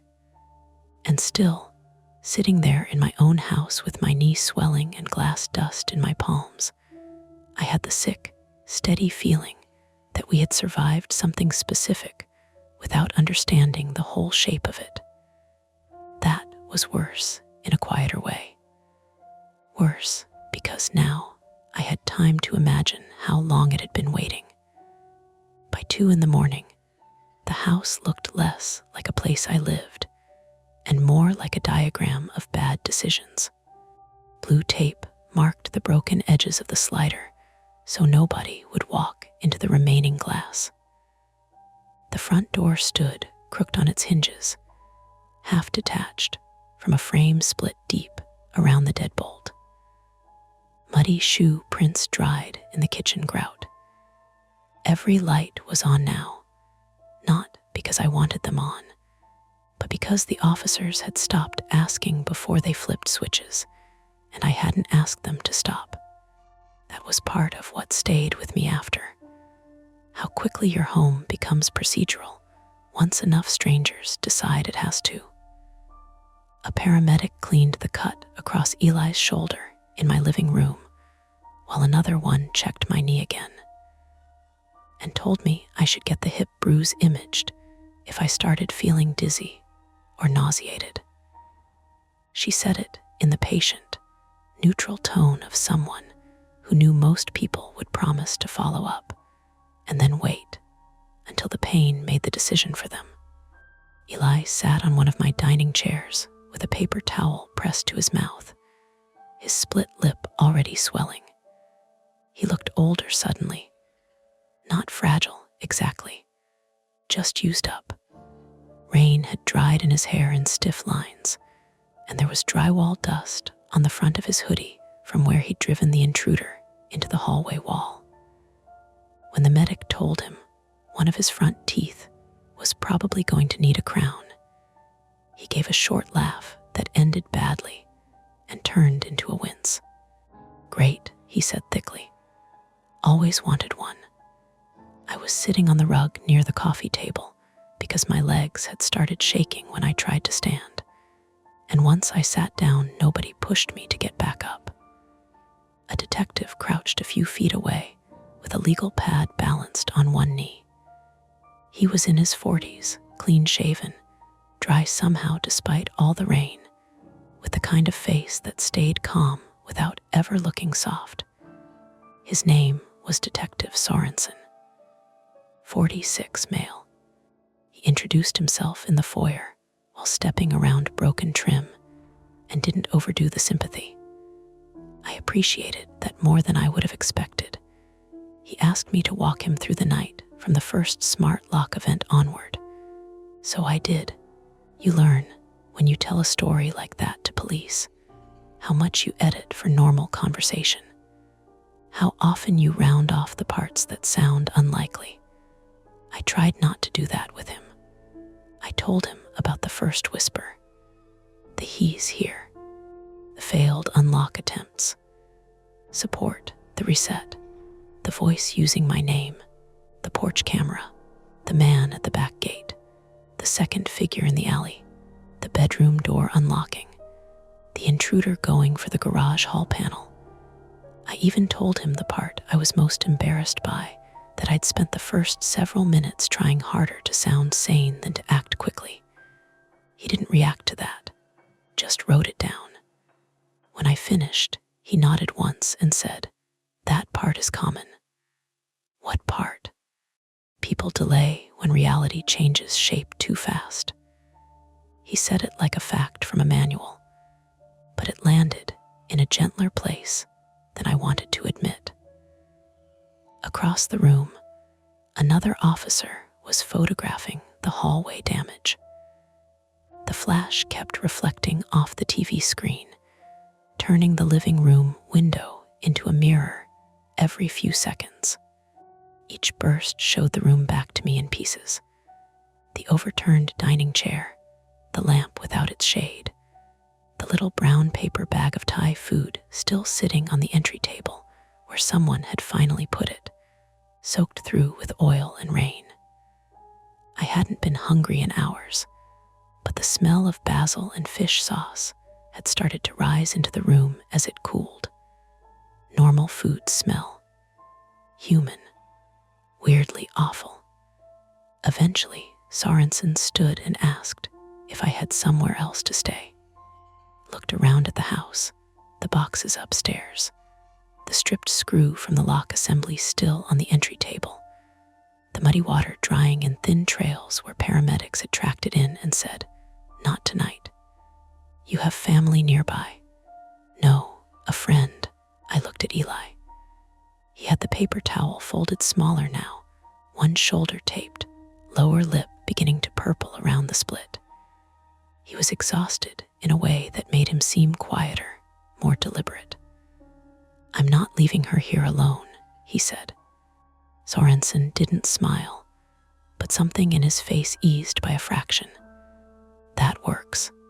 He then explained, carefully and without drama, what they knew so far. The two men were local. One had a record for burglary and vehicle theft. The other had done contract security installation work 3 years earlier under a subcontractor that had since dissolved. That part mattered. It connected too neatly to the house. New construction. Builder selected smart system. Sloppy installation on visible hardware. More competent work, buried where homeowners never look. The utility closet off the garage had been tampered with well before I moved in. Not extensively enough to trip standard inspections, but enough to matter if someone came back later knowing what they'd done. There was an added backup battery tied into the hub in a way that let the system stay partially active even if outside power was cut. A secondary wireless relay tucked behind conduit. A splice on one of the camera lines. It wasn't elegant. It was practical. You think they built themselves a way in, I said. Sorensen was careful with his answer.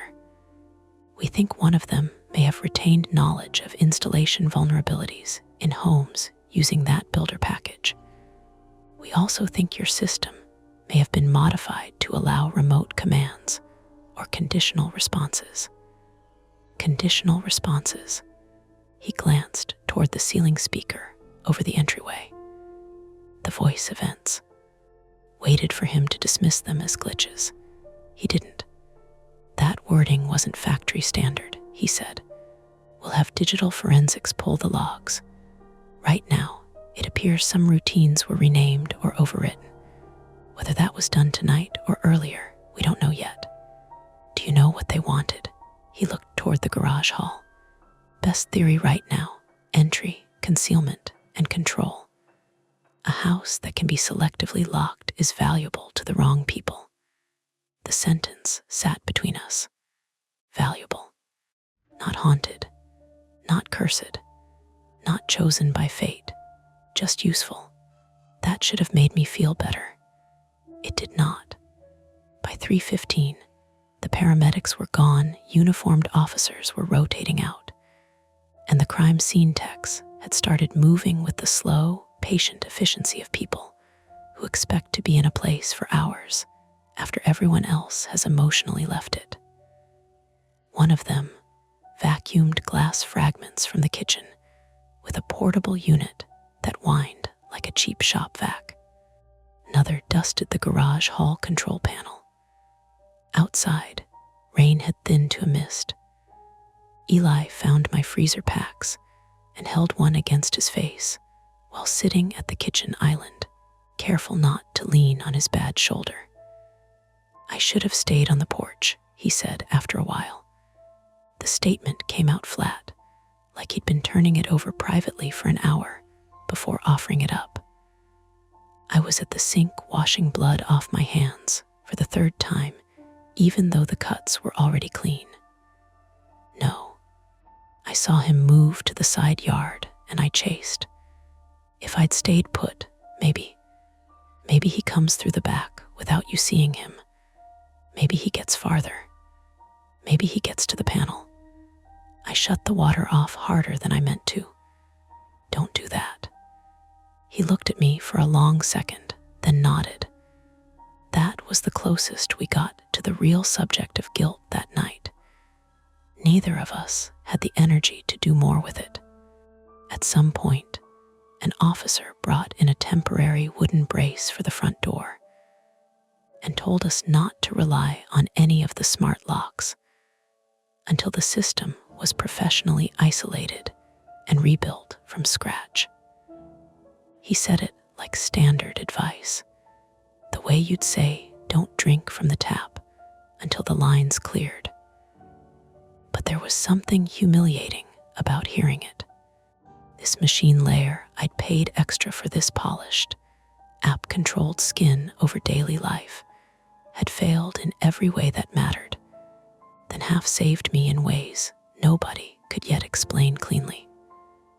Around 4, Sorensen came back with a property form and a preliminary explanation of charges: burglary, assault on an officer, breaking and entering. More might follow, depending on what digital forensics pulled and whether the installation tampering connected them to other homes. He asked me if anything seemed missing. I almost laughed. I haven't checked.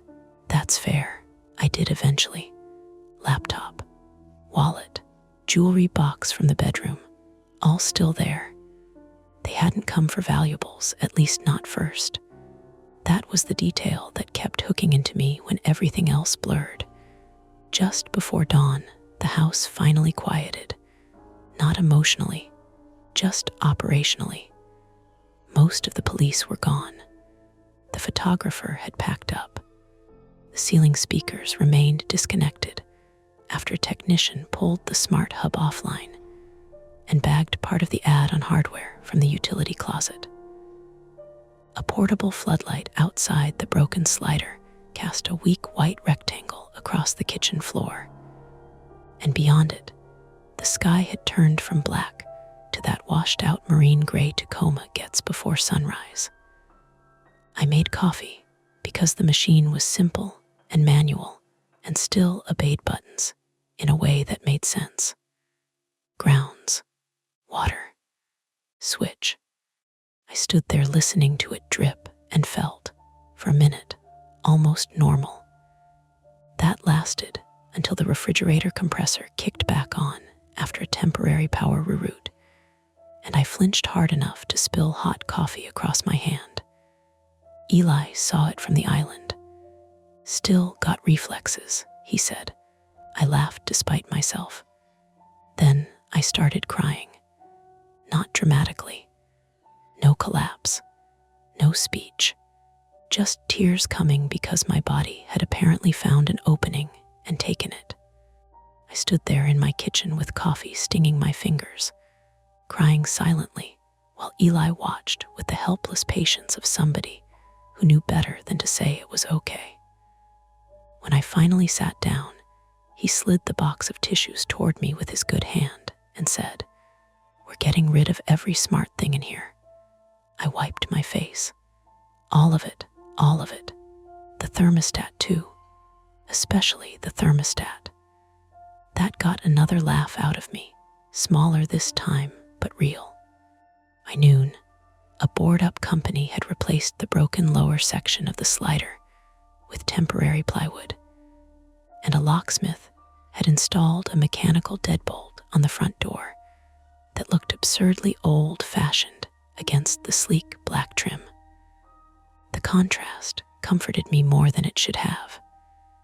The next 2 weeks passed the way aftermath often does, in fragments that would sound boring if I listed them, but felt enormous while living them. Dental appointment for Eli. 2 stitches inside his lip, crown scheduled, shoulder healing, but angry. Insurance calls. Detectives returning for a follow-up statement. A home systems consultant walking through the townhouse with a tablet and an expression that alternated between embarrassment and professional fascination. He recommended ripping everything out to the studs if I wanted certainty. I didn't, but I also didn't argue. I slept badly. The first 3 nights, I slept in the guest room at Eli's apartment because I couldn't bear the little startup chirps of appliances in my own place. His apartment was in Federal Way, over a bakery that started work at 4 in the morning. I woke at every oven cart rattle from downstairs and still slept better there than in my own bedroom. After that, I came back to the townhouse because not coming back had started to feel like another kind of surrender. I kept things simple. Lamps on plugs I could see, manual locks, a battery lantern by the bed. One old brass bell hung on the inside of the back gate, not for style, just so I'd hear it if it moved. Eli installed it without comment. The investigation moved in slow, official increments. The two men had not picked me personally. That came out first and mattered in a cold, almost insulting way. My house had been one of several flagged by the same subcontractors' leftover access knowledge and incomplete hardware records. Mine may have drawn focus because I'd recently activated the system under a new owner account, which told anyone watching that the property was occupied, configured, and worth testing. There were signs that the voice routines had been altered earlier, possibly during installation or shortly after, then left dormant. Some of the custom language mapped loosely to zone names and motion triggers. "He's here," according to one analyst, may have been tied to a perimeter breach event by someone with a habit of naming routines in plain language rather than technical terms. "Do not let him in" may have been linked to forced entry detection once the system recognized a specific door state mismatch. That explanation should have flattened the whole thing into software. It didn't. Maybe because it still left a human voice hiding inside human intention. Somebody had chosen those words. Somebody had left them there. A month later, I was back in the house full time. The bruises had faded from my hip and knee into those sickly yellow-brown ghosts before disappearing entirely. Eli's tooth had been fixed. The front door had been replaced. The hallway wall patched and painted. The kitchen glass gone. From the street, the townhouse looked exactly like itself again. Clean lines, quiet facade, nothing to warn anybody. That was the worst version of normal. One evening after work, I was carrying groceries in and had that ordinary little armful of domestic things, bread, detergent, green onions sticking out of a bag, when I realized I had paused on the threshold listening. Not for footsteps, for electronics, for some click or chime or soft synthetic inhale from the ceiling that would tell me the house had decided to speak again. There was nothing, just the distant wash of traffic toward Ruston Way, a gull somewhere over the water, a neighbor closing their car door. I went inside, locked the new deadbolt by hand, set the groceries down, and lived there. Mostly, that's the ending. Not peace exactly, just repetition softening the edges. Coffee in the morning, work calls, Eli coming by on weekends to help finish unpacking, me still checking corners with my eyes before I rounded them, then hating myself a little for it, then doing it anyway. Ordinary life returning in layers thin enough to see through. The faint, unresolved part came 6 weeks later. I was changing a light bulb in the upstairs office, the one overlooking the back patio, when I found a sticker on the inside of the closet shelf. Tiny, almost hidden behind a stack of printer paper. White with faded gray text. Installer notation, probably forgotten during construction. It was just a code and a short handwritten label in black marker. Zone 4HE, nothing else. Could have meant heat, heater, hall east, anything really. Some abbreviation from some tired subcontractor months before I ever touched the place. I peeled it off and stood there with it pinched between my fingers longer than I should have. Then I threw it away. I did not tell Eli. I did not call the detective.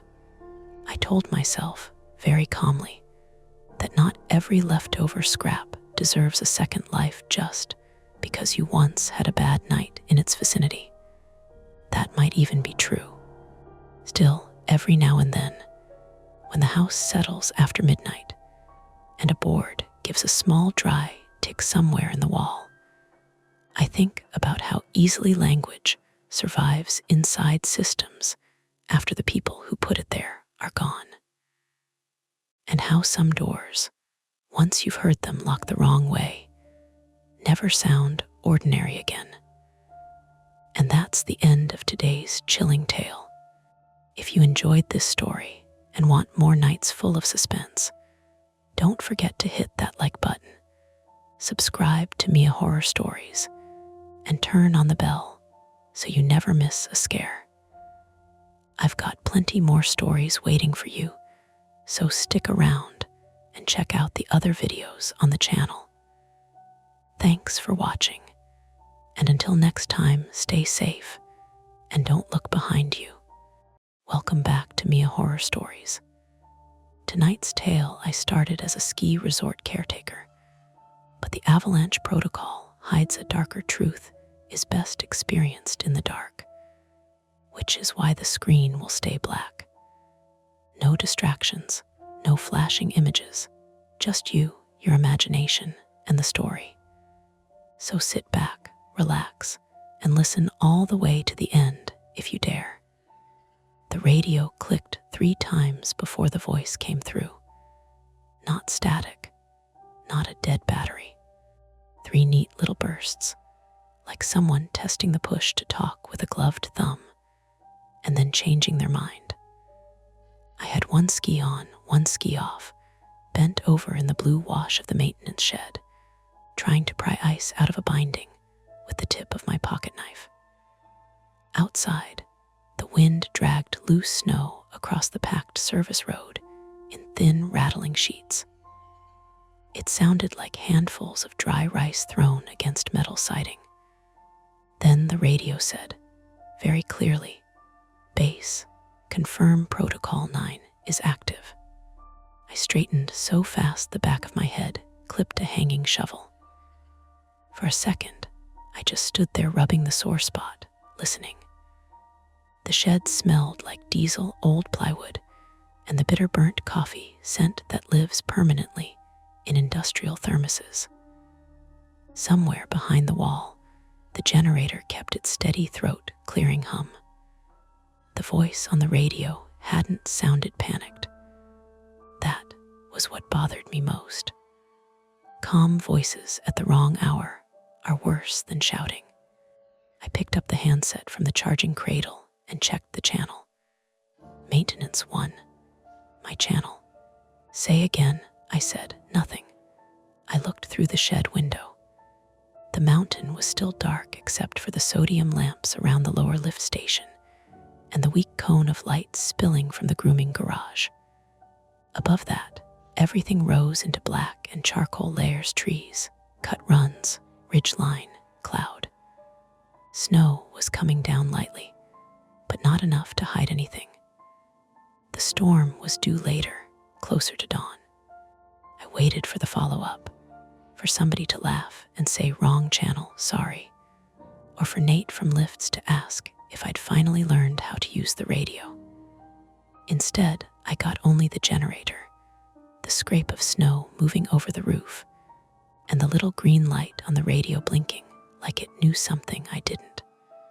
I told myself it was cross-talk. That was normal enough on mountains.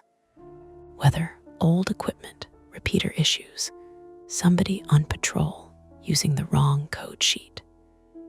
Explainable. Everything is explainable at 4:30 in the morning if you need it to be.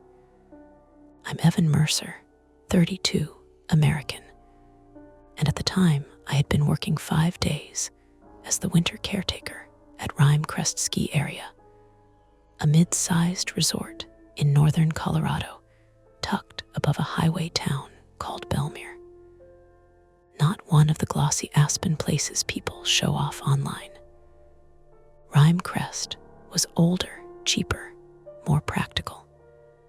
Families from Denver came on weekends. Locals came because they knew which runs stayed good after noon and which bartenders poured heavy when the tourists left. I'd taken the job because my life had narrowed in the city so quietly I hadn't noticed till I was measuring whole weeks by grocery receipts and unread texts. I wanted work that was physical, simple, seasonal. I wanted cold air, a bunk room, and enough exhaustion at the end of the day to keep my mind from circling itself raw. That last part was important. I didn't say it out loud to anyone, but I had a talent for imagining the worst thing that could happen, and then behaving as if thinking about it made it less likely. It never did. It just made me tired. I clipped into the second ski, slung the radio to my chest harness, and shoved open the shed door. The cold outside hit the inside of my nose like metal. Down by the lower station, a snowcat idled with its lights on, bright enough to turn the falling snow into a silver curtain. I pushed off toward it, the skins on my skis gripping the packed snow with a soft, tearing sound. The whole resort before opening had its own private language. Backup beepers from machines, lift towers ticking as metal shrank in the cold wind working through spruce branches, the hollow thunk of doors closing farther downhill than seemed possible. Not silence. Never silence. Just a set of sounds that made you aware how few people were around to make any others. Marta was the first person I saw when I reached the garage. She came out carrying a red fuel can in one hand and a flashlight clenched under her arm, moving fast in that flat-footed, purposeful way people have when they've worked in winter long enough to stop fighting the ground. Marta Klein, 46, German, head of mountain operations, had the compact build of someone who still did half the physical work herself because she didn't trust anybody else to do it right. Braids stuck out from the back of her beanie like a rope. She didn't waste words, but when she did speak, she had a dry sense of humor that could cut tension without ever sounding soft. She also hated surprises, which may be why she lasted so long in a place where weather rearranged every plan. "You're late by 2 minutes," she said, not looking at a clock. "I got radio traffic on maintenance 1, I said. "Somebody asking to confirm protocol 9. That got her eyes on me. "Who?" "Didn't say." She set the fuel can down. "Probably patrol messing around." It didn't sound like messing around. "No," she said after a beat. "They usually sound stupider." That made me smile in spite of myself. Then I noticed she hadn't actually dismissed it. Inside the grooming garage, heat from the machine bays turned the air wet and heavy with hydraulic fluid and thawing snow. Meltwater dripped off the treads of 2 parked snowcats and made dark little moons on the concrete. One mechanic was already under the chassis of the older cat, boots sticking out. On the far side of the bay, a younger guy in a patrol jacket was pouring coffee from a machine that looked older than I was. That was Tyler Beck, 27, American, avalanche tech and ski patrol, all rangy limbs and permanent under eyeshadows. He had the kind of face that always looked halfway through a joke, but the past couple of mornings, I'd noticed something brittle under it, like he was running on too little sleep and too much caffeine. Tyler talked easily, worked hard, and carried himself like somebody who needed to be useful every minute or else some darker thought might catch up to him. "You hear weird traffic?" I asked him. He looked up too slowly. "What weird traffic?" "Protocol 9. The coffee stopped halfway to his mouth, and he took the sip anyway. "Could have been testing," he said. "Testing what?" Marta asked. Tyler shrugged. "Old code list. Snow safety stuff before my time." "Your avalanche," Marta said. "There isn't much here before your time." He gave a tiny smile that didn't go anywhere. "Then maybe I'm wrong." That was the first real snag in the morning. Small, but there, like a nail catching your glove. Marta sent me to check the heat tape lines on the upper maintenance cabin before the temperature drop hit. Tyler was supposed to head to the control room and help verify weather station readings before the next advisory came in. The mechanic under the cat banged something with a wrench, and everybody moved again. Shift momentum. Easy to lose the feeling. I should say this now. Ordinary routines are powerful. More powerful than evidence sometimes. If you're tired enough, or new enough, or simply relieved enough, you will let a task list erase a lot of things that should stay underlined in your head. The skin track up to the upper cabin cut beside the beginner run, then wound into a stand of spruce where the air changed. Less wind, more tree smell, resin and cold bark, and the faint mineral scent of deep snow. Dawn still hadn't broken, but the clouds overhead had thinned to a lighter black. Somewhere out beyond the next ridge, a single blast echoed, one of the controlled charges patrol used after fresh snowfall to reduce slab risk in the bowls. Normal. I repeated that word to myself as I climbed. The upper maintenance cabin sat near the edge of a service clearing just below treeline, a squat cinder block building with a metal roof and one floodlight over the door. When I got there, the light was already on. I stopped. I had locked it the night before, not maybe, locked. I remembered because the latch always stuck, and I'd had to shoulder the door hard enough to make my right collarbone ache. I skied the last 10 yards slowly, listening. The roof ticked with settling frost. Wind hissed through the trees. No voices inside. Maybe Marta had been up first. Maybe Tyler. Maybe I had locked it badly. That happens more often than people admit. Memory likes to tidy itself after the fact. The padlock was hanging open. I touched the metal. Not warm exactly. Just not as cold as it should have been. I called out, "Hello." Nothing.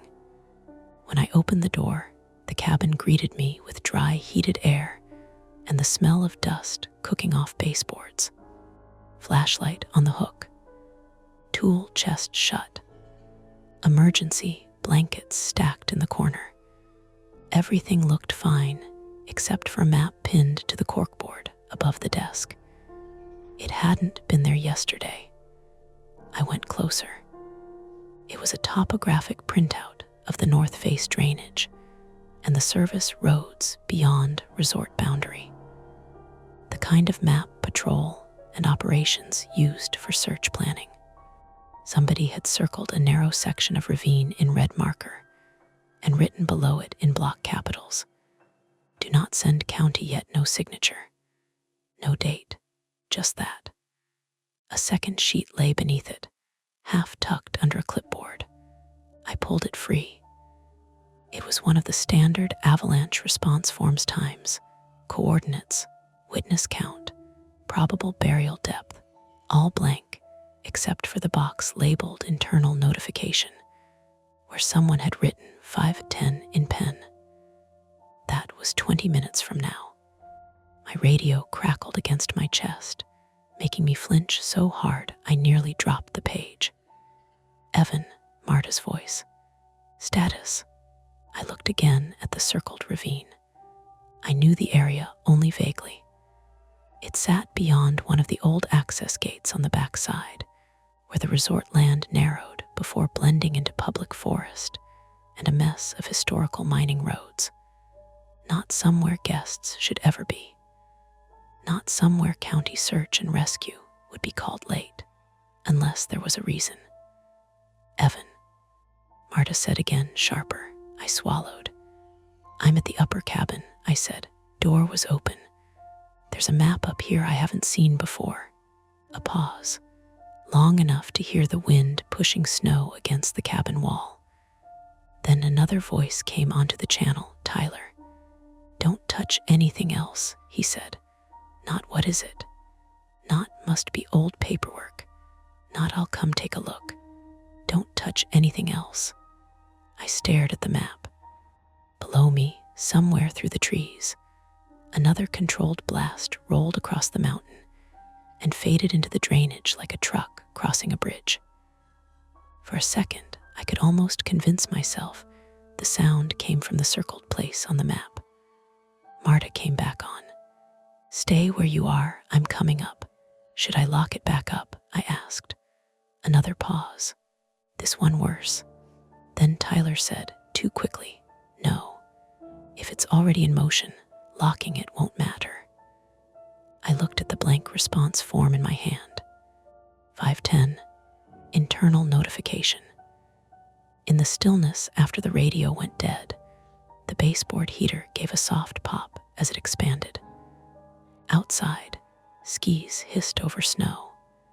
Someone was coming up the track. I moved to the window, but the floodlight only lit the falling flakes and the first line of trees beyond the clearing. Whoever it was hadn't reached the open yet. My heart was doing that annoying hard, precise beat it does when my brain starts making shapes out of incomplete facts. I had a choice, suddenly, and it felt bigger than it should have for a mountain job at dawn.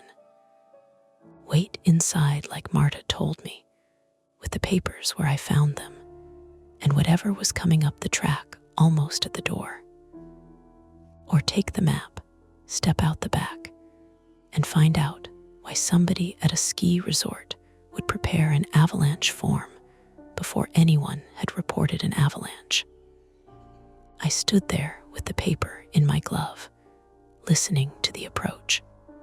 And for the first time since taking the job, the mountain stopped feeling like a place where weather was the main thing trying to kill you. The skis outside the cabin window stopped moving. Whoever it was had reached the clearing. I stepped back from the glass instinctively, the avalanche form still in my hand. My brain had that unpleasant electric buzz it gets when there are too many possible explanations and none of them feel good. Marta said she was coming up, but the skin track from the base usually took 20 minutes unless you were racing. Maybe 15 if you were Marta and angry about something. This had been, 5 minutes? The radio on my chest crackled again. Evan, Tyler's voice. Yeah, you alone? I glanced at the door. The handle hadn't moved yet. Yeah, I said, I think so. A long breath came through the radio. Tyler's voice dropped. Listen carefully.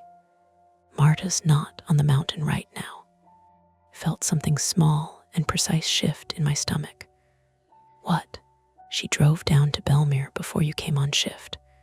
Electrical issue with the satellite relay. She told me to cover the morning checks. That's not what she said on the radio. Another pause. The kind that means somebody is deciding how much truth you get. Evan, Tyler said quietly. Whoever you talked to was Marta. The cabin door rattled, just once, like someone testing it politely. I looked at the padlock hanging open on the latch. My mouth had gone dry enough that my tongue stuck to my teeth when I tried to speak. There's someone outside, I whispered. Tyler's answer came immediately. Don't open it. Another rattle, louder. Then a voice through the wood. Evan, it's Marta. The accent was right. German vowels, clipped rhythm, calm, professional. But now my brain was replaying the radio call. The slight delay before she answered. The odd silence when I mentioned the map. And Tyler saying she wasn't even here. Evan, the voice called again. Open the door, we need to talk. I pressed the radio close. Tyler, I said quietly. It sounds exactly like her. I don't care, he said. Don't open it. The door handle turned halfway and stopped when the latch caught. Outside, the skis scraped against the packed snow. Evan, the voice said again, less patient now. Open the door. I stepped backward until my shoulder touched the wall beside the window. From here, I could see the edge of the clearing and the spruce trunks beyond. A figure stood just outside the floodlight's full glow. Patrol jacket, helmet, goggles pushed up. Could have been Marta. Could have been anyone in patrol gear. "Evan," Tyler said in my ear. "What do I do?" There it was, the flaw that followed me everywhere. Indecision dressed up as caution. I was always waiting for one more piece of evidence before acting. One more confirmation. One more detail that made the decision obvious. But sometimes, the decision window closes before the evidence arrives. The door rattled harder. "Evan," the voice said sharply. "Open the door now." Tyler spoke again, urgent. "Listen to me. We have a problem bigger than that door. Bigger. You said the form had a time on it." "Yeah, what time?" I checked the page again. 5:10. Another breath through the radio. "Okay," he said quietly. "Then we have about 15 minutes. For what?" "For the avalanche release." The words sat there for a second before my brain caught up. Release. Controlled one. I stared at the map again. But that ravine isn't inside the resort boundary. I know. Then why? Because the charges are already planted. My chest tightened. Avalanche mitigation was normal after storms. Patrol hiked out early, placed explosives on suspect slopes, triggered slides before skiers showed up. Standard procedure. But those zones were carefully mapped and monitored. You didn't trigger slides outside the controlled area. Too many variables. Too many people who might be there. "You're saying someone's about to drop a slide into that drainage," I said. "Yes." "Why?" "That," Tyler said, "is what I've been trying to figure out all night." Outside, the person knocked again. 3 sharp hits. "Evan, last time." The tone had changed. Less professional now, more annoyed. Tyler's voice sharpened. "Whoever that is can't know you saw the map." "Why?" "Because if Protocol 9 is active." "What is Protocol 9? Tyler hesitated. Then he said, "It's the avalanche protocol we use when the mountain needs to erase something." I actually laughed once. A short, disbelieving sound. "That's not funny." "I'm not joking." The door handle jerked hard. The latch creaked but held. "Evan," the voice outside said, low and dangerous now. "Open the door." Tyler kept talking in my ear. 3 years ago, there was an accident off the backside. Snowmobiler went into the drainage during a storm. Patrol found him buried 2 days later. But before they recovered him, the resort triggered a slide above the ravine. To stabilize it, that's the official explanation. And the unofficial one, they buried the accident scene. The heater popped again. The cabin suddenly felt 10 degrees smaller. Outside, the figure stepped sideways into the floodlight. It was Marta, too tall, wrong shoulders, male. And now that the goggles were pushed up, I recognized him. Logan Pierce, 39, American, senior ski patrol. Guy, ex-firefighter build, beard starting to gray. Logan had been polite the few times we'd met, but there was something about him that always made conversations feel like interviews.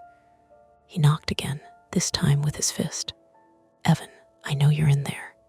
Tyler heard the knock through the radio. "That Logan?" "Yeah, okay," Tyler said quickly. "Listen, the charges are probably set along the north ridge above that ravine. Standard drop points.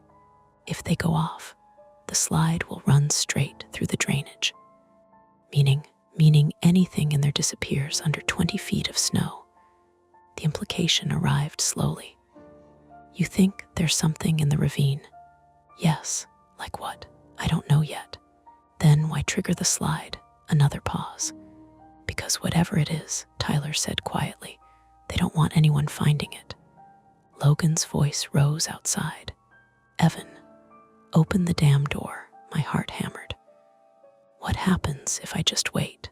I asked. Tyler answered instantly. "Then Logan walks back down, tells the others you're being difficult, and the charges go off at 5:10. And if something's down there, then it's gone forever." Snow scraped against the cabin wall as wind gusted through the clearing. "Tyler," I said slowly, "you said the charges are planted already." "Yes. Can they be disarmed? In theory. In practice, you need to get to the ridge before they detonate." "How long?"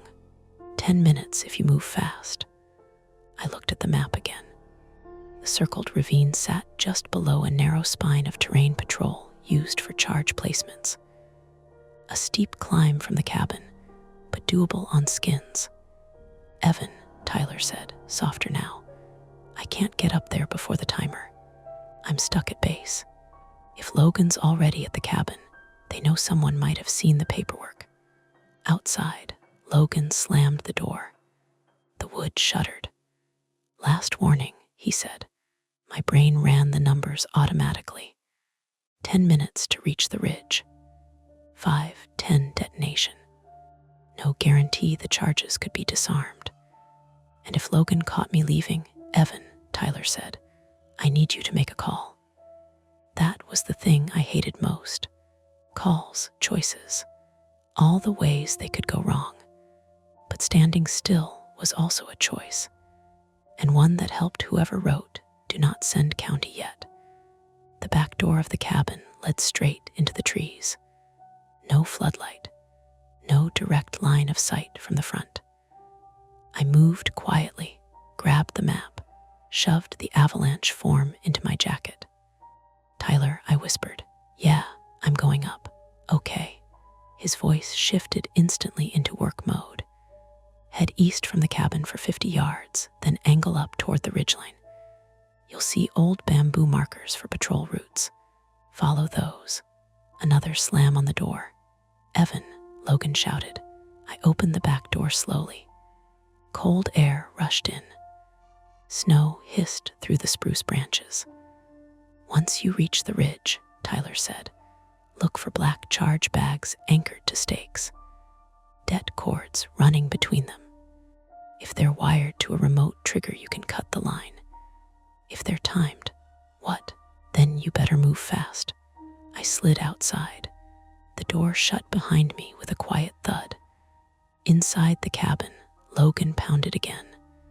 The sound carried through the walls. I pushed off into the trees. Skins gripped the slope as I climbed, breath already fogging the inside of my balaclava. "Evan," Tyler said in my ear. "Yeah, one more thing." "What?" "If Protocol 9 is actually happening," his voice faltered for the first time, "might not just be trying to bury whatever's in the ravine." The slope steepened. I leaned forward, legs burning. "Then what?" I asked. The radio went silent for 2 seconds. Then Tyler said quietly, "They might be trying to bury you too." At that exact moment, somewhere above me on the ridge, a dull metallic clack echoed through the trees. The unmistakable sound of a detonator being armed. And the clock, apparently, had just started early. The first 100 yards through the trees were the worst. Not because of the slope, it wasn't steep yet, but because every instinct told me to stop and listen.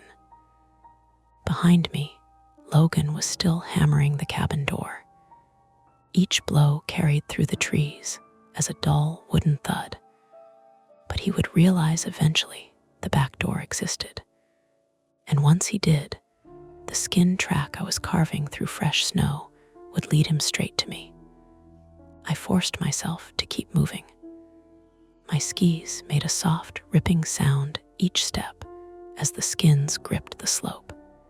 Snow had been falling lightly all night, laying a thin powder blanket over the older crust. Not enough to avalanche on its own, but enough that a charge could knock the entire slab loose if it was placed right. "Tyler," I whispered into the radio. "Still here," he said immediately. You heard that clack? Yes. What does it mean? A pause. Could be a detonator arm. Could be someone prepping the firing line. That doesn't sound like something you do early. You don't, he said. Unless you're worried someone else going to interfere. That thought pushed me faster. The trees thinned after another minute of climbing. Through the trunks, I could see the shape of the terrain opening ahead, a long, narrow ridge running east to west, like the spine of a sleeping animal.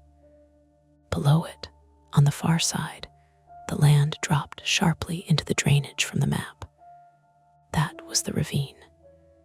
If a slide came off the ridge, gravity would funnel everything straight down that chute and bury anything at the bottom. My lungs were already burning from the climb. I wasn't in terrible shape, but skinning uphill in Pradon cold wasn't something you coast through. Sweat gathered along my lower back under the pack straps.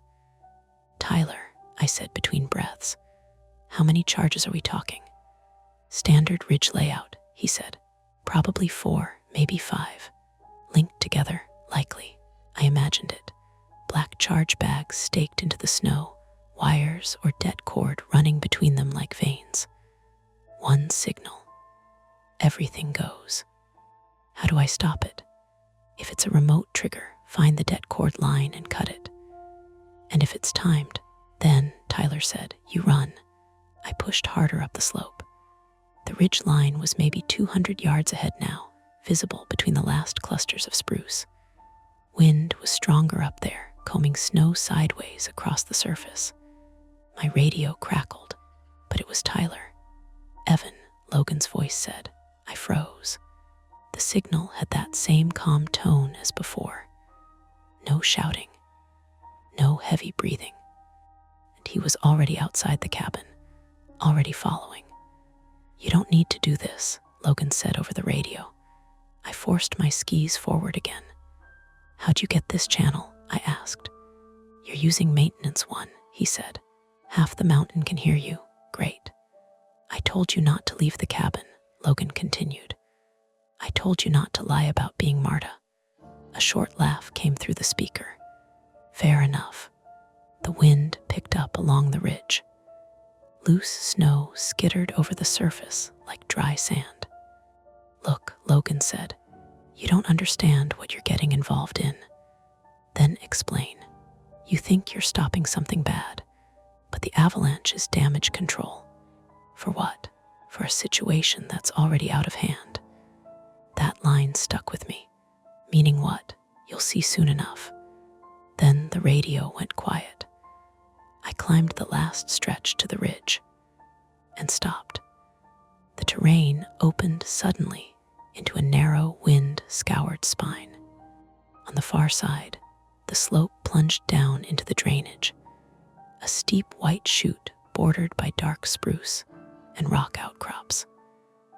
Even in the dim pre-dawn light, I could see how the ravine funneled everything downward like a giant slide. The map had been accurate. Too accurate. I turned slowly and saw the first charge. A black nylon bag about the size of a lunch cooler sat half buried in the snow, anchored to a metal stake. A length of red detonation cord ran out of it, disappearing under the snow toward the next charge. Tyler, I whispered, tell me you found it. Yeah, how is it wired? I knelt, brushing snow aside. The cord ran into a small plastic junction box. Inside it, 3 wires and a digital timer. The display glowed faint green. 0507. Tyler, I said slowly. It's timed. How long? 3 minutes. Okay, he said quickly. Follow the cord downhill. There should be a main junction linking all the charges. I stood and began tracing the line. The cord led 30 feet along the ridge to the second charge bag. Another timer. 0507. Same time, same setup. My stomach tightened. Tyler, I said, they're all on timers. That's unusual. meaning normally patrol uses remote triggers. Timers mean someone wanted this to happen no matter what. The cord continued further down the ridge. I followed it. Second charge, third. Then the cord vanished into a thicker line running toward the main junction. Found the trunk line, I said. Good, Tyler replied. Cut it. I pulled my pocket knife from my jacket. The cord was thicker than I expected, braided and tough. I placed the blade against it, then hesitated. What? Tyler asked. There's another wire running with it. What kind? Yellow. Silence. Then Tyler said quietly, That's a tamper line. What does that mean? If you cut the main cord wrong, it triggers the charges. I stared at the wires. Seriously, my breath fogged the air. How do I tell which is which? You can't. I exhaled slowly. Attempt 1, cut the cord. Apparently a terrible idea. Okay, Tyler said. Then we disarm the timers. How? You'd have to open the junction boxes. I went back to the nearest charge. The plastic cover came off easily. Inside, the timer was wired to a small blasting cap. Simple. But simple didn't mean safe. Timer reads 5:07, I said. Time is it now? I checked my watch. 5:05. Then you've got 2 minutes. My hands had started shaking from the cold and adrenaline. I pulled the battery pack from the timer. The display flickered, then went dark. For half a second, I felt relief. Then beep. The timer restarted. 05:06. Tyler, I said, they've got backup power. Of course they did. Attempt 2, disable timer. Also failing. Wind gusted across the ridge again. Below us, the ravine yawned wide and silent. Then something moved down there. A shape, dark against the snow. My heart jumped. Tyler, I whispered. There's someone in the ravine. What? I see movement. The figure stumbled across the snow near the base of the drainage. At first it looked like someone struggling to climb. Then the person waved their arms, not climbing, trying to signal. Holy hell, I said. What? Tyler demanded. There's a person down there. That's impossible. Well, they're waving. Gear collapsed briefly, then pushed back up. Snow sprayed around them. Tyler cursed under his breath. Okay, that changes things. No kidding. Can you get down there? I looked at the slope. It was steep, but skiable. But if I went down, I wouldn't get back up before the charges blew. I can't reach them in time, I said. Try shouting. I skied to the ridge edge. Hey, I yelled. The person looked up. Even from a distance, I could see the panic in the way they moved. They waved again, then slipped, sliding 10 feet down the slope before catching themselves. Tyler, I said, they're stuck. Then a new sound rolled across the ridge. Snowmobiles, more than one, coming up the service road from the resort side. Logan wasn't alone anymore. They're sending people, Tyler said. That's bad. Yes. Why? Because if they see you on that ridge, the snowmobile engines grew louder. They'd reach the clearing in minutes, maybe less. The timer on the nearest charge blinked. 05:06. 05:05. 05:04. My brain raced. If I stayed here, the charges would go off. If I went down, I'd be trapped in the avalanche path. If I ran back, Logan would intercept me. 3 options, all bad. Then Tyler spoke quietly. Evan, yeah, if that person S in the ravine, they're why Protocol 9 exists. What do you mean? They're the evidence. The snowmobiles roared closer. Timer, 05:03. The figure below waved again weakly. And that's when I realized something else. They weren't just waving, they were pointing. Up the ridge, toward me. I turned slowly. Behind me, just over the crest, 3 patrol snowmobiles burst onto the ridge trail. Logan was on the first one. And when he saw me standing beside the charges, he didn't slow down, he accelerated. The engines screamed. "Tyler," I said quietly. "Yeah, I think retreat's off the table. Because if I went down the slope, the avalanche would bury me. And if I stayed on the ridge, Logan would reach me before the timer hit 0. Either way, I was now exactly where Protocol 9 wanted me. Logan hit the ridge fast enough to throw a tail of powder behind his snowmobile. He wasn't trying to scare me off. He was trying to take away my choices.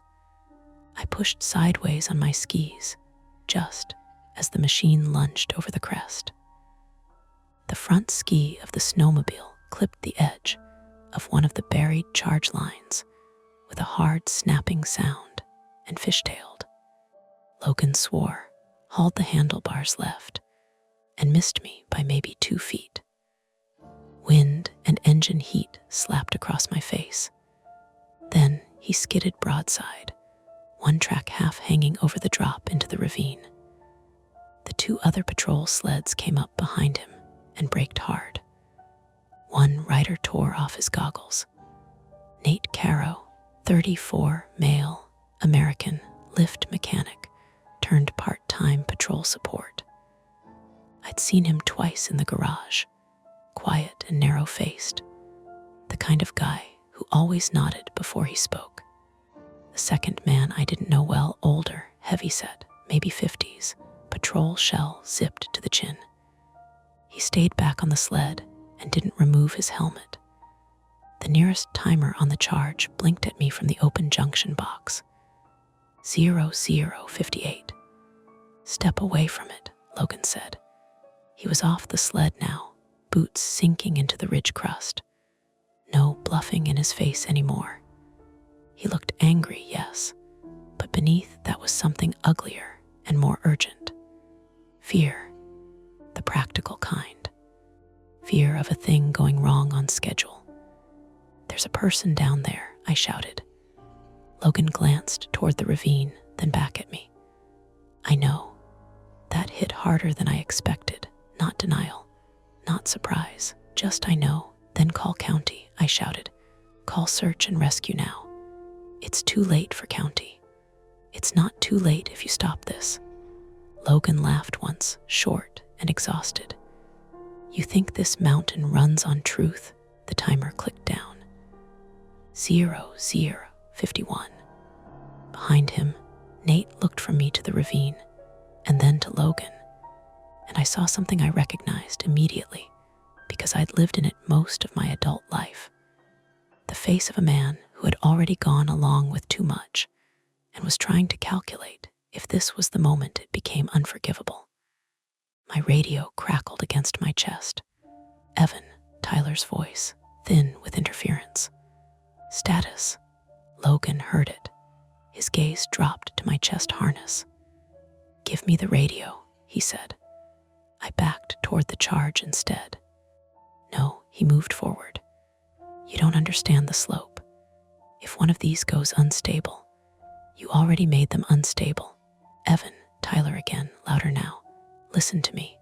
I pulled the radio up close. "I'm listening." Tyler spoke fast. "The timer housings are backups. The cap leads still need continuity through the junction bus. If Logan hit that line with the sled, one section might have broken." Logan's expression changed. Just a flicker, but enough. He hadn't wanted me to hear that. I dropped to one knee beside the open box and brushed snow away from the cable junction with my glove. 3 leads, red, black, yellow. The yellow was the tamper. The red ran out toward the trunk line. The black disappeared under the casing into the cap channel. 0042. "It's not enough," Logan said, taking another step. "Even if you break one, the others still go." "Maybe," Tyler said over the radio, "but not if you kill the bus." Logan lunged. I yanked the whole plastic box upward with both hands. The housing tore partly free from its anchor stake. A sharp plastic crack split the air. Something inside came loose. Sparks snapped once, tiny and blue. Everyone froze, even Logan. The box hung in my hands, half open, wires exposed like tendons. 0039. The display on the timer glitched, went blank, came back. 0038. Not enough. But Logan had stopped moving. "Do not pull that again," he said, and now there was something real in his voice. "You'll set off the cap, then back up." He did not. Neither did I. Below us, from somewhere in the ravine, came a shout. Thin, human, carried weirdly by the slope, just enough to remind everyone why we were here. Nate looked down again. "Jesus Christ," he muttered. "There really is somebody." Logan snapped without taking his eyes off me. "I told you there was." "You told me there was a trespass fatality," Nate shot back. "You didn't tell me they were alive." That landed. The older patrol man on the third sled still hadn't moved. Helmet on, watching. 0031. "Who is it?" I shouted. No one answered. Tyler did. "Evan, the main bus should run under the hardpack about 20 feet west of you. If you can rip the junction free and sever the bus physically, it may isolate the upper charges." "May, that's the best I've got." Logan heard every word. He moved again, slower this time, hands out like he was calming a horse. "Evan," he said, voice low, almost reasonable. "Let me explain this before you get all of us killed. Explain while backing up." He took one step back, good enough. He pointed toward the ravine. "The person down there is a snowboarder. Name's Lee Donnelly, 21. Came in with friends yesterday, ducked boundary ropes after close. We had a storm coming. She went missing overnight. Lee Donnelly, 21. Female. American, trapped below us in a ravine about to be buried." "You found her," I said. "Tyler found signs. I found her. Alive." "Yes." "Then why is this happening?" Logan's face hardened. "Because by the time I found her, she wasn't alone." That made no sense for half a second. Then too much sense. The note in the cabin. "Do not send county yet." Not don't send county at all. Yet. "Someone else went down there," I said. Logan looked away for the first time, toward the drainage, toward whatever he wished would stay under snow. The older patrol man finally climbed off his sled. He removed his helmet. I recognized him. Dennis Vall, 58, male, American, resort safety director. A man I'd only met once in the admin building, where he'd shaken my hand and talked about chain of command in the soothing tone of a dentist. Broad cheeks, small pale eyes, the kind of corporate calm that feels manufactured in-house. He said, "Enough," not loud, but everything shifted around it. Logan's shoulders tightened. Nate went still. Dennis walked toward us carefully, boots sinking through wind slab. "This is over," he said. "Evan, set the box down."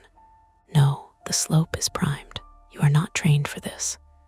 "Neither am I trained to help bury living people." Dennis gave me a look almost parental in its disappointment. "You are confused." "Am I?" Lee fell into restricted terrain with an adult male. He is dead. She is injured, hypothermic, and not thinking clearly. We were trying to stabilize the slope before county came in. That's not what the note said. You saw an internal worksheet and misunderstood it. The timer ticked. 0022. The wind shifted, and with it came another sound from below. Not a shout this time, a sharp metallic clanging. Repeating, I looked down.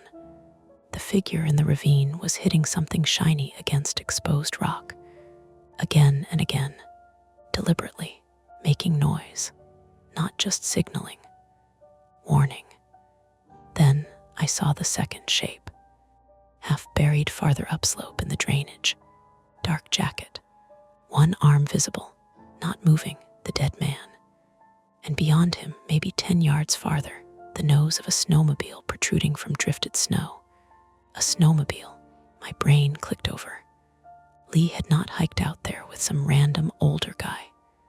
Somebody from the mountain had gone down there with her, or after her. Dennis followed my gaze and knew instantly what I'd seen. His whole expression emptied out. "Logan," he said. That was all, but it was enough. Logan came at me, fast. I jerked the junction box sideways and threw myself backward just as he hit. His shoulder slammed into my ribs. We went down hard in the snow.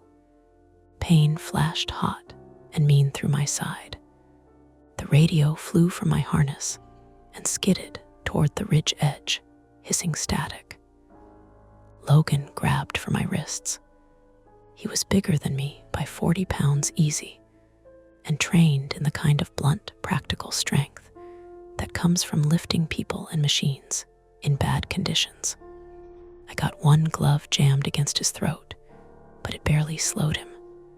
"Stop fighting," he hissed. The timer beside us blinked. 00:17. I drove my knee upward, caught his hip. Not enough. He punched once. Short, compact. Hit me high in the cheekbone. Light burst across my vision. Then Nate was there, grabbing Logan's jacket from behind. "Logan, stop." Logan twisted and threw him off with an elbow. Nate stumbled backward into the snowmobile track. Dennis didn't help either of us. He just drew a handheld remote from inside his jacket. Not a timer backup, a manual override. Tyler had been wrong about one thing, or maybe only partly wrong. They'd built redundancy into redundancy. Dennis lifted the remote, the yellow tamper wire, the timers, the bus, the remote. No single point of failure. Protocol 9 had been designed by people who expected interference. I saw all that in one fast, ugly flash. Then I kicked the junction box at Dennis as hard as I could. It hit his shin and exploded apart in a spray of plastic and snow. He flinched. The remote slipped in his glove. Lee clanged the metal against rock again below us. 3 frantic strikes. Logan looked toward Dennis. That was the opening I got. I rolled off the packed ridge into the lee side, grabbed the exposed trunk line with both hands, and threw my full weight downhill. The cord ripped from the snow in a sudden violent unzip. For 10 feet, nothing happened. Then the first charge bag behind me jerked free of its anchor and slid. "No," Dennis shouted. The bag shot past my skis, bounced once, and vanished over the lip into the ravine. The dead cord came with it, snaking after like a live thing. Then the second charge tore loose. Then the third. The whole linked system had been shallow, set in the wind slab, made to stay put under normal conditions, not under a panicked full body rip downhill. I slid with it, unable to let go now because the cord had looped around my right pole strap. Snow filled my sleeves. My shoulders slammed a buried rock. I heard rather than felt the pop in my wrist. Then the first charge detonated, not on the ridge, in the ravine. The blast punched the air out of my chest. Snow geysered upward below. A second later another went. Then a third staggered lower down. The slope shuddered, but not where Dennis wanted it. The upper slab cracked with a sound like a tree splitting open. A fracture line shot across the lee face below the ridge 10 yards under where I'd been standing. Wind slab peeled away and dropped, but instead of running clean down the center drainage, the broken snow sheared sideways where the premature blasts had cratered the chute. Avalanche dynamics are not magic. Snow goes where angle, load, and surface tell it to go. You change one variable, you change the path. The slide released in two dirty, uneven tongues instead of one full burial wave. One branch thundered down the east side of the ravine. The other ran west into the spruce islands and rock bands. Huge, fast, more than enough to kill anyone caught in it. I was lucky only in the limited, ugly sense that the cord yanked free of my pole just before the slab under me gave way. I slammed into a patch of anchored trees and stopped. The avalanche roared past below, a moving wall of white chunks and gray powder that sounded less like wind than like concrete being poured from the sky. Something hit my left leg. Hard, I screamed. Didn't know if it was debris or a snapped branch or both. Then it was over enough to hear again. Coughing, engines, somebody shouting. Not over, never over. Just the first wave finished. I pushed myself upright against a spruce trunk. My right wrist was wrong immediately, swollen already. Useless. My left shin burned with deep, nauseating pain every time I moved it. Below, the ravine was transformed. Fresh debris piled in mounded blocks the size of refrigerators, but the center channel wasn't fully buried. The accidental detonation had disrupted the main flow just enough to spare part of the lower drainage. Spare, not save. Lee was gone from where I'd seen her. For one impossible second, I thought the slide had taken her after all. Then I heard her. A raw, hoarse scream from my right. She had been shoved sideways by the diverted flow into a cluster of half-buried spruce near the ravine wall. One arm free, face white with snow and panic. Alive. Dennis was on the ridge above, yelling into his shoulder mic now, all corporate comm burned off. Full response now, because now there was no hiding this. Too many witnesses, too much radio traffic, an avalanche in an uncontrolled pattern. Explosive misfire, injured personnel. The mountain itself had turned their cover up into an incident too messy to package. Logan was halfway down toward me, not fast now, limping slightly. His face looked wrecked, not guilty, not relieved, just stripped. Nate came after him carrying my radio. Tyler's voice burst from it in chopped static. Evan, answer me. Nate knelt beside me and shoved the radio into my good hand. He's been screaming your name for 30 seconds. I'm here, I croaked. Tyler exhaled so hard I heard it even through the static. Status. Injured, I said. Lee's alive. What about the charges? Gone. What about Logan? Logan had reached us now. He stopped 2 feet away, breathing hard, beard crusted with blown snow. He looked down at my leg, then at Lee screaming in the trees below, then back toward the ridge where Dennis was trying to retake control of something that had already escaped him. Quietly, Logan said, "You just made this impossible." I laughed once and immediately regretted it because of my ribs. Good. He closed his eyes for a second. When he opened them, something had changed. Not redeemed. That would be too easy, but shifted, like a man stepping half an inch back from a ledge he'd been pretending not to see. She's got a femur injury, he said, looking downslope. Maybe pelvis, hypothermic. If County's coming now, she needs airway kept open and insulation fast. You still talking about not sending County? I asked. No. He looked at Dennis on the ridge. I'm done talking about that. That was the nearest thing to a side chosen we were going to get. Nate swallowed hard. There's another body down there. I know, Logan said. You know who? Logan did not answer. Above us, Dennis was still transmitting, but his voice had changed tone again, already shaping narrative, already managing fallout. I could hear phrases carried by the wind. Unexpected secondary release, technician interference, need immediate EMS. He was trying to write the report before the helicopters even knew where to land. Lee screamed again, smaller this time, running out.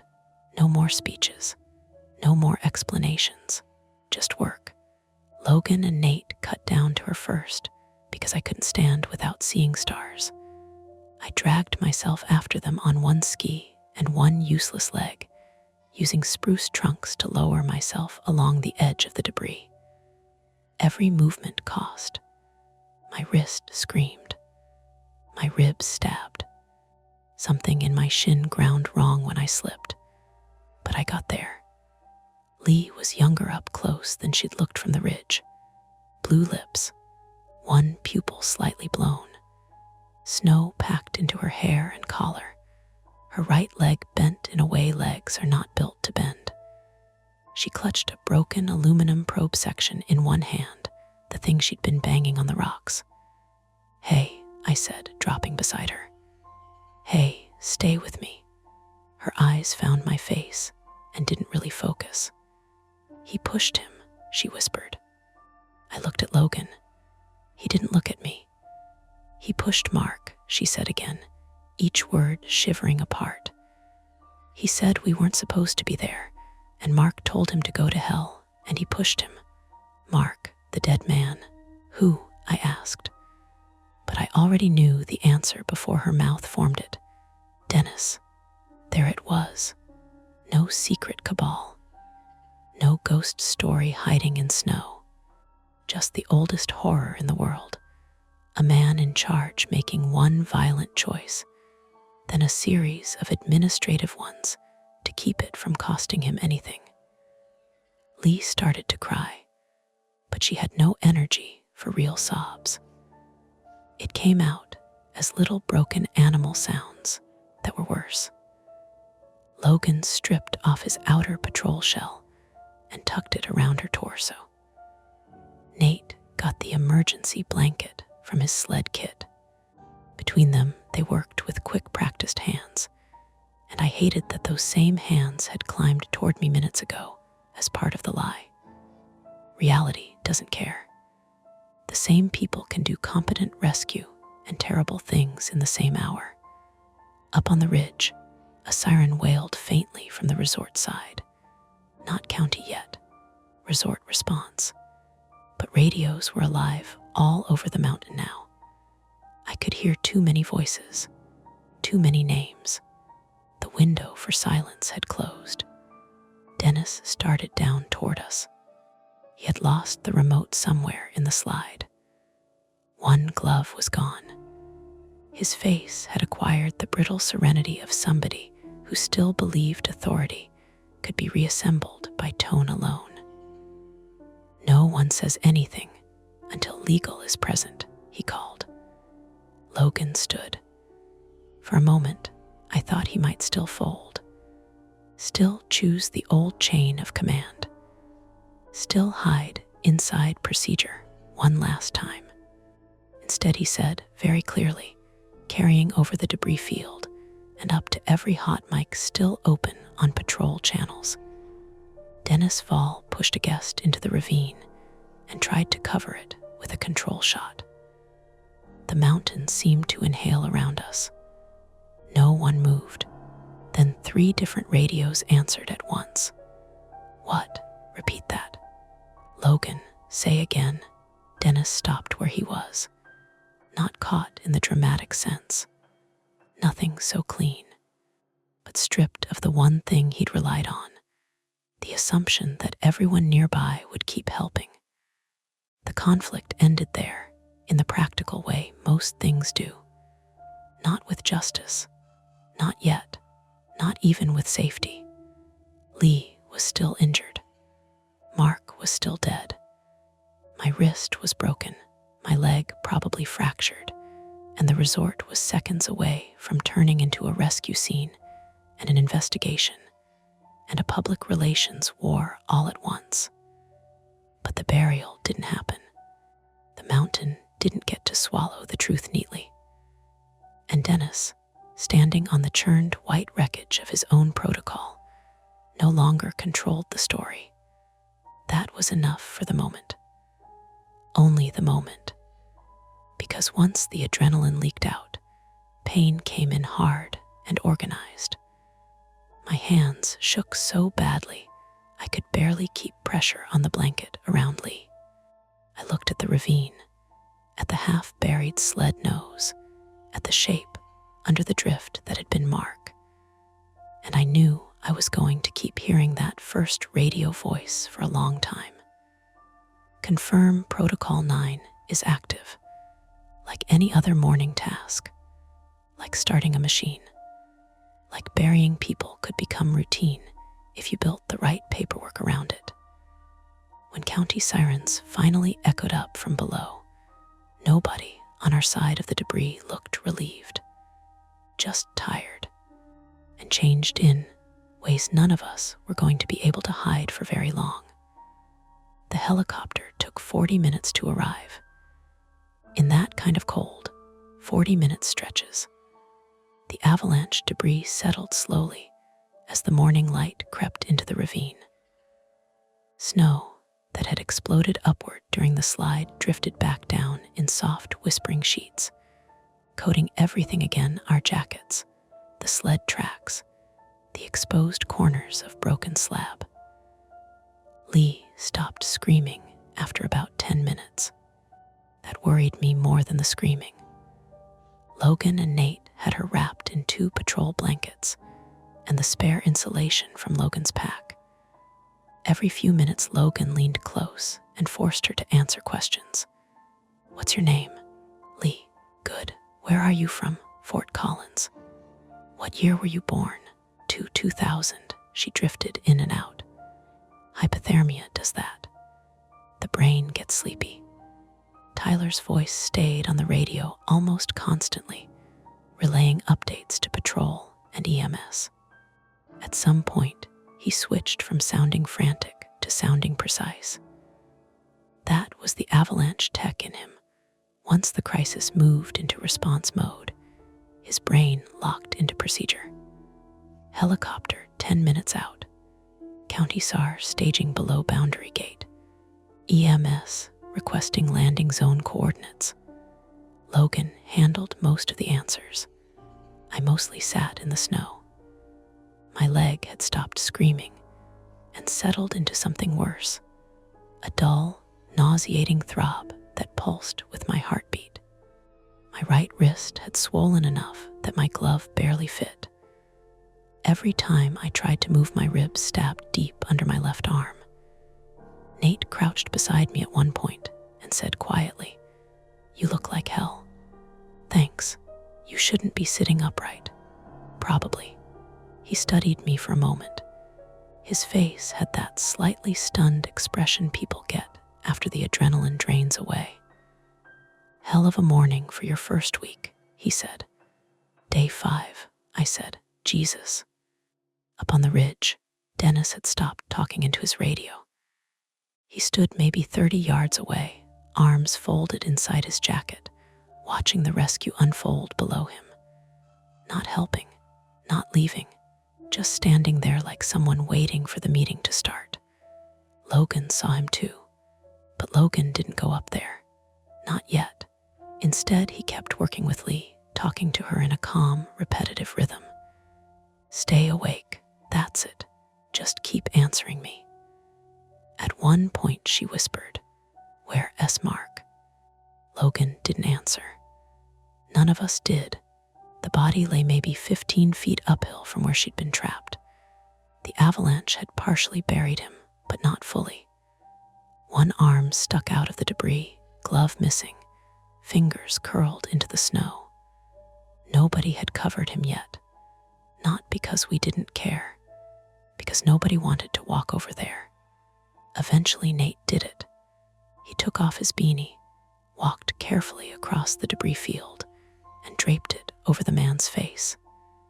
Then he came back without saying anything. The helicopter arrived just after sunrise.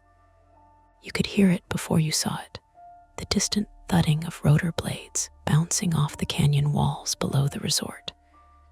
Everyone on the ridge looked up at once. That sound meant something different now. It meant the mountain was no longer private.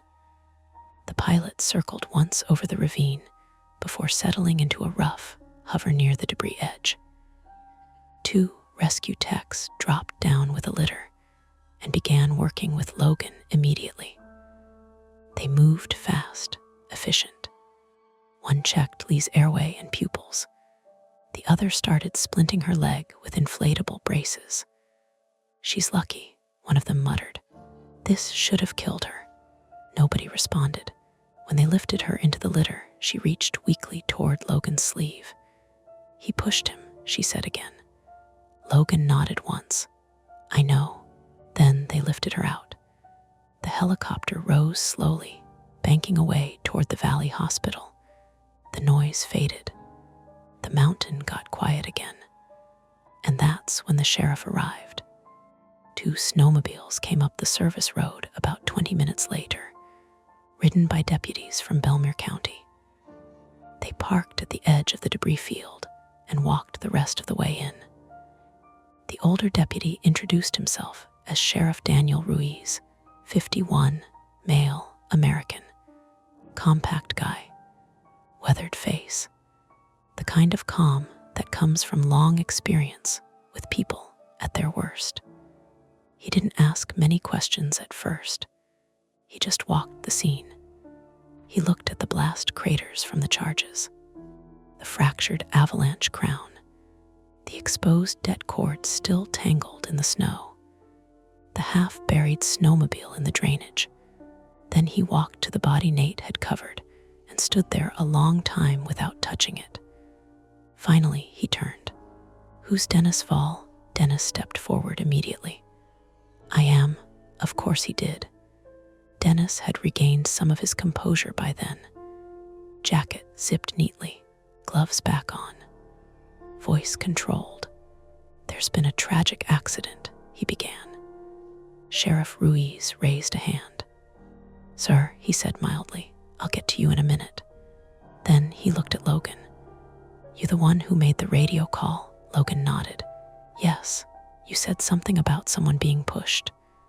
Logan glanced once toward me, then toward the debris, then back at Ruiz.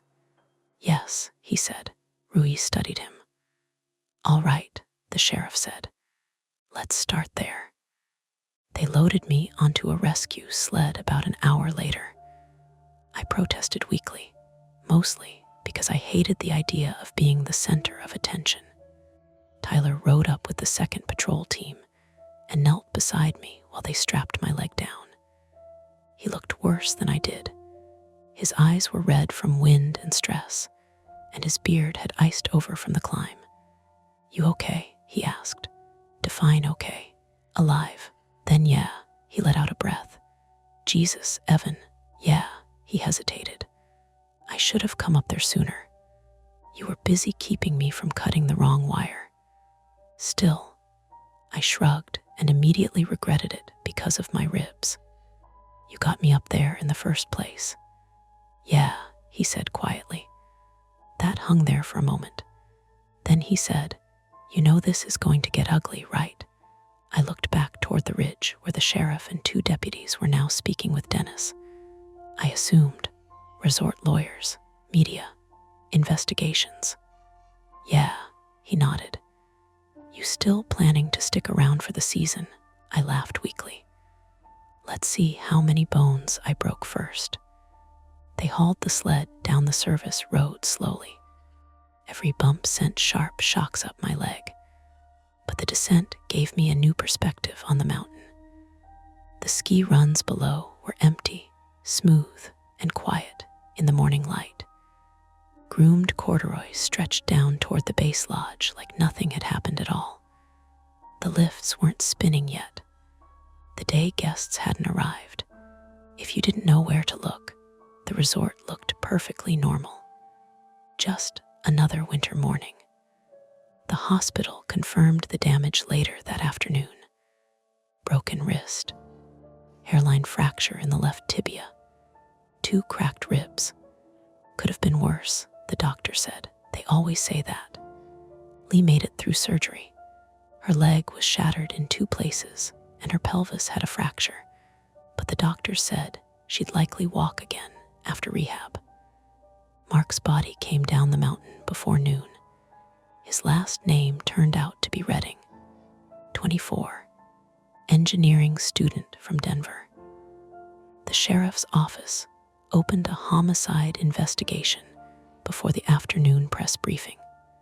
The resort closed the north side of the mountain indefinitely for safety review. That's the phrase they used.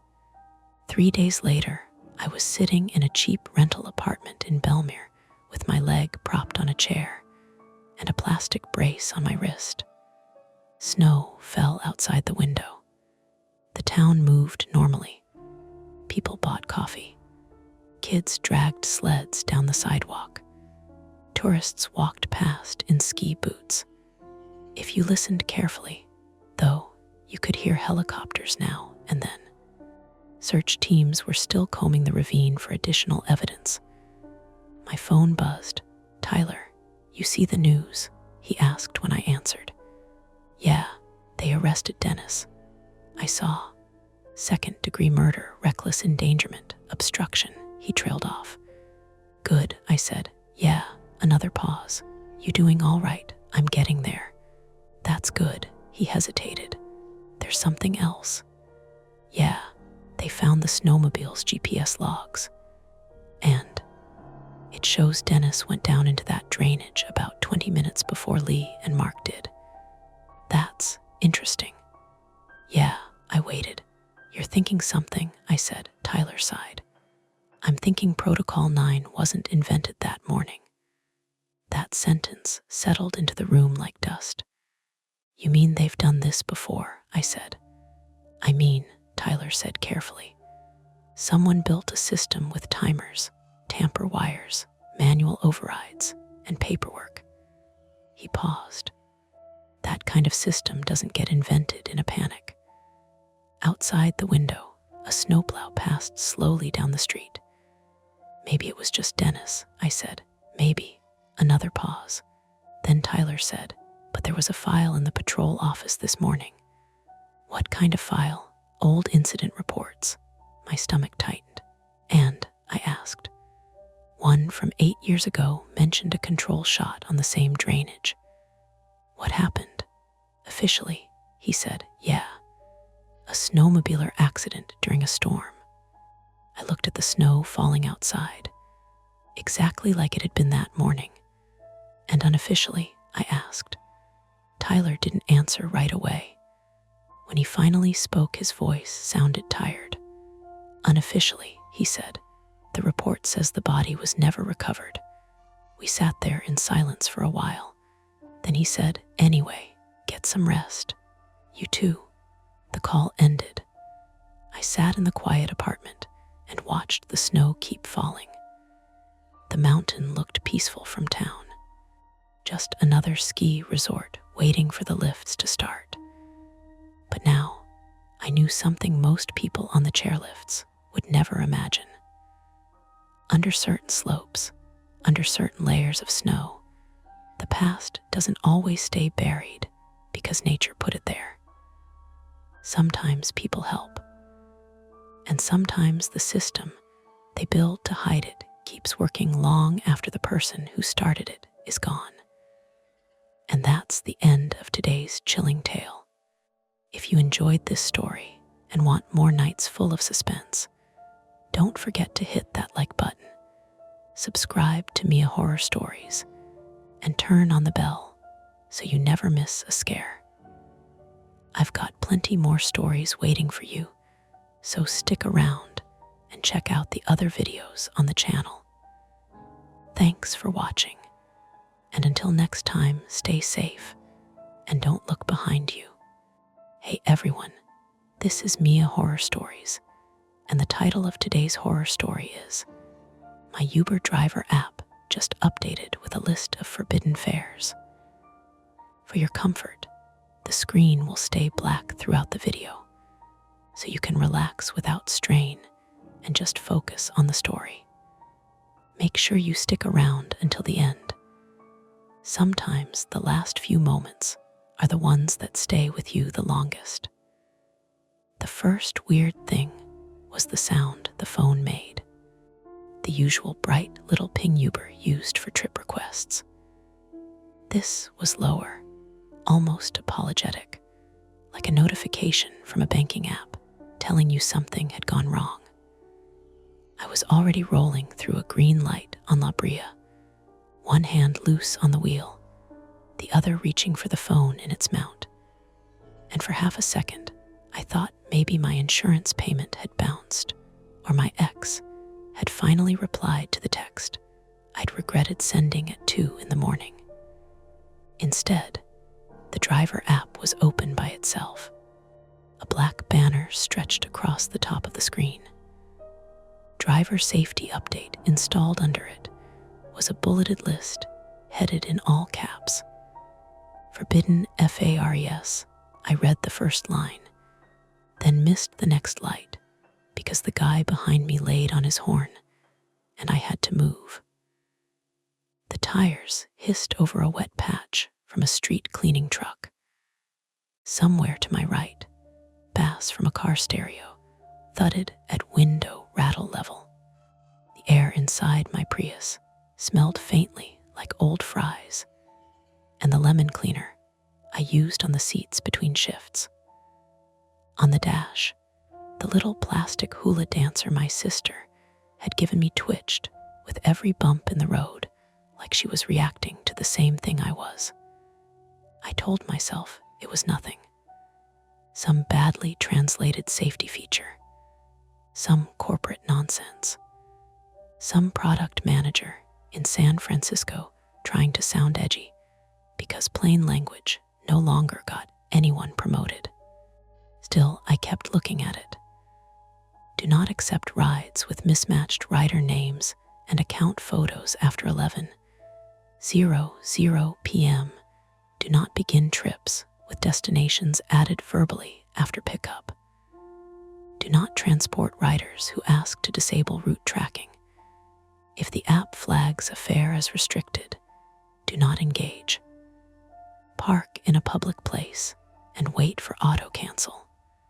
Restricted. Forbidden. Who wrote this stuff? My name is Evan Mercer. I'm 32. And at that point in my life, I had been driving nights in Los Angeles for a little over 18 months. Not full time, not exactly. I told people I was between production jobs, which was true in the same way that saying a building is between owners is true while it's burning down.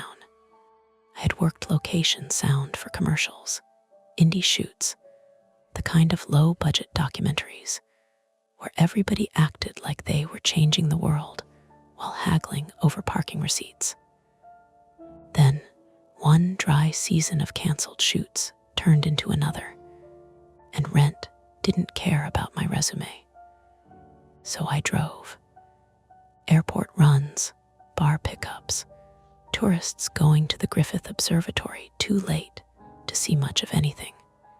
Mostly nights, because surge pricing hit harder, and because nights let me pretend I was choosing this life instead of sliding into it.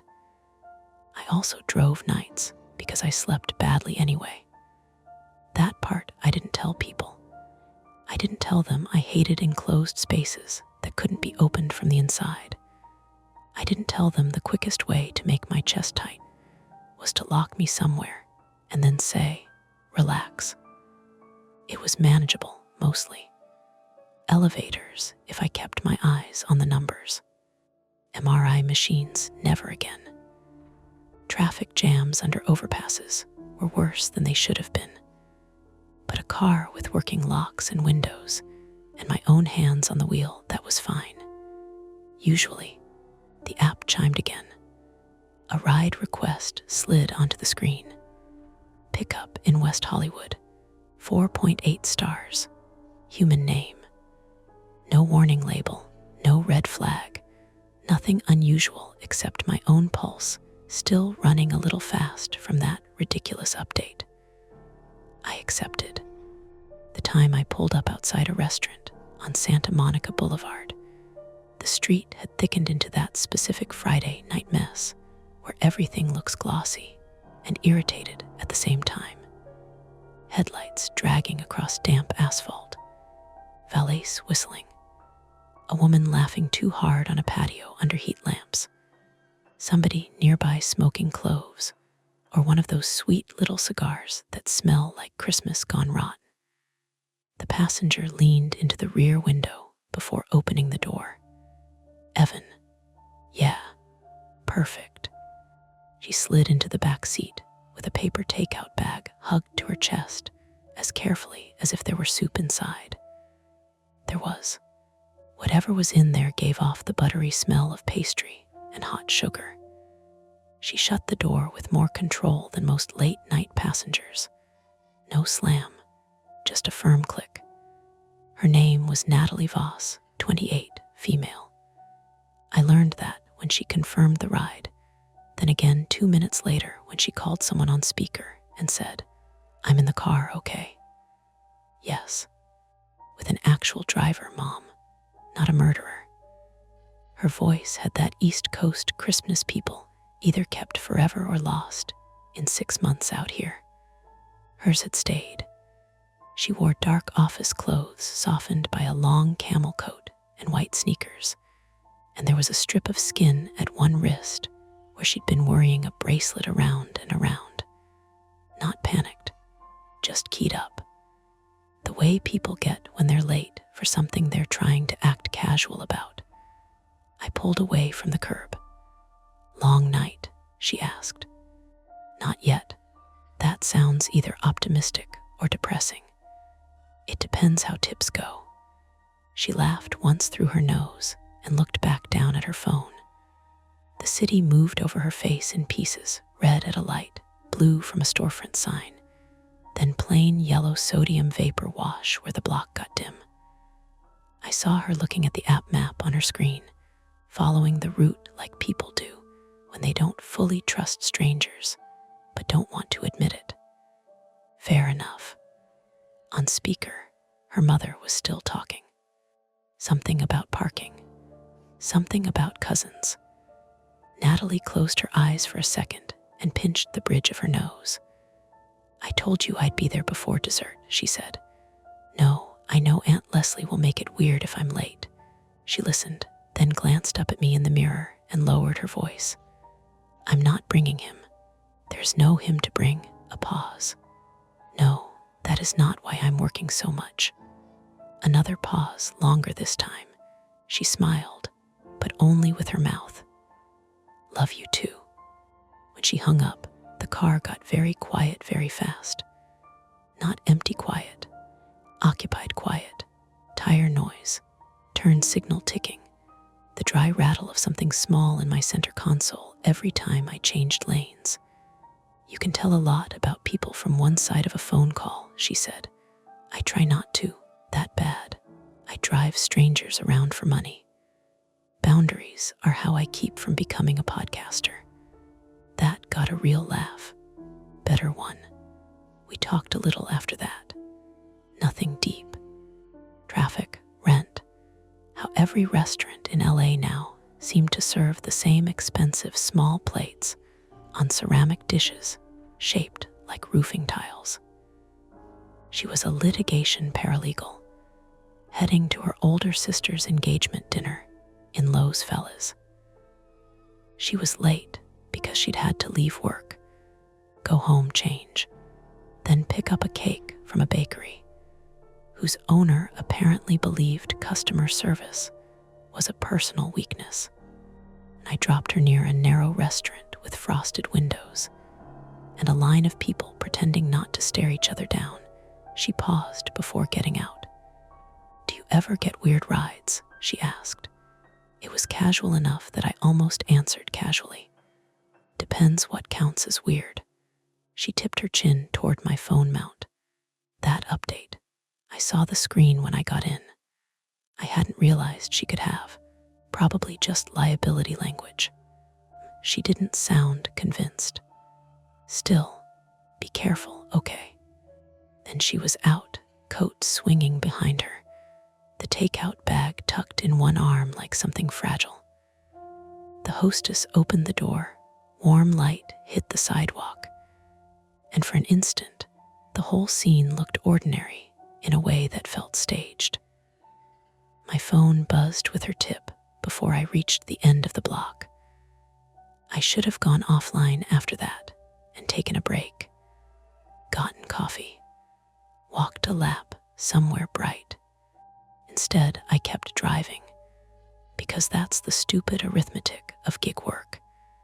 Every normal ride makes the last odd thing seem less important, and every extra half hour feels like it might be the difference between breathing room and another week of moving money from one account to another. By 10:30, I'd done 3 more trips. A studio assistant from Fairfax to Burbank, 2 college guys from a karaoke bar in Koreatown who spent the whole ride debating whether one of them had actually embarrassed himself or only created a memorable social disturbance. A nurse heading home to Glendale who smelled like peppermint gum and hospital soap and fell asleep at a red light so abruptly I checked twice that she was breathing. Nothing strange, no restricted fare, no second message. The update sat in the back of my mind anyway, like a splinter you can't see, but keep pressing with your tongue. Around 11:20, I stopped for gas at a station on Sunset, east of Hollywood. The fluorescent canopy turned every car beneath it pale and slightly sick. Somebody had spilled windshield fluid near pump 3. The whole place smelled chemical and sharp. A radio behind the cashier's glass was playing an old Fleetwood Mac song with too much treble. I was squeegeeing the windshield when another driver pulled in beside me, a silver Camry with a rideshare placard in the window, and a dented rear bumper held together with faith and gray tape. The driver climbed out grunting, stretched his back, and nodded at my phone mount through the glass. You get the update. He was Louis Ortega, 51, male. I knew him in the loose way drivers know each other from airport lots and gas stations and late-night charger queues. We traded complaints before. Surge lies, vomit fees, which neighborhoods were dead zones after midnight. He lived in East Hollywood, drove 6 nights a week, and always looked like he'd just woken from a nap he didn't mean to take. Heavy eyelids, strong forearms, wedding band worn thin. Yeah, I said, weird wording. Louis barked a laugh. Weird wording, man. That's one way to put it. You got any idea what it actually means? He glanced toward the cashier, then back at me. Group chat says some drivers had fares disappear mid-trip last week. What, like canceled? Like vanished? No record, no payout, rider account gone. That sounds fake. Most things in the group chat are fake, he shrugged. Still, I'm done with pickups south of the river tonight. I wrung out the squeegee. Because of a rumor. Because I've been doing this long enough to know companies only use scary language when legal tells them they have to. A pickup alert went off on his phone. He checked it, swore softly, and declined. I saw the flash of red reflected in his glasses before the screen dimmed. You ever get one marked restricted? I asked. He looked up too fast. Not yet, he said. That should have been the end of it, but there was something deliberate in the way he said it, like he had rehearsed the exact amount of honesty he meant to offer. Before I could ask anything else, a lifted truck tore out of the station too fast, bass hammering through its body panels, and Louis stepped back instinctively. Drive safe, he said. He got in and left without topping off his tank.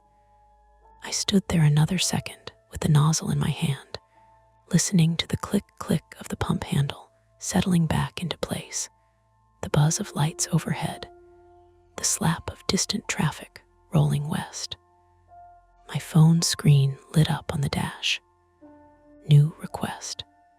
Pick up a bus stop on Franklin Avenue, just east of Western. Rider name, Mara rating, none. A gray bar flickered under the request card, then vanished before I could read it. I frowned and tapped the screen to expand details. The app lagged. That almost never happened on 5G in central LA. Then the details loaded.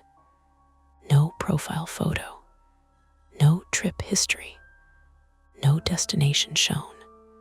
At the bottom of the screen, in smaller text than the rest, one line appeared and disappeared so quickly I thought at first I'd imagined it. Eligibility pending. Then it was gone. The accept timer was already halfway down. I should have declined. That would have been the sensible thing. No rating, no foe. Weird app behavior. Lewis acting like he knew more than he'd said. But drivers don't live inside sensible things. We live inside percentages and penalties, and the little behavioral leash of acceptance rate matters, even when the company swears it doesn't. And there was another truth underneath that, one I liked even less. I wanted to see what would happen, not because I was brave, because I hate not knowing, because uncertainty gets under my skin worse than danger sometimes. Put a closed door in front of me, and I will start imagining what's behind it until I can't think about anything else. The timer hit 8 seconds. 7. A city bus hissed past on Sunset outside the station wall, brakes whining, then pulled away again. Somewhere behind me, a man coughed wetly into the night. My thumb hovered over the screen while the app glowed cold against the dark interior of the car. 6 seconds. I accepted the ride. Then, before I even shifted into drive, a new black banner slid across the top of the app. Not red, not flashing, just flat, hard black. Review updated passenger conditions before arrival below it. A button appeared. Open list. I stared at it while the route to the pickup point began drawing itself in blue. And for the first time that night, I did not start the car right away. The button sat there. Open list. The map was already drawing the route in blue toward Franklin Avenue. A quick 10-minute drive if traffic stayed light. The pickup timer had started counting down. Uber gives riders a little grace period after you accept, but drivers know the math. If you don't start moving soon, the system assumes you're screwing around, and your acceptance stats take the hit. I was still parked under the gas station canopy, fluorescent lights buzzing above me, the windshield streaked with the last wet lines from the squeegee. My thumb hovered. I tapped the button. The screen shifted to a page that looked nothing like the usual Uber interface. No white background, no rounded edges. Just flat dark gray with a list of bullet points, each one expanding when you touched it. At the top, a header read, Forbidden Fare Conditions, Driver Safety Compliance below that. Passengers requesting route deviation into untracked areas. Passengers attempting to disable in-app trip monitoring. Passengers matching restricted rider patterns. Passengers with incomplete identity verification after 11:00 p.m. Passengers attempting to alter trip conditions during pickup. I frowned. Restricted rider patterns was doing a lot of work in that sentence. I tapped it. The app spun for a second, then opened a smaller page that was almost empty. If a passenger matches restricted patterns, do not engage. Park in a public location and wait for automatic cancellation. That was it. No examples. No explanation. Just the digital equivalent of a shrug. I leaned back in the seat, feeling the leather creak under my shoulders. The gas pump clicked behind me as someone else started filling up. A car door slammed. Somewhere nearby, someone was arguing loudly in Spanish about lottery tickets. I checked the ride request again. Still no rating. Still no destination. Just the name Mara and the blue route line pointing toward Franklin. A new notification slid across the screen. Arrive by 11:32 p.m. 7 minutes. I exhaled slowly and started the car. The Prius hummed awake with that polite electric whir that barely sounds like a vehicle starting. I pulled out of the gas station and merged back onto Sunset. The city had thinned a little, still busy, but the crowds had shifted from dinner to drinking. Neon signs hummed over dark windows. A guy on a skateboard cut across traffic like he owned the road. A police cruiser rolled past going the opposite direction, slow enough that the officer inside glanced at every car. I drove. The app stayed quiet, but I kept noticing small things. The rider's location dot wasn't moving. Usually, riders pace around, step out to the curb, wander half a block because GPS is stupid. The dot jumps around constantly. This one stayed fixed on the same spot. Franklin and Western. Bus stop. The closer I got, the more the neighborhood shifted. The restaurants faded into older apartment buildings. Fewer streetlights. More dark windows. A liquor store with bars on the glass and a neon open sign that flickered every few seconds like it was tired. 3 minutes out, the app chimed again. Not the ride notification. The same low banking app sound from earlier. Another banner appeared across the top of the screen. Passenger conditions updated. I tapped it at the next red light. The list had changed. Item 3 now read, passenger identity, incomplete, verification pending. A second line appeared beneath it. Driver discretion advised. I muttered to myself, that's helpful. The light turned green and a horn barked behind me. I drove the last 2 blocks. Franklin Avenue at night is a strange stretch of Lowe's Angels. It runs parallel to the hills, tucked between older apartment complexes and narrow streets that wind upward into houses most people only see from Zillow photos. There's always traffic, but never crowds. Just a steady stream of headlights sliding past dark buildings. The bus stop sat in front of a faded stucco apartment building with cracked green trim. The shelter had one flickering fluorescent tube overhead and a bench with an ad for a law firm that specialized in motorcycle accidents.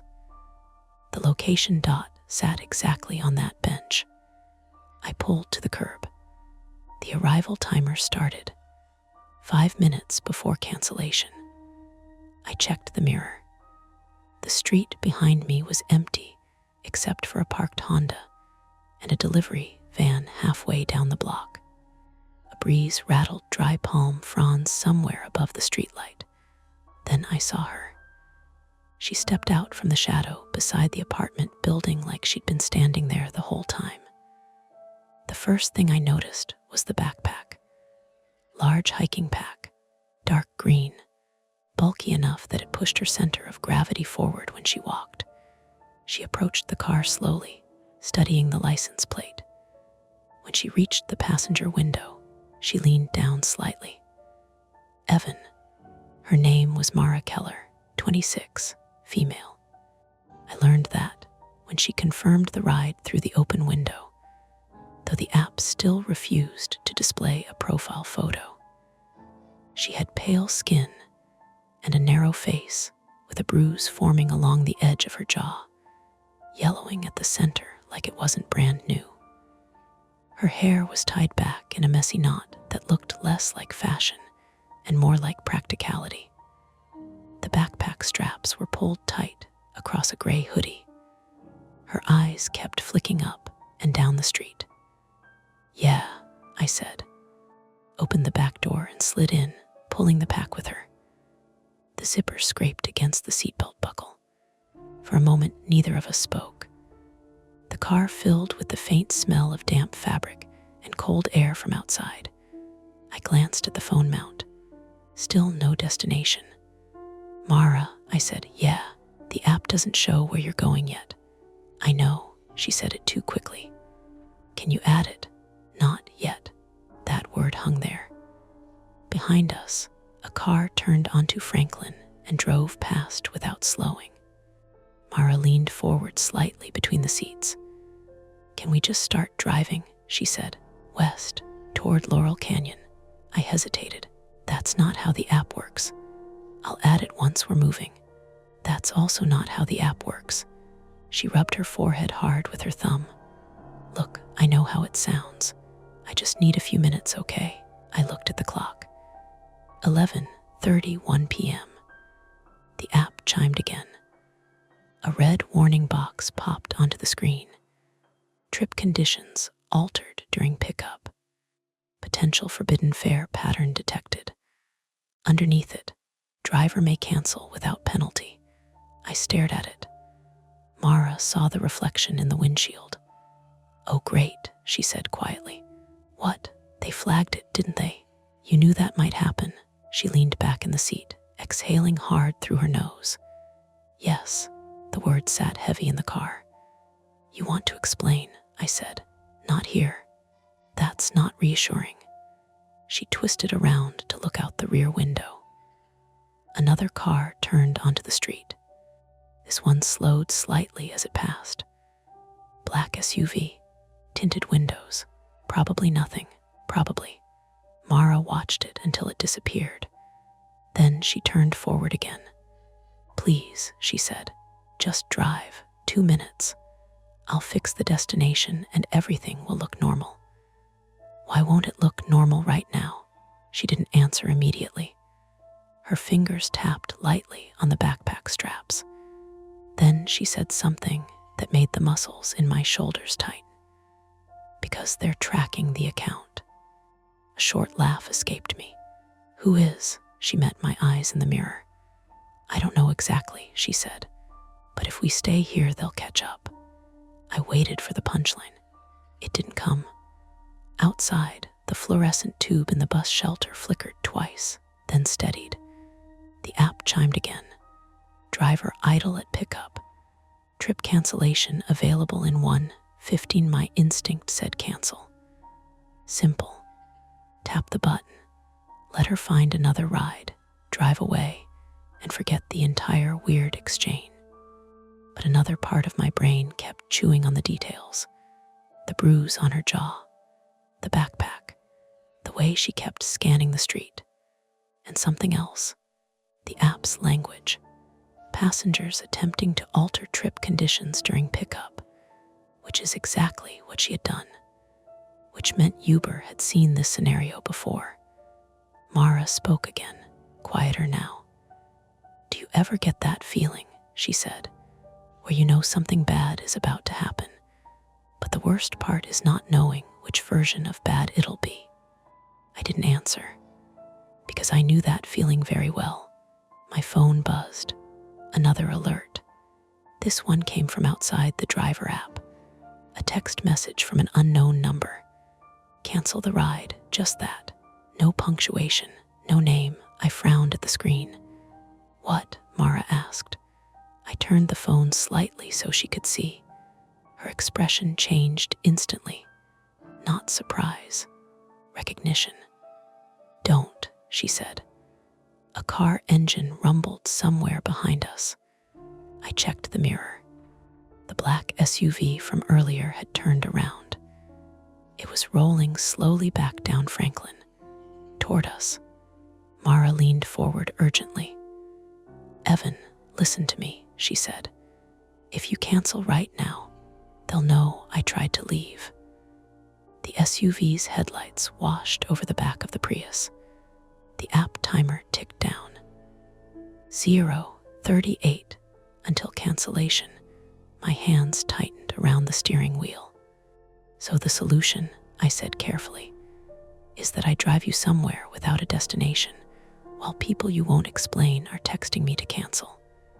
"Yes, that's a terrible pitch." The SUV slowed further. Now it was crawling. Mara looked over her shoulder, then back at me. "If we're still here when the timer runs out," she said quietly, "they'll walk up to the car." The cancellation timer dropped under 30 seconds. The SUV's engine idled behind us. And before I could decide anything, the driver's side door of the SUV opened. The man stepping out of the SUV didn't rush. That's what bothered me first. He moved slowly, deliberately, like someone who already believed the situation was under control. Tall, dark jacket, one hand resting on the edge of the door, while the other shielded his eyes from the glare of my headlights.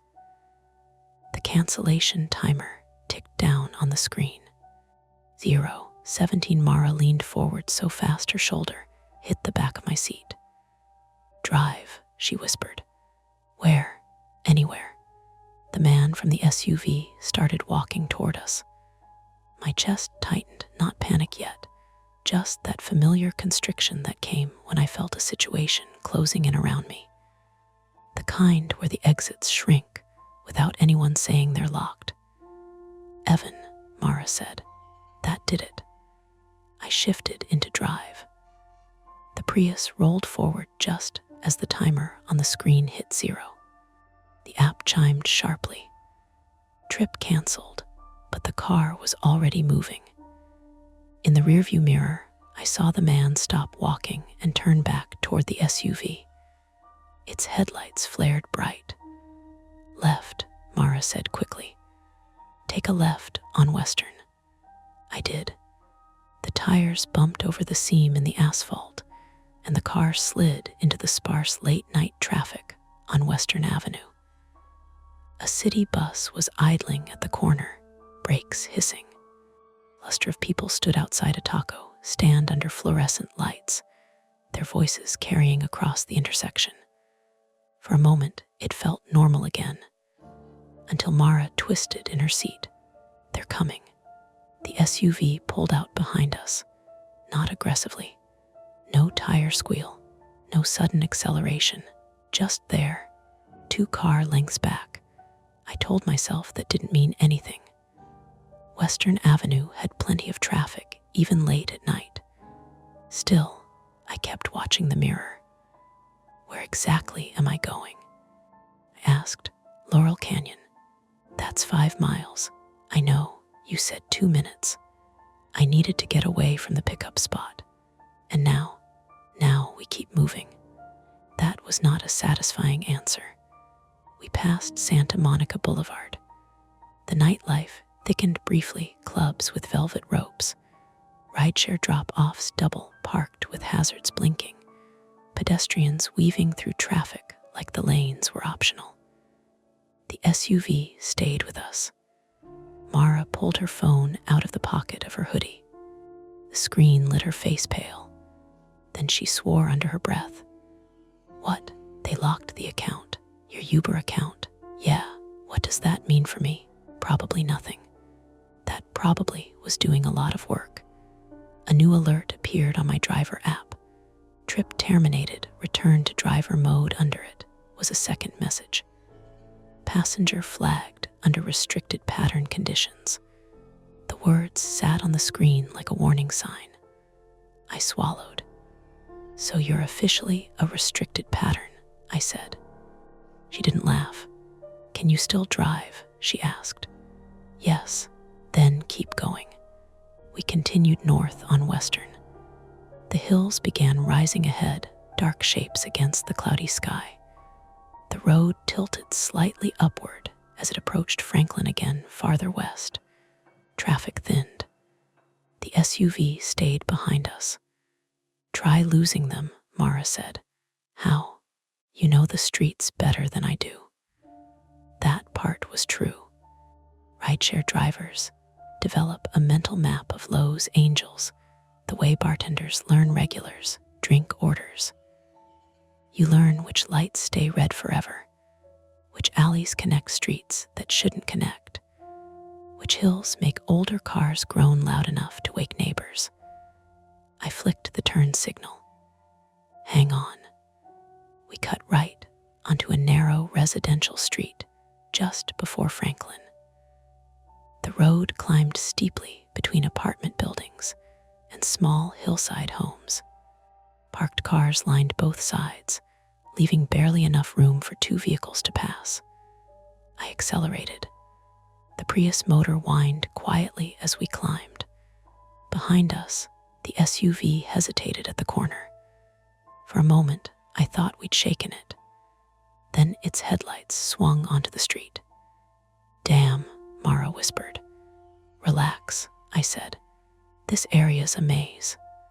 I took the next left, then another quick right onto a sloping street that curved toward Beechwood Canyon. Houses here were older wood siding, narrow driveways, staircases disappearing into dark trees. The GPS map looked like spaghetti. Good, I drove faster.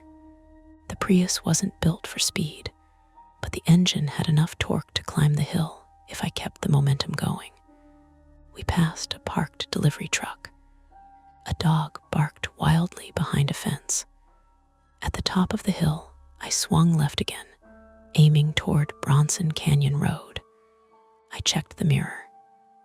No headlights. For the first time in 10 minutes, my shoulders loosened slightly. "I think we lost them," Mara exhaled. "Okay," she said. "Okay, good." We coasted down the next slope. The road curved through a darker stretch of hillside where the streetlights thinned out. Trees leaned over the pavement like they were listening. Then my phone buzzed again. Another text. "Unknown number. Pull over." That was it. I showed Mara. She rubbed her face hard. "They're closer than we thought. How would they even know where we are?" "They don't," she said quickly. Then she paused. "Unless..." The headlights appeared again behind us, closer this time. "Okay," I said quietly. "Okay," she echoed.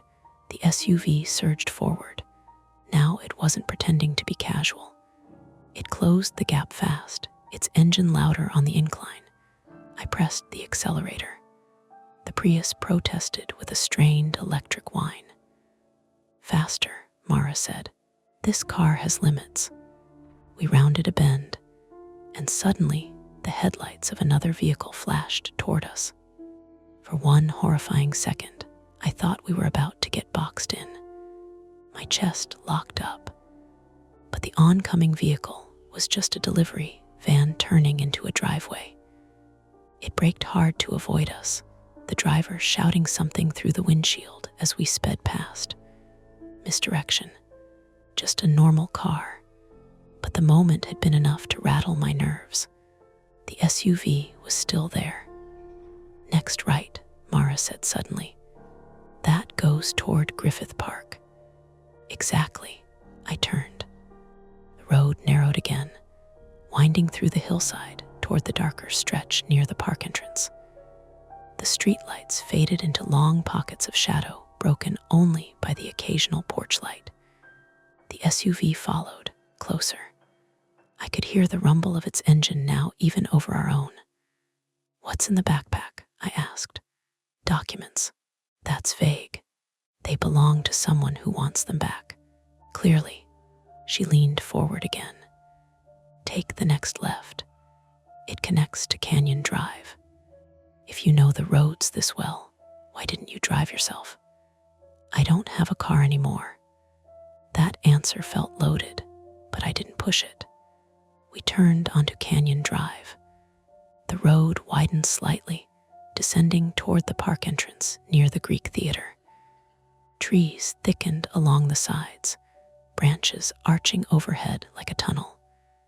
The SUV accelerated. Its headlights flooded the back of the Prius. My heart pounded.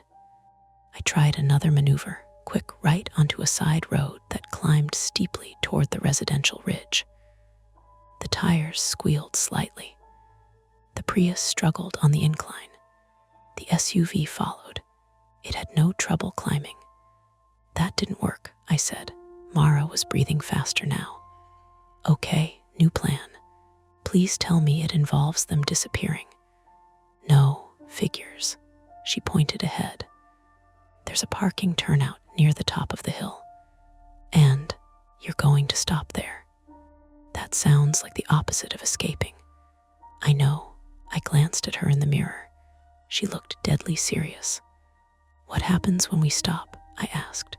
She hesitated. They'll get out. And then she looked down at the backpack, then back up at me. Then we find out how badly they want what's in here. The SUV was less than a car length behind us now. The turnout appeared ahead, a narrow gravel patch overlooking the dark sprawl of Lowe's Angels below. There was no other exit, no connecting street, just the hill behind us and the drop ahead. My throat tightened. You didn't mention this was a dead end. I didn't think they'd catch up this fast. That familiar trapped feeling crawled into my chest again. The one I hated. The SUV's headlights flared brighter.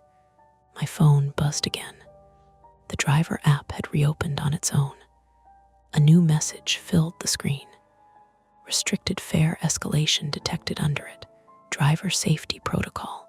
Remain in vehicle. The gravel turnout was 5 seconds away. 4.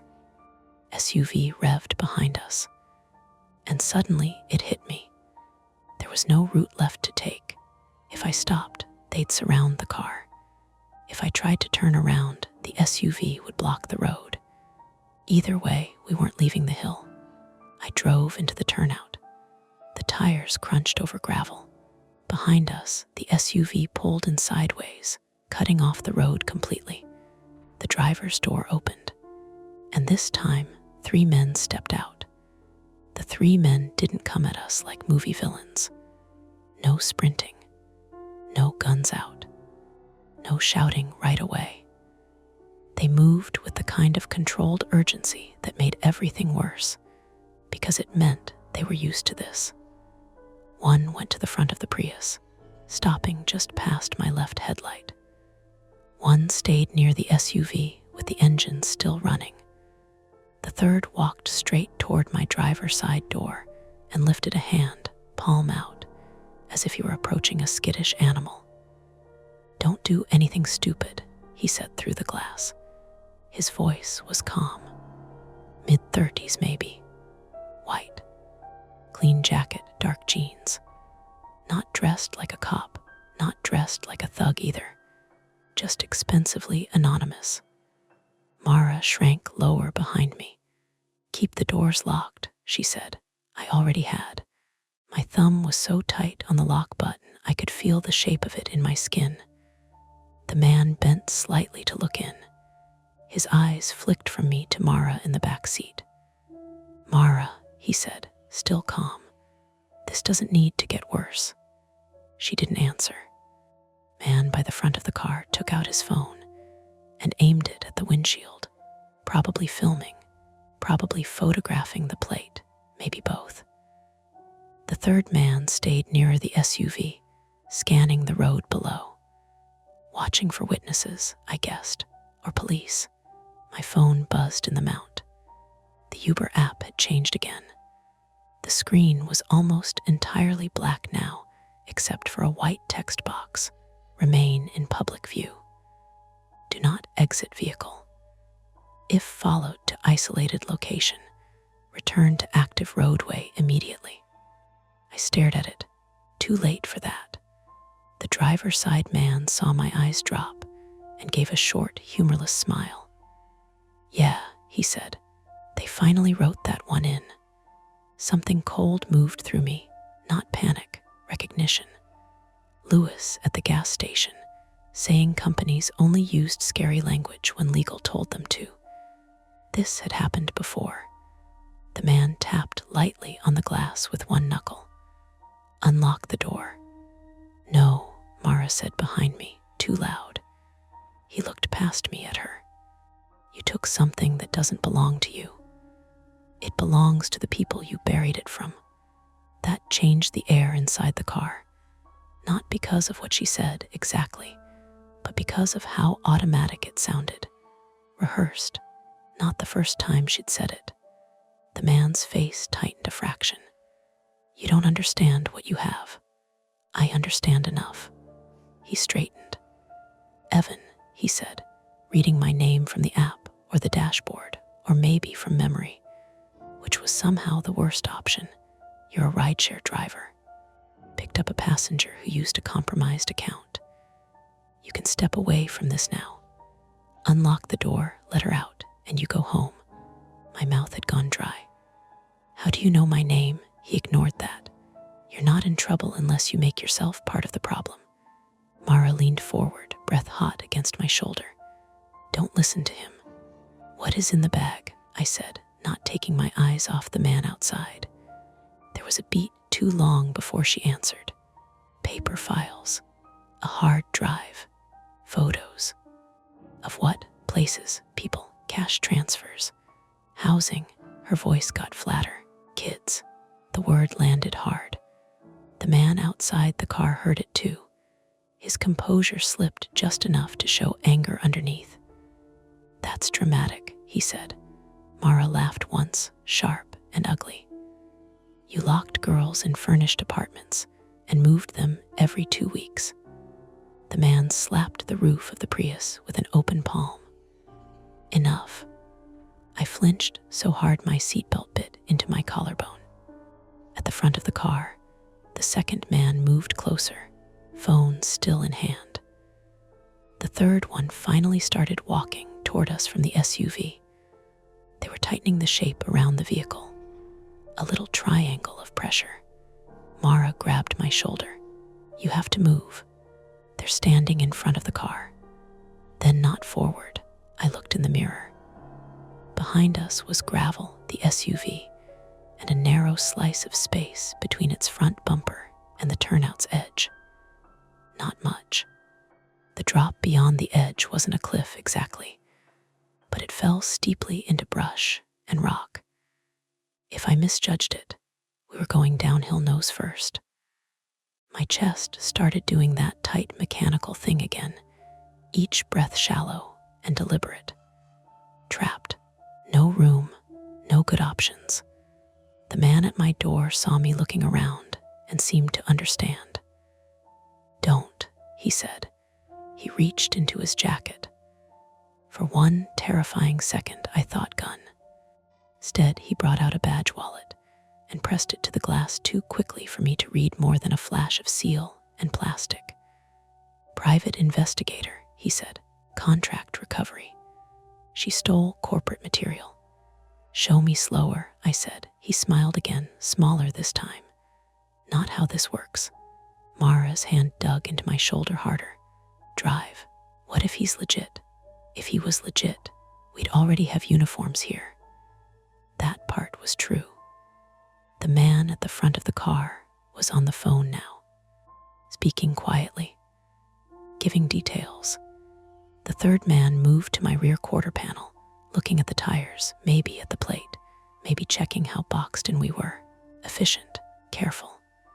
I made the decision all at once because making it gradually would have meant not making it at all. I shifted into reverse and floored it.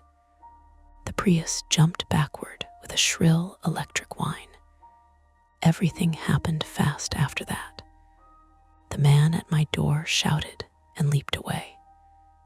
The man behind us lunged sideways toward the shoulder. Gravel sprayed. Mara slammed into the seat behind me with a hard grunt. I cranked the wheel right, aiming for the gap beside the SUV. Too tight. The rear of the Prius clipped the SUV's front bumper with a metallic crunch that shuddered through the whole car. My head snapped back against the seat. The hula dancer flew off the dash and vanished somewhere under the pedals.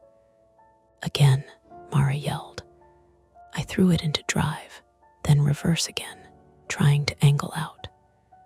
The second impact was worse.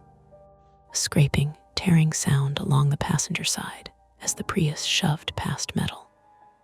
The side mirror exploded inward in a spray of glass pebbles. Something struck the rear window fist or flashlight. I couldn't tell. Then suddenly we were through. Barely. The car fishtailed on gravel, hit pavement, and dropped down onto the road with a jolt that made my teeth click together. I punched the accelerator.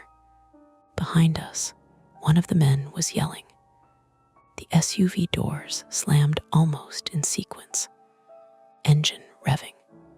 Headlights swinging back onto the road. We're not going to outrun that thing, I said. Don't outrun it. Lose it. With what magic? Take Canyon down to Franklin, then east. I did it because there was nothing else to do. The Prius screamed down the hillside road faster than it was built for. Trees blurred. Porch lights flashed through branches. My hands were clamped so hard on the wheel they hurt. The missing passenger side mirror made the car feel blind on one side. The SUV came after us, closer than before. The first real pain hit when I turned onto Canyon and felt something warm sliding from my hairline down into my eyebrow. I must have clipped my head on the window or roof during the collision. Not bad, but enough to sting saltily into my eye. You're bleeding, Mara said. I know. You need to keep left here. Left. I braked hard at the bottom of the hill and whipped onto Franklin. Tires chirped. A horn blared from an oncoming sedan that had to swerve around us. The driver screamed something out his open window, lost to the rush of air. Now we were back on an active road. More lights, more traffic. The app's instruction came back to me. Return to active roadway immediately. The SUV hit Franklin behind us and had to slow because of a red light and cross traffic.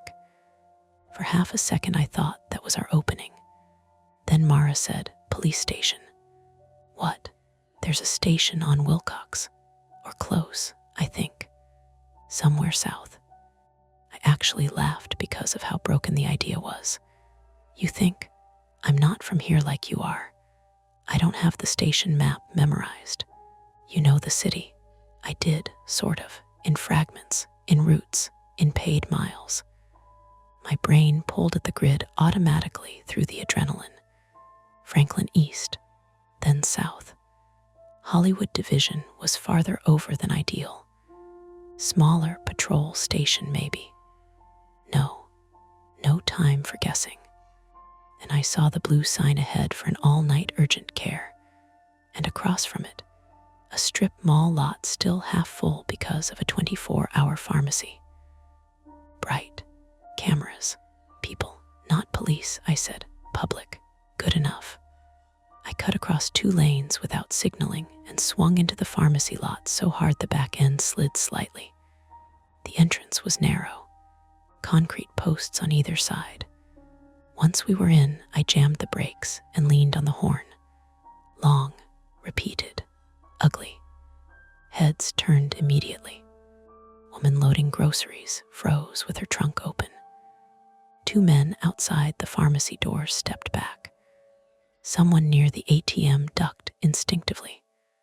The sound tore through the lot and echoed off the stucco storefronts. The SUV slowed at the entrance. Didn't come in. It rolled past once, very slowly, as if the driver were deciding. Then kept going.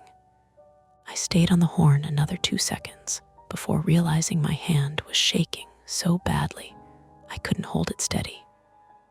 Call 911, I said. Already am. Mara had her phone up. I could hear the dispatcher faintly through the speaker. Mara was trying to sound coherent and failing a little. which made me trust her more. We're at the pharmacy on Franklin, and no, I don't know the exact address. There are 3 men following us in a black SUV, and we rammed them, I guess.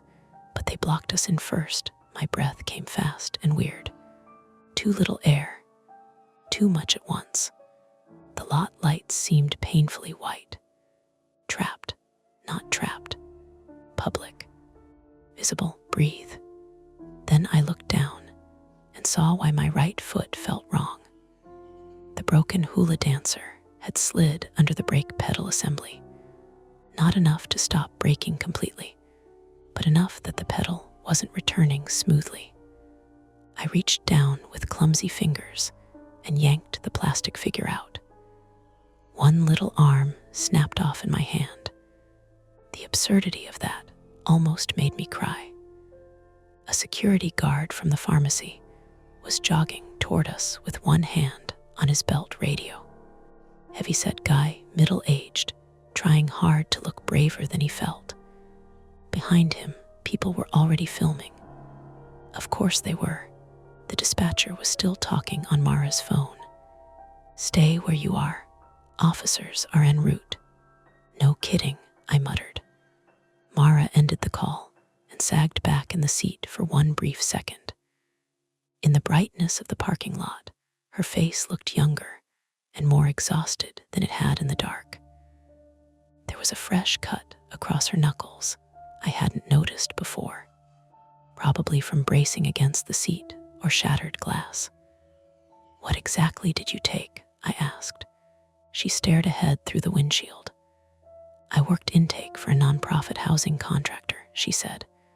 "They partnered with a private security logistics company. That company was warehousing runaway kids, undocumented girls with no one to call. Temporary placements, they called them.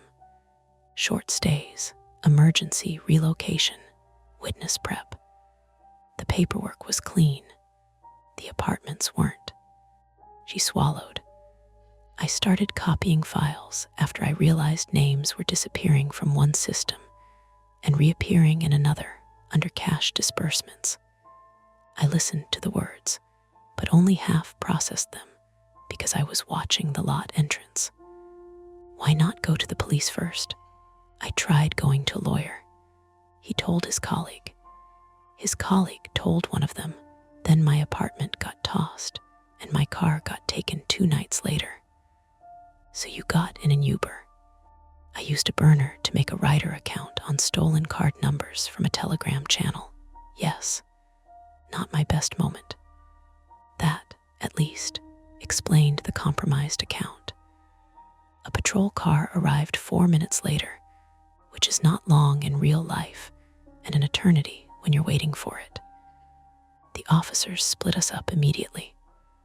Another unit came. Then an ambulance, because one officer took one look at the blood drying down the side of my face and decided paperwork loved medical documentation. The SUV didn't come back. That should have felt like victory. It didn't, because the officers were cautious in a way I didn't like. Not dismissive, exactly, but professionally skeptical. They asked Mara for ID. She didn't have any on her. They asked why she had used a fake account. They asked me 3 different times whether I had actually seen a weapon. I hadn't. They took photos of the damage to my Prius and the bruising already darkening along my shoulder from the belt. Ambulance tech cleaned the cut on my forehead and told me I probably had a mild concussion. Then one of the officers asked for Mara's backpack. She froze. "Why?" she said. "To inventory contents." "No, it's evidence if there was an assault. It's mine." The officer's expression changed almost imperceptibly. More guarded, more official. Mara looked at me, and I understood before she said anything. If she handed the bag over now, those files disappeared into a system she no longer trusted. If she didn't hand it over, she looked unstable, evasive, maybe criminal. There it was. The whole night distilled to one ugly choice. "Open it in front of them," I said quietly. She looked sick, but she nodded. She unzipped the pack on the hood of my damaged Prius. Inside were paper folders bound with thick rubber bands, a silver external hard drive, 2 cheap prepaid phones, a spiral notebook, and a manila envelope stuffed with printed photographs. One photo slid loose in the lot light. I saw just enough before she grabbed it. A furnished apartment living room, cheap couch, no wall art, 2 teenage girls sitting side by side, both looking away from the camera. The older officer saw it too. Something in his face hardened for real then. Not suspicion, recognition of the shape of something bad. He called someone, not dispatch. Somebody else. More units arrived after that, plus a detective in plain clothes who looked exhausted and furious in equal measure. They took the bag. They took Mara aside. They took my statement again, longer this time, with dates and exact wording from the app and the texts. I handed over my phone and immediately regretted it, standing there empty-handed beside my wrecked car under pharmacy lights. By 2 in the morning, the active danger was over. That was the official version. The black SUV had been circulated. The texts were logged. My car was drivable, but barely. The passenger side was shredded, the mirror gone. The rear quarter panel bent inward enough to rub faintly when I turned too hard. Mara left in the back of an unmarked sedan with the detective, not in cuffs, but not looking free either. Before she got in, she came over to me. Her voice was wrecked. "I'm sorry." "For which part?" She gave a tired, terrible half-smile. "Dragging you into it." I looked at the blood on my sleeve, at the crushed side of my Prius, at the cluster of officers still talking in low voices near the pharmacy doors. "Did it matter?" I asked. She knew what I meant. Did she get enough out? Enough proof? Enough names? Enough anything? She glanced toward the detective waiting for her. "It matters if it doesn't disappear again." Then she got in the sedan and the door shut. I stood in the parking lot until the taillights vanished. My hands would not stop shaking. Not from fear anymore. Or not only fear, from the aftermath. The body's dumb rebellion when the worst part is done, and it finally has time to notice what happened. The conflict was over. We were alive. No one had kicked in the windows on that hill. No one had dragged her out. No gunshots. No dramatic last-second rescue. Just damage to the car, to my head, to whatever part of my life had still believed that if something came through a corporate app, it had probably already been softened, sanitized, made safe enough to ignore. At around 2:30, an officer returned my phone. The driver app was open again. No apology, no explanation, just a new line under my account status. Safety event recorded. You may decline future restricted fares without impact to driver rating. I stared at that until the words blurred.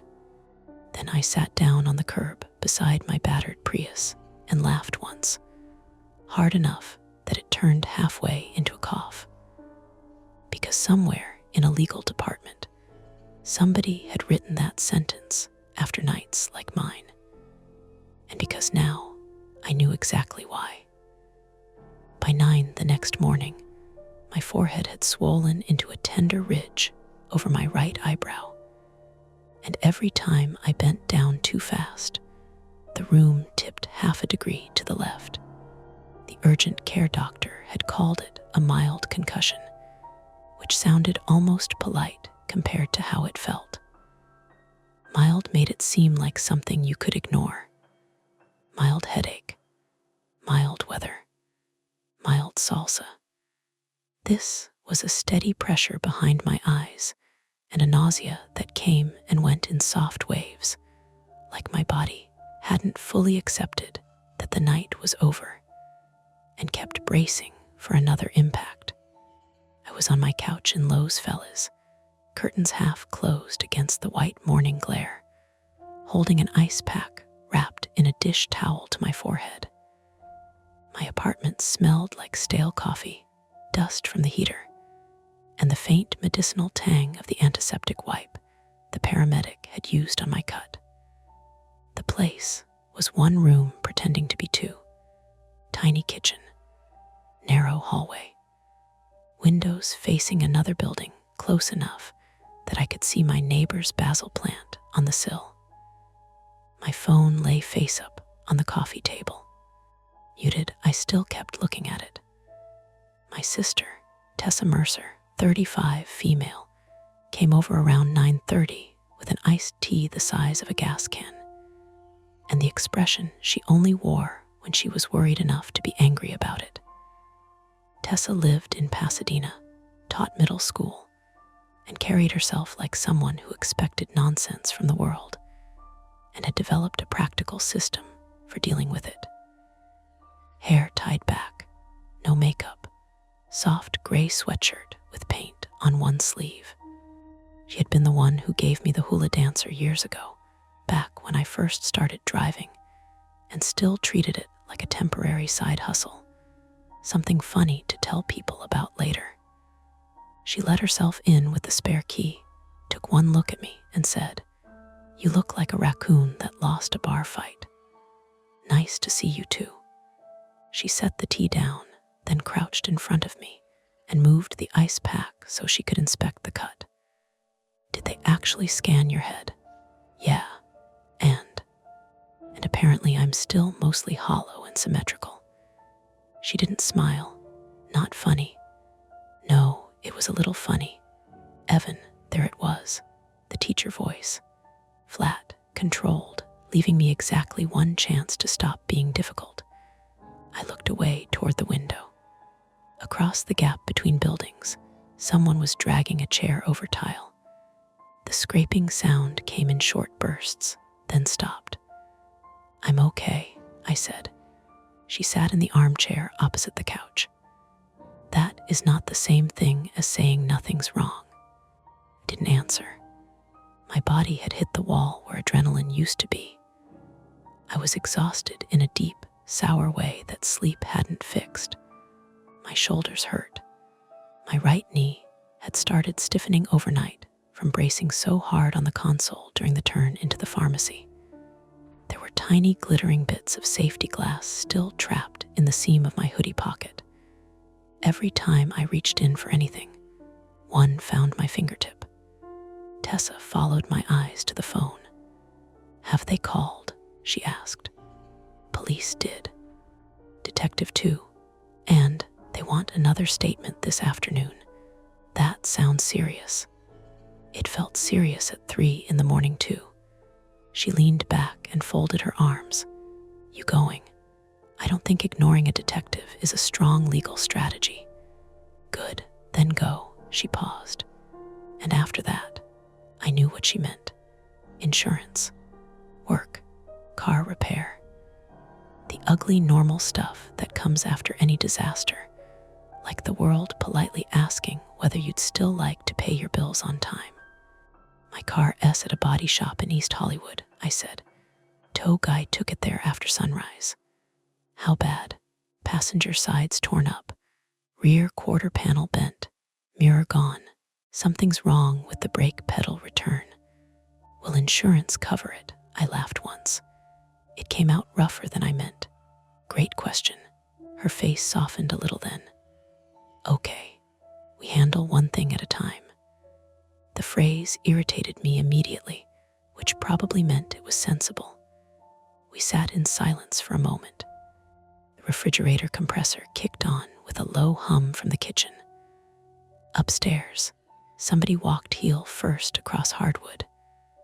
My apartment building was 100 years old and announced everyone's existence whether you wanted to know about it or not. Usually, I found that comforting.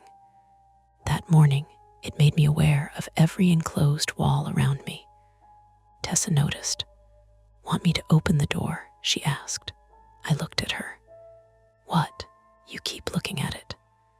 I hadn't realized I was. Bolt, the chain, the narrow rectangle of it. Closed, locked, fine. "No," I said too quickly. Then, more evenly, "It's fine." She nodded like she believed me, which meant she didn't.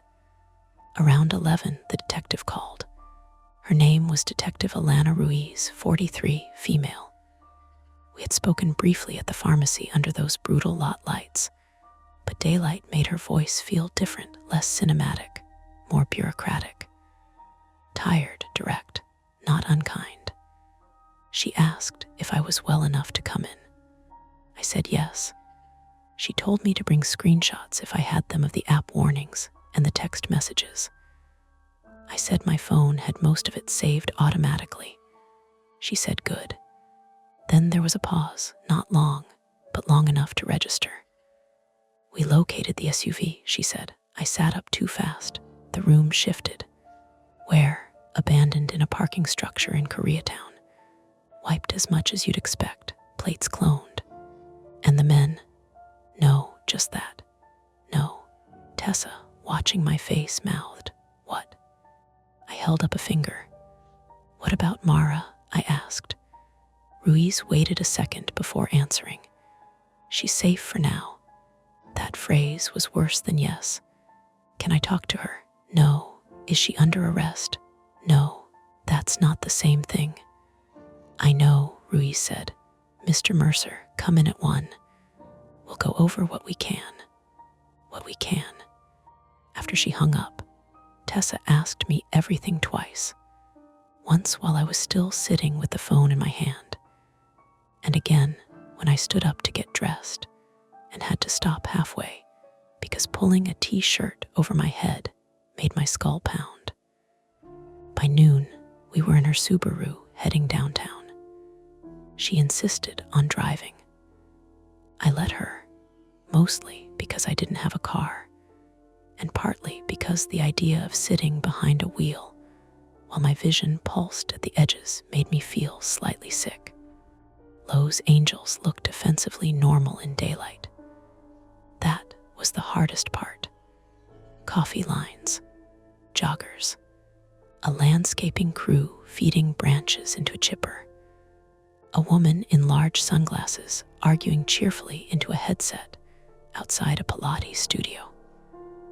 Nothing in the air said that 6 hours earlier I'd been boxed into a hillside turnout by 3 men who knew my first name. On the 101, traffic thickened and slowed. We crawled past the Vine Street exit while sunlight flashed off windshields in hard white blades. Tessa kept one hand on the wheel and the other drumming lightly on her thigh. "You know you can stop driving nights," she said, eyes still forward. "With what money? You'll figure something out. That's a slogan, not a plan." She glanced at me. "You almost got dragged into something ugly because a rideshare company rolled out a warning message instead of actual protection." "I know. You don't have to defend it. I'm not defending it. I'm telling you rent is still due on the 1st. Her mouth tightened. That was our family's central disagreement in miniature. Tessa believed there was always a way out if you were willing to accept help. I believed help usually came with terms you didn't understand until later. At the station, everything smelled like old air conditioning, printer toner, and stale coffee cooked too long on a hot plate. Ruiz met us in the lobby and took me into an interview room that was colder than it needed to be. Metal table, plastic chairs, one wall painted a shade of beige designed by people who hate joy. Tessa stayed in the waiting area. Ruiz had a legal pad, my initial statement, and a paper cup with lipstick on the rim. "Walk me through the app from the beginning," she said. So I did, the update banner, the wording, the forbidden fares list, the gas station conversation with Lewis, Mara's request, missing profile photo, the eligibility pending line, the text messages, the app instructions that changed as the situation escalated. Ruiz wrote quickly, occasionally asking me to repeat a phrase exactly. "When did you first think the platform knew something specific about this scenario?" she asked. "When the instructions changed in real time." She nodded once. "That stood out to us too. Can you subpoena them? We can request records." "That doesn't sound like yes. It sounds like the truth." There was no point arguing with that. When we got to Mara, Ruiz's questions became more careful. What had she said about the documents? Had she named any companies, any individuals? Did she mention lawyers, nonprofits, addresses, dates? I answered as best I could. Some parts of the night had sharpened in memory. Others felt like they'd been dragged through water. Finally, I asked, was she telling the truth? Ruiz tapped the pen against the pad once. We recovered material consistent with what she described. That is an incredibly police sentence. It's also the one I can give you. Is she safe? Ruiz met my eyes. Safer than she was, not safe. Safer. I leaned back and the chair gave a small complaining squeak. So what happens now? She capped the pen. Now, she said, you go home, document everything, and don't talk about specifics online. Because of the investigation. Because if these people were willing to chase a rideshare across the hills over one backpack, they may still be interested in the people who saw them. That settled into the room between us, not as a threat, as administration of fact. When I came back into the lobby, Tessa stood up immediately. One look at my face, and she stopped asking questions. We got coffee from a cart outside the station because she said we both looked like people who needed to hold something warm. Mine tasted burnt. Hers probably did too. On the walk back to the car, I saw a white Prius the same year as mine parked across the street, and for one stupid second, my body reacted before my brain did. Heart up, breath shallow, eyes on the plate. It wasn't mine, obviously, but the reaction still embarrassed me. Tessa noticed anyway. You're coming to my place tonight, she said. I'm 32 and concussed. I have my own apartment and no working car, and apparently men in cloned plate SUVs know your first name. I opened my mouth to argue, then closed it again. That night, I slept at her house in Pasadena on a pull-out couch with a blanket that smelled like detergent and her dog, Miso, snoring softly 3 feet away. Safe enough on paper, but sleep came in sharp little slices. Every time a car passed outside, headlights moved across the ceiling, and I woke with my jaw clenched. The next few days turned into the kind of practical misery nobody writes about because it sounds too boring to count as trauma. But that's how trauma enters your life half the time. It doesn't stay dramatic. It becomes administrative. Insurance put me on hold 3 separate times, and then tried to argue comparative fault because I had intentionally rammed another vehicle. I said yes, because they boxed me in. The woman on the phone said, I understand your concern, in a tone that suggested she understood nothing and had no plans to start.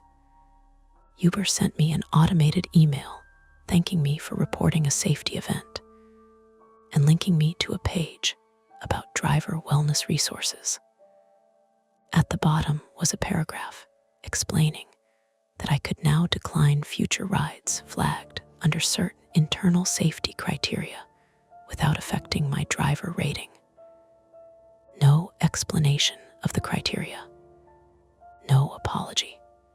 Just a polished little procedural bandage over a missing chunk of road. I screenshotted everything. The body shop estimate came in at a number so high I laughed out loud in the waiting room. The manager, a quiet Armenian guy named Rafi, shook his head and ran a finger down the page. "Car's fixable," he said. "Question is whether anybody wants to pay for fixable." Encouraging, he shrugged. "I fix metal. I don't fix systems." Fair. Lewis called me on the third day. I hadn't given him my number, so that was its own small surprise. He said he got it from another driver in the airport queue who knew a guy who knew a guy, which felt very Lowe's Angels. "You alive?" he asked. Apparently, he exhaled hard. Heard some version of it already. From who? Group chat. Half wrong, half made up. A pause. "You got one of the bad ones." I was standing on Tessa's back patio while he said this, looking at her lemon tree and the fence beyond it. Somewhere nearby, a sprinkler clicked rhythmically over dry grass. "What exactly is a bad one?" I asked. Lewis took a second. "Compromised account. No destination. Pickup point chosen because it gives people room to watch approach lanes. Somebody in the company knows enough to flag the pattern, but not enough to stop it in real time." He cleared his throat. "Or they don't want to stop it in real time. Depends how cynical you are." I thought about the black screen. The warnings arriving one step behind the danger every time. "You ever have one?" I asked. "No." Then, more honestly, I had one I declined because it smelled wrong. That phrasing stayed with me. Smelled wrong, like gas before you see the fire. A week after the turnout, I went back to my apartment. I had to eventually. Tessa had been generous, but generosity has weight when you stay inside it too long. Besides, I needed my own walls back, even if they felt closer than before. Building looked the same. Same peeling trim near the mailboxes. Same buzz from the hallway light that needed changing. Same old woman on the second floor watering a plant that had somehow survived her care for years out of sheer stubbornness. Inside my apartment, the air had gone stale. I opened both windows immediately. Traffic noise floated in from the street below delivery trucks. A distant siren. Somebody revving a motorcycle way harder than necessary. I cleaned because I didn't know what else to do. Laundry, dishes. Tiny glittering shards of glass still buried in the floor mat from that night. I found the broken hula dancer when I emptied the tote bag I'd shoved everything into after the tow. Her base was cracked, one arm missing, smile unchanged. I set her on the counter anyway. By evening, the apartment almost felt like mine again. Almost. At 8:14 p.m., my phone buzzed.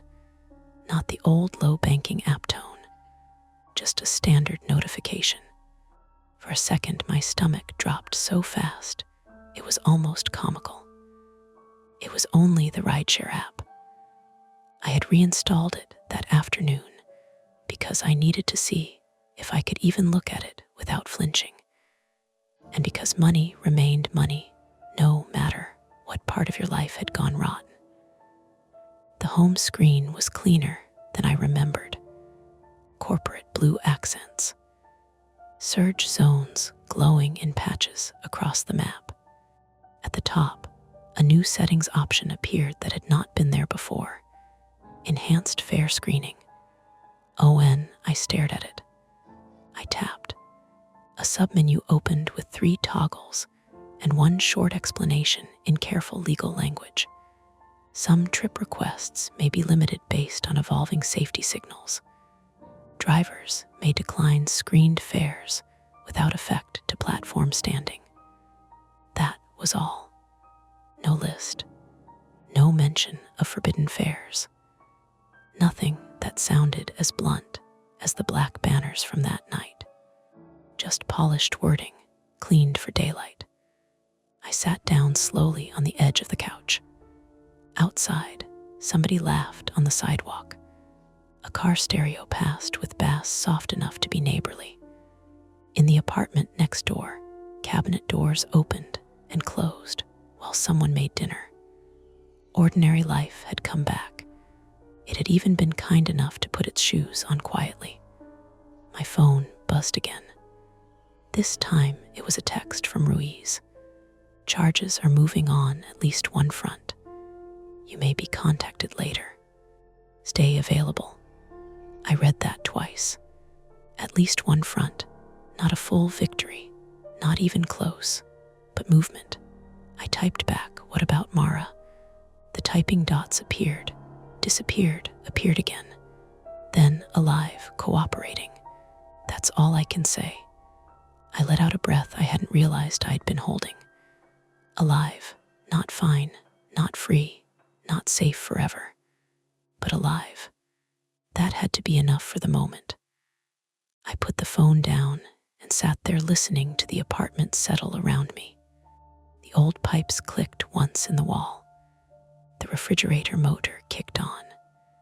Somebody above me dragged a chair a few inches, same ugly scrape as before. I told myself I was home. I told myself the doors locked from the inside. I told myself there were neighbors, traffic, light under the blinds, all the little civilian sounds that mean the world is still mostly functioning. Then the phone buzzed a third time. Another app notification. I looked down automatically, already irritated. It was the rideshare app again. No ride request, just a passive pop-up near the bottom of the screen, as casual as a coupon. Screened fare removed from your queue. No action needed. I stared at it until the notification faded. There had been no request, no visible ping, no countdown timer, nothing for me to decline. Outside, traffic moved through the intersection at the end of the block. Somewhere in the building, water ran through old pipes with that hollow, rushing sound like somebody speaking behind a wall. After a minute, I got up and checked the deadbolt. Then the chain. Then, without really deciding to, I opened the app one more time and turned enhanced fare screening off. I watched the toggle slide from blue to gray. Waited. Nothing happened. But I left the phone on the table screen up for the rest of the night anyway, as if I expected it to argue with me. It didn't. That was almost worse. That's tonight's story. If it gives you chills, make sure to like, subscribe to Mia Horror Stories, and tap the bell so you never miss what's coming next. And if you're still brave enough, there are more dark tales waiting for you right here on the channel. Go watch another, if you dare. You're listening to Mia Horror Stories, and today's story is, I'm the only operator at the wind farm tonight, and the turbines are moving wrong. The screen will stay completely black, letting your imagination do all the work. No visuals, no noise, just a story that creeps under your skin. Don't skip a second, because every detail builds to the chilling end you won't want to miss. The first thing I noticed was the rhythm, not the noise. Wind farms are never quiet, not up close. There's always some level of movement in the air, some layered machinery sound that rides under everything else. A distant blade thump, the low electric hum from the substation, guy wires on the meteorological mast making a thin, almost musical whine when the gusts hit them right. You stop hearing most of it after a while. Your brain sorts it into weather. But rhythm is different. Rhythm means pattern. Pattern means normal. And at 11:43 p.m., standing in the control room with a paper cup of machine coffee going soft in my hand, I realized one of the turbines out on the north ridge was no longer keeping time with the others. I leaned toward the monitor wall, close enough to see the tiny specks of dust stuck to the screen. Most of the turbines were feathered the way they should have been for the wind we were getting, steady southwest, stronger than forecast, but still well inside operating range. Their rotors turned with that same measured confidence I'd been watching for 3 years. Not fast, not dramatic, just big, deliberate circles. Turbine N14 was doing something else. It wasn't spinning wildly. That would have been obvious. That would have set off alarms and sent half the software stack into panic colors. It was just off, accelerating for half a turn, then seeming to hesitate. Not stopping. Almost checking itself. Like somebody with an injured ankle trying to pretend they were walking normally. I set the cup down. From the window beside the monitors, I could see the red obstruction lights blinking across the dark hills in their assigned intervals. The farm spread over a long section of scrub country in eastern Oregon, all rolling open land, ranch fences, gravel access roads, and black cuts of shallow ravine that only showed themselves when headlights found them. 52 turbines total. On paper, it was beautiful, clean geometry laid over rough land. In person, at night, it felt lonelier than any place had a right to feel. My name is Evan Mercer.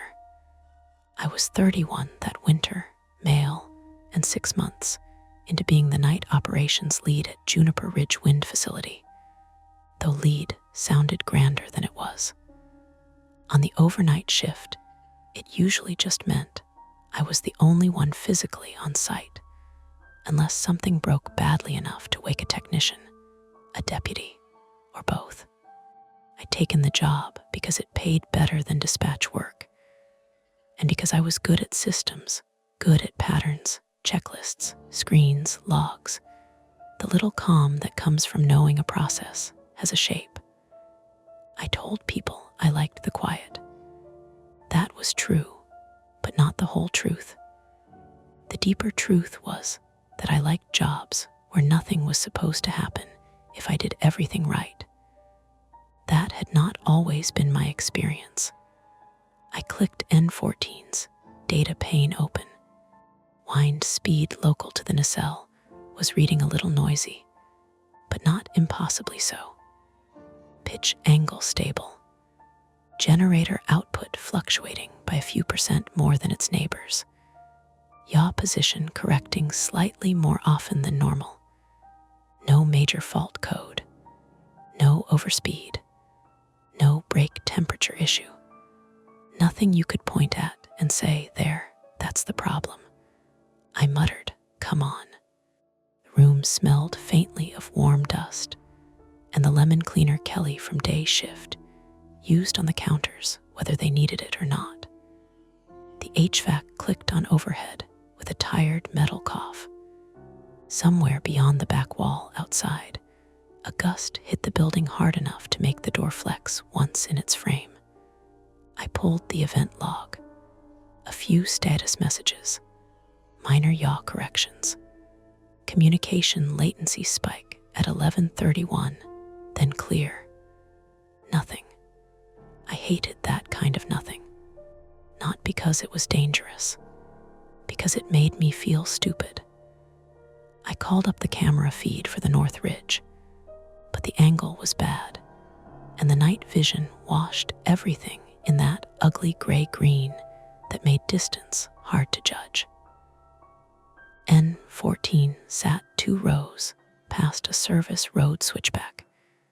Its tower, a pale vertical scratch against the dark. The blades moved, yes, but from this far, it was hard to tell whether I was seeing what I thought I was seeing, or whether my brain had already made up a story and was feeding itself evidence. My phone buzzed against the desk. Mara, You alive?" I smiled despite myself. Mara Velez, 29, female, had been my closest friend since community college and my ex for just under a year, which sounds messier than it was. We had done the rare adult thing and admitted we were better at telling each other the truth than pretending we wanted the same future. She lived in Pendleton now and worked nights as an ER nurse. She texted when things were slow, which either meant someone was finally sleeping or no one had started bleeding yet. I typed back, debatable, turbines acting weird. 3 dots appeared, vanished, reappeared. Mara, mechanical weird or horror movie weird. I looked out the window again. The red lights blinked over the ridge. The dark between them felt huge. Mechanical, I wrote, hopefully. Mara, hopefully, is not a word I want from you after midnight. That was fair. Mara knew about the thing I didn't put in conversation. 4 years earlier, I'd fallen asleep for maybe 12 seconds driving home after a double shift near Boise. I'd crossed the shoulder, clipped a mile marker post, and put the truck into a drainage ditch. No one else got hurt. I walked away with bruised ribs, a cut over one eye, and a new permanent distrust of my own body. Since then, any sign I might be missing something, fatigue, a skipped step, a bad read, an assumption, got under my skin fast. I compensated by overchecking everything. Lists, backups, timestamps, coffee, timers on my phone reminding me to stand up and move every hour. It mostly worked. Mostly. I set the phone face down and opened the maintenance chat. No one from field service was online. Of course not.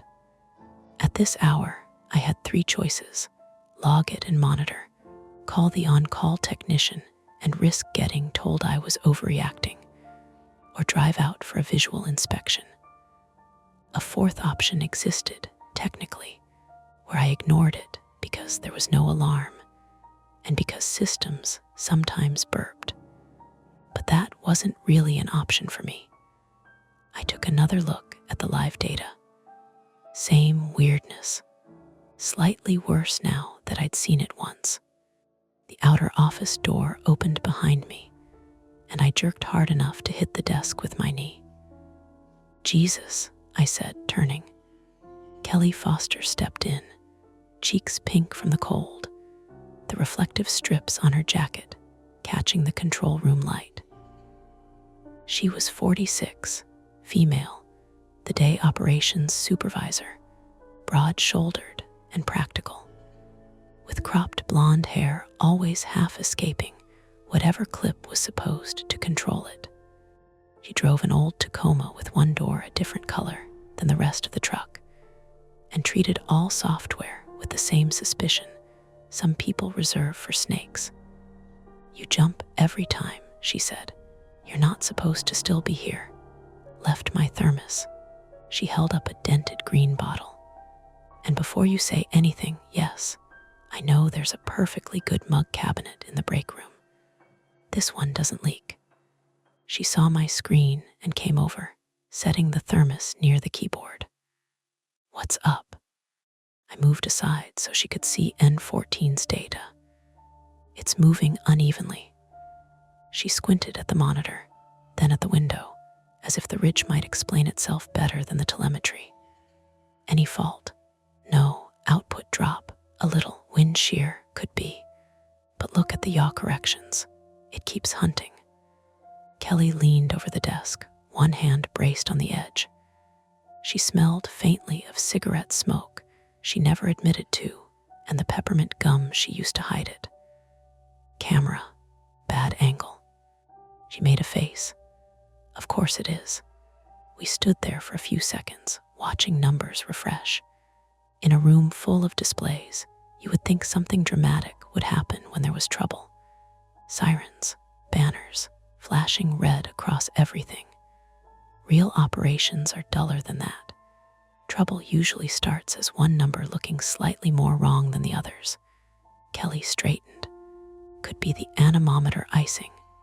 It's 38 degrees. Could still be fouled. Could be a yaw sensor drifting. Could be nothing. Yeah, she looked at me sideways.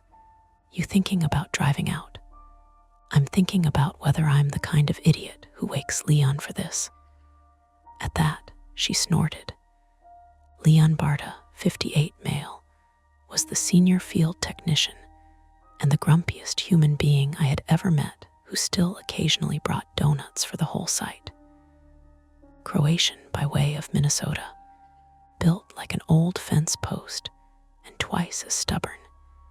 He believed in grease, torque wrenches, and direct evidence. He also believed that people under 30 trusted screens too much. Kelly tapped the desk twice with one fingernail. Leon will bite your head off if you call him and it's sensor noise. He'll bite my head off if I don't call and it turns into something expensive. He likes biting heads off. It keeps him active. That got a laugh out of me, quick and short. It left the room fast. Kelly checked her watch. I can stay 10 more minutes. You don't have to. I know. Outside, another gust moved over the ridge. Through the window, we could see the obstruction lights tick red, red, red along the horizon. On the west side of the building, something metal clanged once and then settled. Kelly said, "You eaten?" I had a sandwich. When? I didn't answer. She gave me the look that people who have known you too long eventually develop, the one that says your lies have gotten lazy. I'm fine, I said. Say that like a man who's about to go bouncing down a service road at midnight with half a granola bar in his blood. I said maybe. She glanced at N14 again. If you go, check the lock on the west gate first. It stuck on me earlier. And watch the washout by the cattle guard on Road C County still hasn't graded it. That was how people here expressed concern. Not are you scared? Not be careful. Just practical details, the local language for don't be stupid enough to get hurt. She picked up her thermos, then paused. Evan, yeah, if it looks wrong from the ground, you do not get heroic. You back out, call Leon, call sheriff if you need to, and let this become somebody else's emergency. I nodded. Got it. Good. She hesitated, then added, and text me if you leave the building. That's your bedtime. I didn't say I'd answer cheerful. She headed for the door, boots dull against the linoleum. Before she left, she looked once more at the monitor wall, at N14, and the other machines turning in their orderly night pattern. Her mouth tightened just a little. You're right, she said. About what? It is moving wrong. Then she was gone. The building felt bigger after she left, or maybe emptier. There's a difference. I checked the cameras again. Same result. A drifting monochrome landscape, intermittent static, one turbine slightly out of step in a way that now seemed impossible to unsee. I pulled up the weather station data, then SCADA history from the previous 6 hours. At 10:50, N14 started showing tiny irregularities in yaw alignment. By 11:20, the variance widened. Not enough to trigger automatic shutdown. Enough to make me keep leaning closer to the screen like it might confess. My phone buzzed again. Mara, don't die because some expensive fan is being dramatic. I typed, it's a turbine. Mara, that sentence tells me you're stressed. I didn't answer that one because she was right. And because the thing I hated most was being legible. I went to the break room and forced down half a stale protein bar from the vending machine. The fluorescent light in there had the faint, intermittent flicker that facilities kept promising to fix. The microwave clock was 6 minutes fast. Someone had left a county fair flyer pinned, crooked on the corkboard from last summer. In the sink sat a spoon in a coffee mug with a ring of dried creamer at the bottom. Ordinary leftovers from ordinary people. They helped. When I came back to the control room, N14's output dipped again. Not much. Enough. I opened the site map and traced the route in my head. Out the main gate, North Access Road, left at the maintenance shed, climb the ridge switchback, stop short of the pad unless there was debris risk. Visual from safe distance first. No rushing. Radio check before leaving.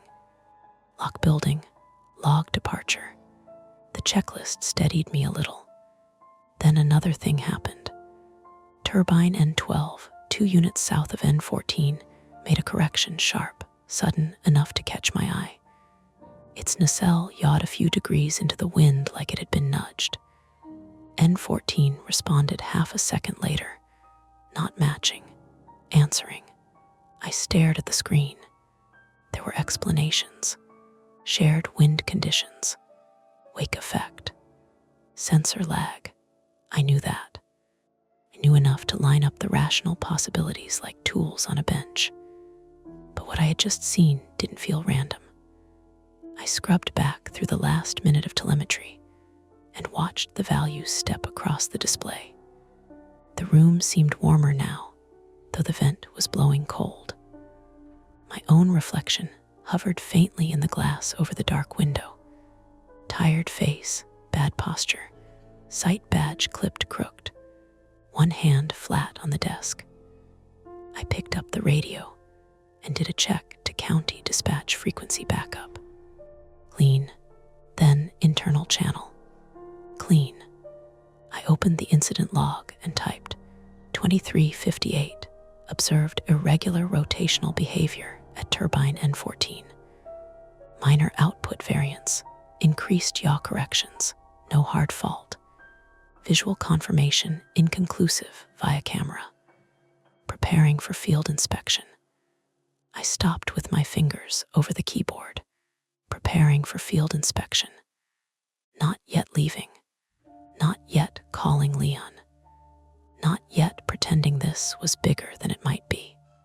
Just standing there in the control room with the monitor glow on my hands, listening to the HVAC tick and the distant layered thump of blades outside, trying to decide whether this was the exact kind of thing you handled quietly and competently alone, or the exact kind of thing that turned stupid because a man wanted to prove he could handle it alone.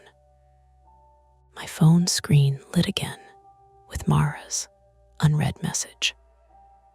The North Ridge camera flickered once in gray static and cleared, and 14 kept turning in that wrong little rhythm. On the wall by the door hung the keys to the site truck. I looked at them, then at the phone, then back at the screen. And that was the choice waiting for me.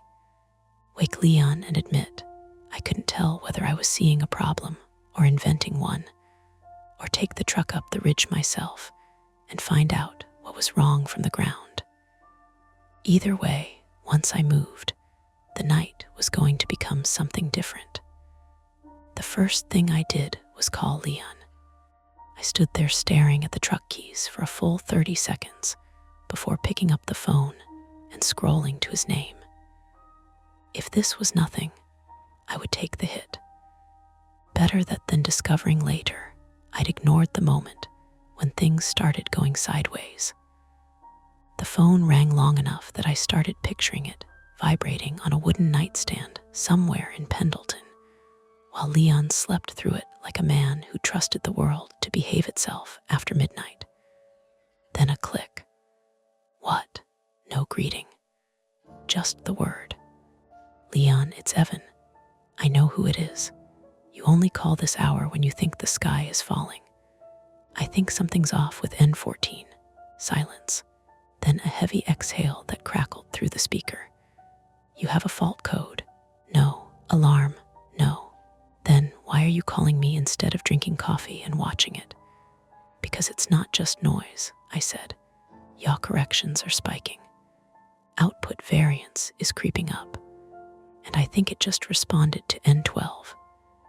That sentence means nothing. I know how it sounds, he grunted. Leon Barta was the sort of technician who trusted his hands more than any screen in front of him. 58 years old, male, thick-necked and stubborn, with forearms permanently marked by old burns and grease stains. He had been working on turbines since before most people knew what they looked like. Finally, he said, "You drive out there yet?" "Not yet." "Then do that. You're not coming. If I drive an hour in the dark every time the software twitches, I will die early," Leon said. "Go look at it. If it's actually wrong, you call me again." "What if it's a yaw sensor? Then congratulations.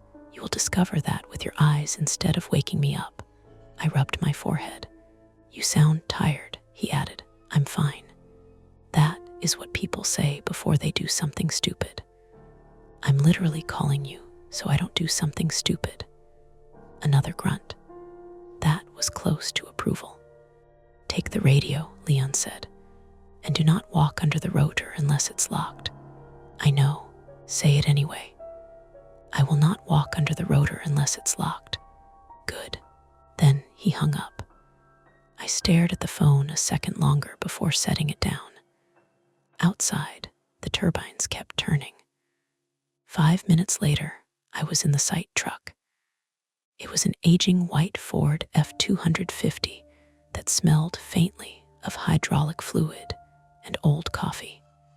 The heater took a full minute to start blowing anything warmer than refrigerator air. The gravel under the tires made that crunching sound that always felt louder at night. I stopped at the west gate first, like Kelly told me. She hadn't been exaggerating. The latch had a tendency to catch halfway. I climbed out, breath fogging in the cold, and wrestled the metal arm free. The wind up here had a different character than down by the building.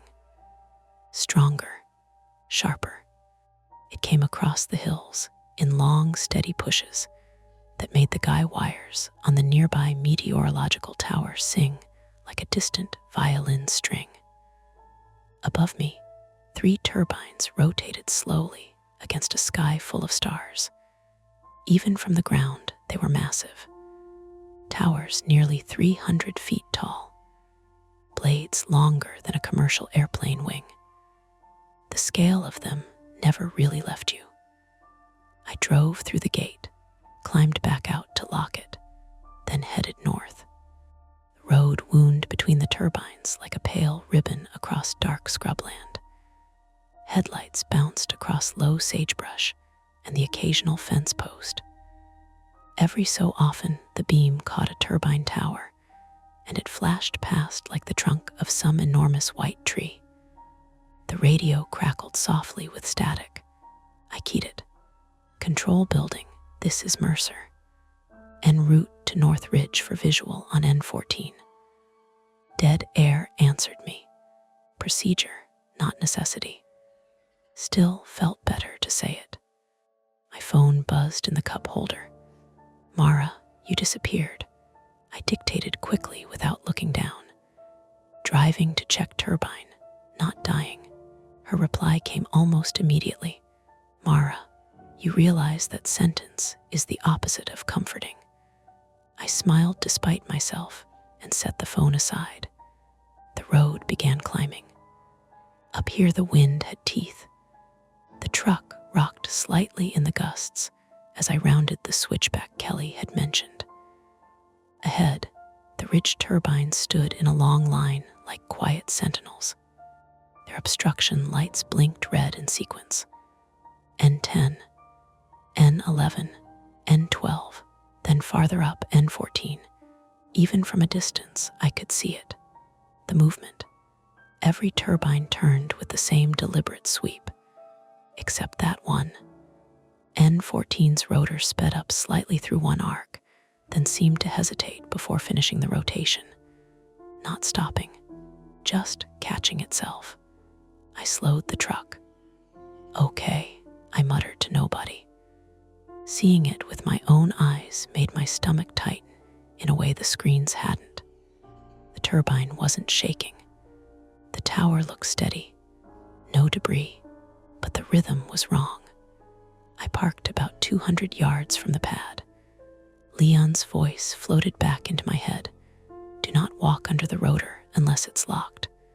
I stepped out of the truck. The sound hit immediately. Up close, turbines are loud in a way that's hard to explain. Not roaring. Layered. There's the steady whoomp of the blades cutting air, deep enough you feel it in your ribs. The mechanical whir inside the nacelle. Faint ticking of metal cooling and expanding. Wind pulled at my jacket. N14 turned above me. Halfway through a rotation, the blades sped up slightly, then slowed. Like something up there couldn't decide what speed it wanted. I raised the radio. Control building, Mercer on site at N14. Again, silence answered. Not surprising. The building was empty, still. I circled the base of the tower. No oil leaks. No burn smell. The access ladder door was locked like it should be.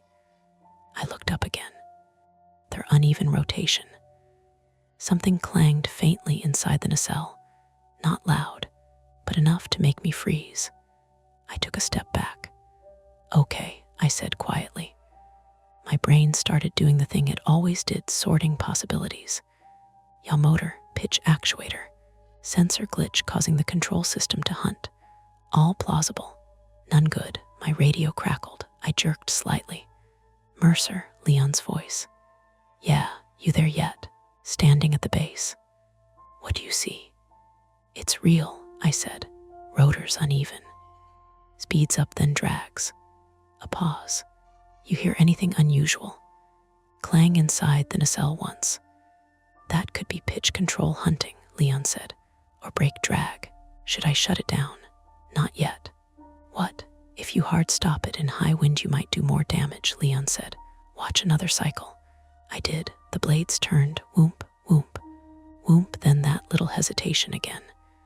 I felt my jaw tighten. You seeing anything from the tower? Leon asked. No. Check the pad. Already did. Another pause. Okay, he said slowly. Maybe yaw misalignment. That's what I thought. You said N12 reacted earlier. Looked like it. That shouldn't happen. I know. Wind gusted across the ridge. The turbine shuddered slightly as the rotor cut through it. Then my radio popped again. But this time it was Leon.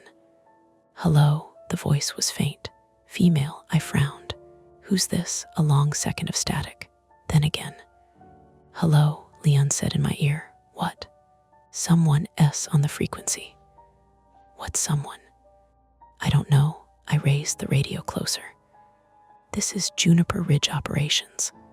Identify yourself. More static. Then, truck. The voice sounded thin and distant. Stuck. Leon spoke again. You still there? Yeah, I said slowly. You hearing ghosts? No. The wind pulled hard across the ridge again. My headlights illuminated the gravel road behind me. Empty. The radio crackled. Help. Every muscle in my shoulders tightened. Leon, I said quietly. What? There's someone out here. That's not possible. The gates are locked. Then how are they on our radio frequency? Another burst of static. Please, the voice sounded closer now, but not clearer, like someone talking from the bottom of a well. Leon's tone changed. Stay where you are. I'm not leaving someone stuck out here. You don't even know where they are. The radio crackled again. Road down, Kelly's voice flashed in my memory. Watch the washout by the cattle guard on Road C. My stomach sank. Leon. What? I think someone drove past the gate before we locked it. And if they hit that washout, the wind gusted again, rocking the turbine above us. Leon said quietly, Evan, yeah, you are alone on that ridge, I know. You go driving around blind out there, and you could end up in the same ditch. I know, another faint transmission. Cold, I looked at the truck, looked back at the dark road winding beyond the turbine, then up at N14. The rotor hesitated again. Metal clanged faintly inside the nacelle. 2 problems, same night, both getting worse. Leon exhaled slowly over the radio. "Call the sheriff," he said, "and wait 40 minutes. Yes, I stared into the dark road. The voice came again. "Please," my grip tightened on the radio. "I'm going to check road C," I said. Leon swore loudly. "Evan," I turned toward the truck. And that was when the turbine above me made a new sound. Not the usual whoomp. A deep, metallic groan, followed by a sharp grinding noise that carried across the ridge like a wrench dropped onto steel. Leon heard it through the radio. What was that? I looked up. The rotor was slowing, not smoothly, jerking, like something inside the nacelle had finally started to give. And suddenly, the situation wasn't one problem. It was 2. A failing turbine above me, and an unknown person somewhere out on the ridge road, both needing attention, right now. The grinding noise above me stopped as suddenly as it had started. For a few seconds, the rotor continued its uneven rotation, the blades cutting through the wind with that same heavy whoomp, whoomp, whoomp, but slower now, like a machine thinking about quitting. I kept my eyes on it. Nothing fell, no fragments, no blade deformation. The tower still stood straight, but the rhythm was worse. Leon was still on the radio. "Evan, I'm here," you said, grinding. "Yeah, describe it." "Like a gear slipping." "That's bad," he said flatly. I figured, yaw system maybe, or brake pads dragging. If that rotor seizes under wind load, you're going to hear about it. I'm hearing about it already. Another gust swept across the ridge. The turbine creaked faintly, metal flexing somewhere high above me. Then the radio crackled again. "Hello," the same female voice. Thin, frayed. "Please," I closed my eyes for a second. "Leon," I said quietly. "She's still there, Sheriff. They're 40 minutes out. That's their job." She sounds freezing. A long silence. Then Leon said something that surprised me. "You have eyes on Road C from there." "Not directly." "How far?" "Maybe half a mile down the ridge." Another pause. "If you go," Leon said, "you leave the turbine area first. I don't want you under that machine if it decides to fail." That was already the plan. I turned toward the truck. The turbine groaned again above me. I didn't run, exactly, but I walked fast. The gravel crunched loudly under my boots. When I reached the truck, I climbed inside and shut the door with a solid thud that cut off the worst of the wind noise. For a moment, I just sat there breathing. Then I started the engine. The ridge road ran roughly north-south along the line of turbines. Road C branched east about 300 yards past N14, dropping down into a shallow valley before looping back toward the service shed. Kelly's warning about the washout replayed in my head. The headlights cut across the road as I rolled forward. Behind me, N14's obstruction light blinked red against the sky. Ahead, the road dipped slightly before the junction. The radio crackled again. "Truck, can you hear me?" I said quickly. A pause. "Yes, finally." "Where are you?" "Road ditch." "Which road?" Static swallowed her reply. Leon spoke quietly in my ear. "You're moving." "Yeah, slow down." "I am." I rounded the bend, and the junction came into view. Road C dropped away into darkness.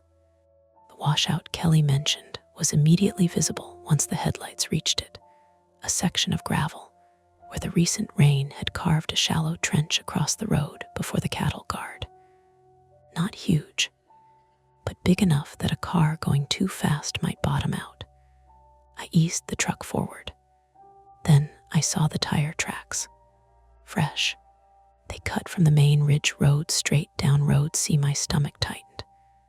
"Leon," I said. "Yeah. Someone definitely drove through here. You see the vehicle?" "Not yet."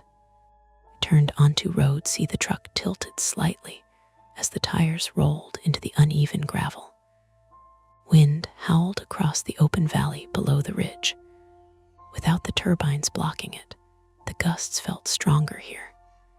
The headlights swept across sagebrush and scattered rocks. Then something moved in the beam. I slammed the brake. A dark shape darted across the road and disappeared into the brush. My heart punched hard once. "What?" Leon said. "Something ran across the road." "What kind of something?" "I don't know." I stepped out of the truck slowly. The wind hit me immediately again, tugging at my jacket. I scanned the brush. Then the shape emerged again. A pronghorn. It bounded away across the valley, pale belly flashing once before vanishing into the dark. I let out a breath. "Antelope," I said. Leon chuckled dryly. "Very dangerous animal." "Shut up." I got back in the truck. But the adrenaline lingered in my arms, a reminder of how jumpy I'd become. The road curved downhill another quarter-mile before the headlights found something metallic. A vehicle, small SUV, tilted slightly into the ditch beside the washout. My stomach dropped. "Leon, I see the vehicle," I said. "Lights on. No movement. Hold on." I rolled closer. The SUV's rear tire sat deep in the mud where the trench crossed the road. One front wheel spun slowly, like someone had tried to accelerate out and then given up. I stopped 20 yards away and grabbed the flashlight from the glove compartment. The wind pushed harder down here in the valley, cold enough that the inside of my nose stung. "Hello," I called. For a moment, nothing answered. Then a voice from the SUV. "Here." Relief hit so fast it made my knees feel weak. I walked toward the driver's side. The door opened slowly. The woman inside climbed out carefully. She looked mid-30s, female, pale with cold, dark hair pulled back in a messy knot. Her jacket was thin for the temperature. "I tried the radio," she said through chattering teeth. "How did you get the frequency?" "I used to work for a contractor," she said. "Installation crew." That explained it. "What's your name?" "Rachel." "Evan." She gestured helplessly at the SUV. "I thought the road kept going," she said.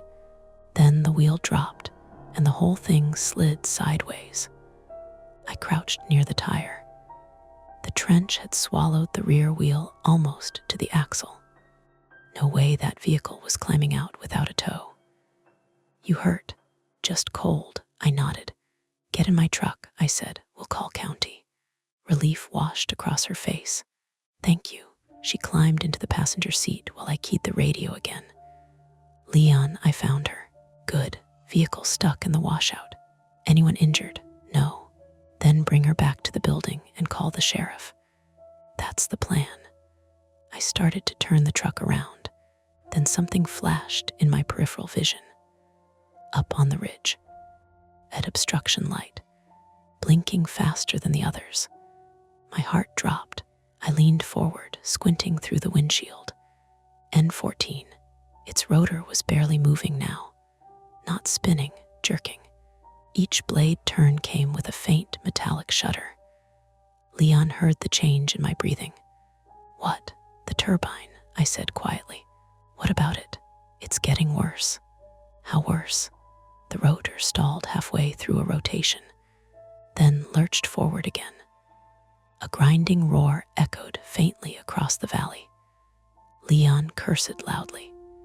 "That's brake drag or gearbox failure. Should I emergency stop it?" "Not from there," he said. "You're too far." Rachel looked between me and the ridge. "Is that bad?" Yes, how bad? If that gearbox seizes completely, those blades will take the load, Leon said. And if the control system can't feather them fast enough, he stopped himself. But I knew the rest. Structural failure. I turned the truck back toward the ridge road. Rachel grabbed the door handle instinctively.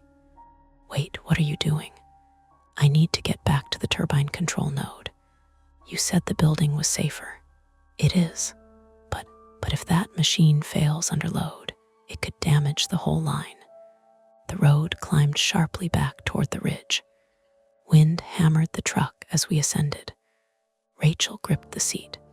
You do this every night, usually with fewer emergencies. We reached the junction. Then my headlights caught something that hadn't been there before. The west gate closed. My stomach dropped. I slowed the truck. That's not possible, I said. Leon heard it instantly. What? The gate? What about it? It's shut. Rachel leaned forward. Maybe someone came in. No, I said. I locked it. The truck rolled closer. The chain hung tight across the road. The padlock gleamed in the headlights. Still locked from the outside. I stopped the truck 10 yards away. The wind pushed against the doors. For a long moment, nobody spoke. Then Leon said quietly over the radio, Evan, yeah. If the gate is locked, I finished the thought for him. Then whoever drove that SUV didn't come through the gate. And suddenly, the ridge behind us, where N14 groaned and jerked against the wind, felt a lot farther away than it had 5 minutes ago. But there was only one road back, and the turbine was failing faster now. I got out of the truck with the bolt cutters. That was the first bad decision. Maybe the second. The first had probably been turning back toward the ridge, instead of driving Rachel straight to the control building and calling the sheriff from behind locked doors. But by then, N14 was barely turning, each movement coming in ugly jolts, and every groan rolling off it across the dark like metal, trying not to tear. The chain on the west gate was new, not the gate itself. The gate was the same rust-freckled county-grade metal swing arm we used every day. But the chain looped through it was bright zinc, clean links, thicker than the one I'd locked earlier. My padlock still hung there too, caught uselessly to one side, like somebody had opened the gate, replaced the chain, and then clipped my lock back on as a joke. Rachel saw it the same moment I did. That's not yours. No. The wind hit us hard on the ridge, cold enough to flatten my jacket against my chest. Behind us, down the line, the red lights blinked over the turbines, and 14's light sat slightly above the others on the north rise, and every few seconds I could hear the rotor lurch and complain. Leon's voice cracked through the radio clipped to my shoulder. Evan, I'm here. Why did you stop? Gate S chained. Not ours. A pause. Then sharper. Leave it. Go back to the building by the south road. That adds 15 minutes. And we may not have 15 minutes. Rachel hugged her arms around herself and looked from the gate to the ridge. What happens if that thing fails? Leon answered before I could. Depends how it fails. Not comforting. I set the bolt cutters around one link and squeezed. Nothing. The new chain was harder steel than the cutters wanted. The jaws bit and slipped. Damn it. Evan, no, Leon said. You don't know who put that there. I straightened and scanned the darkness beyond the fence line. The land outside the gate fell away toward a county road half a mile west. Sagebrush, fence posts, empty dark. No headlights. No house lights. Nothing moving. Neither do you. That is not an argument for staying. Another shutter rolled off N14. This one louder, not just the nacelle now. A deeper vibration, one that seemed to travel through the air and into the truck body beside us. Rachel flinched. I tried the cutters again, bracing one boot on the lower rail of the gate, both hands on the grips. The metal screamed. One strand of the link pinched nearly through, then held. Rachel said quietly, "I can climb it." I looked at her. She nodded toward the truck. "You cut halfway. I can go over and unhook it from the other side. That gate's 8 feet. I've been on towers." That was the first time I really looked at her not as a stranded driver, but as someone who belonged in this world, not operations, field. There was a way contractors moved around hardware, a lack of ceremony with height and steel. She had it. "I'm not asking you to do that." "You're not asking. I'm telling you that lurching turbine sounds worse every minute, and you keep staring at it like you're already doing the math." She wasn't wrong. I was. I looked back at the ridge. The wrongness that had begun as a rhythm issue on a screen had become physical now. Audible. Urgent. Each jerk of the blades loaded and unloaded the machine in a way that made my teeth hurt just imagining the stress traveling through the hub and drivetrain. If the yaw system had lost position and the rotor was taking wind crosswise, that alone could explain some of it. If a brake was dragging too, or the gearbox had started to seize, we were into real failure territory. And the control node for the North Line, the nearest place to initiate a local shutdown, if comms glitched, sat in the service cabinet just off N14's pad. 5 seconds, I said. Rachel was already moving. She stepped onto the truck bumper, grabbed the top rail of the gate, and hauled herself up with a compact grunt. Wind shoved at her. She pressed flat, swung a leg over, and dropped to the other side badly, one foot skidding in gravel. "You okay?" "Fine," she said immediately, which meant probably not. She crouched at the chain, fingers moving fast. A second later, the bright zinc slackened and dropped. She yanked the gate inward. "Go." I got back in the truck. She climbed in after me, breathing hard, and I threw the truck through the opening, tires spitting gravel. In the rearview mirror, the cut chain lay like a silver snake in the headlights. That was when the radio came alive with something other than Leon's voice. A burst of static. Then Kelly, loud and clipped. "Evan, answer." Relief hit so hard it made me angry. "Here, Sheriff called me." Leon called Sheriff. "I'm 10 out from the South Road." "What's your status?" "N14 is close to failure." Westgate was chained shut by someone else. A beat. "Say that again." "No time. I'm heading to the North Pad with Rachel." "Rachel who?" "She was stuck on Road C, Jesus Christ." Kelly exhaled sharply. "Listen to me. SCADA just dropped N14 and N12 off the network. Whole North Branch is unstable." I tightened my grip on the wheel. "What about remote stop?" "Not taking. We lost command handshake." That put the decision in my lap completely. Rachel heard it too. "So the local cabinet." "Yeah, can you feather from there? If the controller is still alive." "And if it is?" I didn't answer. We topped the ridge switchback hard enough that the truck bounced, and then we saw it in full. N14 stood 300 yards ahead on its pad, tower white in the headlights, rotor moving in abrupt, ugly starts. Not a smooth turn anymore. A drag, a shudder, a half rotation, another drag. Every time one blade swept down, it seemed to hesitate at the bottom of the arc, as if it were too heavy to lift again. N12, farther south, was still running, but not right. Its nacelle kept making small, abrupt yaw corrections, nose twitching into the wind and slightly away, like a nervous animal trying to sense something. Rachel leaned forward over the dash. "That's not just gearbox." "No," I said, because I was finally close enough to see what the monitors and the dark had hidden. I knew what part of the wrongness I'd been missing. N14 wasn't facing the wind. Not fully. The nacelle was yawed off by several degrees, enough that one blade was taking uneven load on every pass.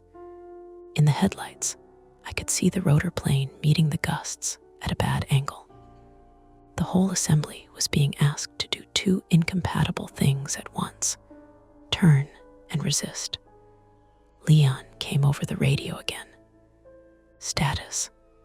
Yaw misalignment," I said. "Bad." "How bad?" "Visibly bad." Then local stop. Now. I pulled onto the gravel shoulder short of the pad and killed the engine. "Stay low," I told Rachel. "You think I don't know that? Fair." The moment we opened the doors, the sound slammed into us. Not just whoomp anymore. Grinding. A hard metallic chatter from inside the nacelle each time the rotor tried to pull through. Somewhere above, something banged with a rhythm that was almost regular until the wind changed and made it irregular again. We moved crouched, instinctively keeping wide of the tower base and well outside the rotor shadow. The service cabinet sat near the pad fence, a waist-high steel box mounted on a post. I got the panel open with hands that wanted to shake. Inside, local HMI screen, emergency stop, breaker indicators, status LEDs. The HMI was on, barely. The display flickered, but responded. Rachel put the flashlight over my shoulder. "Can you see it?" "Yeah." The screen showed what the central system hadn't fully told me. Yaw position error, brake temperature warning, pitch response degraded. The controller had been trying to correct the nacelle orientation in gusting wind, while one of the yaw drives, maybe more than one, lagged or bound. That explained the hunting. The brake warning meant the machine had tried to hold against load too long. The degraded pitch response was the part that made my mouth go dry. If the blades couldn't feather cleanly, stopping under this wind would be rough. I selected local shutdown. The screen froze. "Come on." Nothing. I hit it again. A spinning icon. Then a timeout message. Rachel said, "Is that the controller or the network?" "Controller. Probably lagging from fault stack." "Can you hardy stop?" I looked at the red mushroom button. Hard stop on a healthy machine in high wind was already not ideal. On one with degraded pitch response and heat in the brake, it was a calculated gamble with bad options on both sides. Behind us, N14 jerked through another half rotation. A shower of sparks spat briefly from the nacelle housing, tiny, yellow-white, gone in an instant. Rachel swore under her breath. That made the choice. I slapped the e-stop. For one terrible second, nothing happened. Then alarms came alive inside the cabinet. The controller threw command after command in rapid sequence. Brake engage, pitch feather, yaw hold. Up above, the rotor slowed sharply. "Good," Rachel said. Then it didn't keep slowing. The top blade stalled. The downwind gust hit broadside. Instead of settling, the rotor kicked backward a few degrees with a sound like a giant wrench slipping. The nacelle groaned. Somewhere inside, metal hit metal so hard I felt it in my ribs. "Not good," I said. The degraded pitch system had not fully feathered at least one blade. The rotor was no longer trying to run. It was trying not to be torn apart while half parked in bad wind. Leon shouted through the radio, tinny and distorted by static. "Get away from the tower." We started to move, but then N12 changed. Its nacelle yawed sharply, far more sharply than before, then stopped crooked. Too far. Not a correction. A malfunction. And in the same instant, every light in the service cabinet blinked out and came back dim. Rachel grabbed my arm. Power bus. The North Branch connection had taken a hit. Not total outage. Worse, in a way. Unstable power. The cabinet screamed an undervoltage alarm. The rotor above us lurched once more. A cracking noise snapped across the pad. I looked up automatically and saw a dark strip whipping loose along one blade's trailing edge. Not the blade itself failing. Something smaller, a section of lightning receptor cable cover or edge strip flapping violently. Misdirection. But only for half a breath.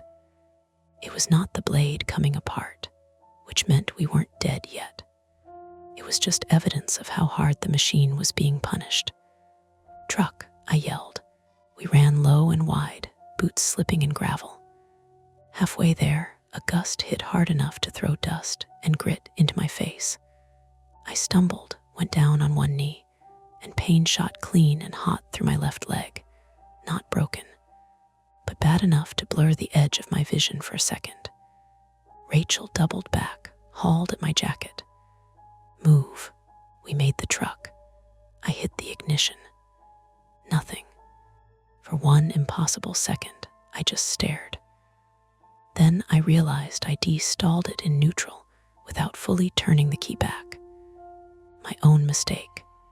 My own tired hands. The old panic flashed through me, the ditch outside Boise, the blank dead second between error and consequence, the awful knowledge that your body had failed at the exact wrong time. "Evan," Rachel's voice cut through it. I turned the key properly. The engine caught. We reversed hard, gravel spraying. I got us 100 yards downslope and angled the truck behind the rise of the access berm, the best shelter available that wasn't a building. Then we waited. That was the longest minute of my life. N14 stood outlined against the sky, obstruction light blinking. Rotor nearly stopped, but not still. The nacelle sat wrong on the tower, crooked to the wind. Each gust made the whole structure seem to tense. Kelly's truck lights appeared far south on the ridge road, small and bouncing. She was still too far away to matter to the next 60 seconds. Leon was talking, but I only caught pieces. "Sheriff, 2 minutes behind. Do not reapproach." Rachel had one hand braced on the dash, the other pressed to the side of her ribs where she must have hit the gate or the truck door earlier. She was breathing fast but controlled. I said, "If that blade goes, stay below window line." She nodded without looking at me. The gust came in hard.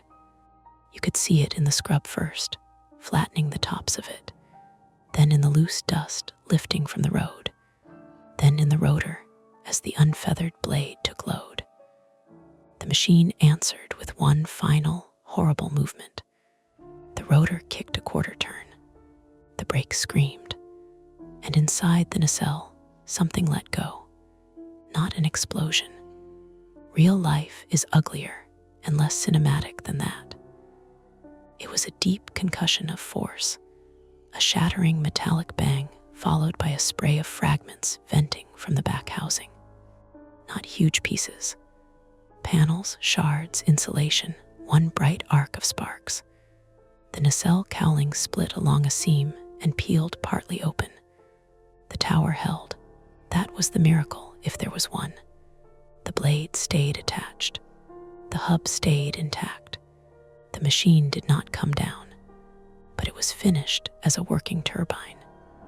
Loose debris rained onto the pad and scrub around it. One piece clanged off the fence line. Another hit the road well short of us. Then, slowly, impossibly slowly, the rotor stopped. Truly stopped this time. No more jerk, no more drag. just 3 blades fixed in the dark at uneven angles, one slightly feathered wrong. The silence after wasn't silence. The other turbines were still turning. The wind was still there. Kelly's truck was still coming. But the absence of N14's labor changed the whole ridge. It felt like a giant animal had quit breathing. Rachel sagged back against the seat. Is it over? I listened, looked, waited for a second failure, some domino effect into N12 or the line. N12 was still crooked, but its motion had settled into a slower, controlled yaw. Alarms from the cabinet on the pad carried faintly downslope, thin and electronic. I swallowed and realized my mouth tasted like pennies. For now, I said. My knee had started to throb in earnest. Adrenaline was wearing off, leaving behind the actual inventory. Bruised kneecap, grit in both palms, right shoulder wrenched from hauling the cabinet door, and then scrambling into the truck, headache blooming behind my eyes from stress and cold and not enough food. Kelly's Tacoma skidded to a stop behind us. She was out before the engine fully died, flashlight in one hand, hard hat somehow already on, like she'd put it on while driving. What happened? N14's down, I said. No kidding. She took in the split nacelle, the stopped rotor, the debris field. Her face changed, not softer exactly, but more serious in a way that made room for what had almost happened. Anybody hit? No. Rachel lifted a hand from the passenger seat. I'm okay. Kelly looked from Rachel to me. You don't look okay. I'm fine. She ignored that. Leon says you hit local e-stop. It didn't feather cleanly. Yeah, I can see that. Behind her at last, we saw the sheriff's cruiser lights coming up from the south road, red and blue smearing across the scrub and tower bases. Too late to save the machine. Right on time to witness the aftermath. Kelly rested both hands on the truck window frame and leaned in. You did the right thing, she said. I laughed once. It came out raw. You can't know that. I can know that if you hadn't stopped it, it might have thrown worse. Might have. That's the job, Evan. Might have is most of the job. I looked back at N14. The red light still blinked on top of the dead machine, steady as ever, like the turbine was obliged to keep warning aircraft even after it had torn itself open. I thought about the screen in the control room. One rotor out of rhythm. That tiny first wrongness. How long I'd stood there trying to decide if I was seeing a real problem or just my own fear reflected back at me. Rachel said quietly, Someone chained that gate. Kelly's head turned. What? I nodded. New chain, not ours. For the first time since arriving, Kelly looked genuinely unsettled. The sheriff's car rolled up behind her truck. Doors opened, voices, flashlights. Procedures would take over now. Statements, perimeter, photos. The long, ugly administrative shape of a bad night. But the human part of it was already done. N14 was stopped. We were alive. And somebody, somewhere, had put a new chain on our gate in the middle of the night while a turbine was failing on the ridge. The conflict was over. The dread stayed. The wind didn't stop when the turbine did. That was the first thing that struck me after the rotor finally froze in place. The wind kept pushing across the ridge, exactly the same way it had been before, steady, indifferent, strong enough to make the remaining turbines keep turning in their quiet mechanical rhythm. Whoomp, whoomp, whoomp. N14 just wasn't part of it anymore. For a long moment, none of us moved. Rachel and I stayed in the truck, the engine idling, while Kelly walked slowly toward the pad fence with her flashlight sweeping the ground. The sheriff's cruiser rolled in behind us, lights flashing blue and red across the scrub and turbine towers. A deputy climbed out, hat pulled low against the wind, looking around the ridge with the cautious expression people get when they arrive somewhere after the important part of the story has already happened. Kelly came back after a minute. "Don't get out yet," she said. I asked. "Some," she said. "Nothing big, but there's a lot of sharp metal around the pad." Rachel leaned her head back against the seat and closed her eyes. "You know," she said quietly, "this isn't how I pictured my night." Kelly gave a dry little laugh. "Same." The deputy walked up to the truck window and leaned down. "You Mercer, that's me." "I'm Deputy Harlan," he said. "Dispatch said you've got a turbine failure and a stranded driver. That's about the size of it." His eyes flicked to Rachel. "You hurt, ma'am? I'll live." "Good." He straightened and turned to Kelly. "You in charge here?" Kelly nodded. "Tonight, yeah." "All right," he said. "Let's start with making sure nobody's about to get crushed by that thing." "Fair." The next hour moved in slow, practical steps. We walked the debris field first. Kelly and I kept wide of the tower while the deputy stayed near the truck.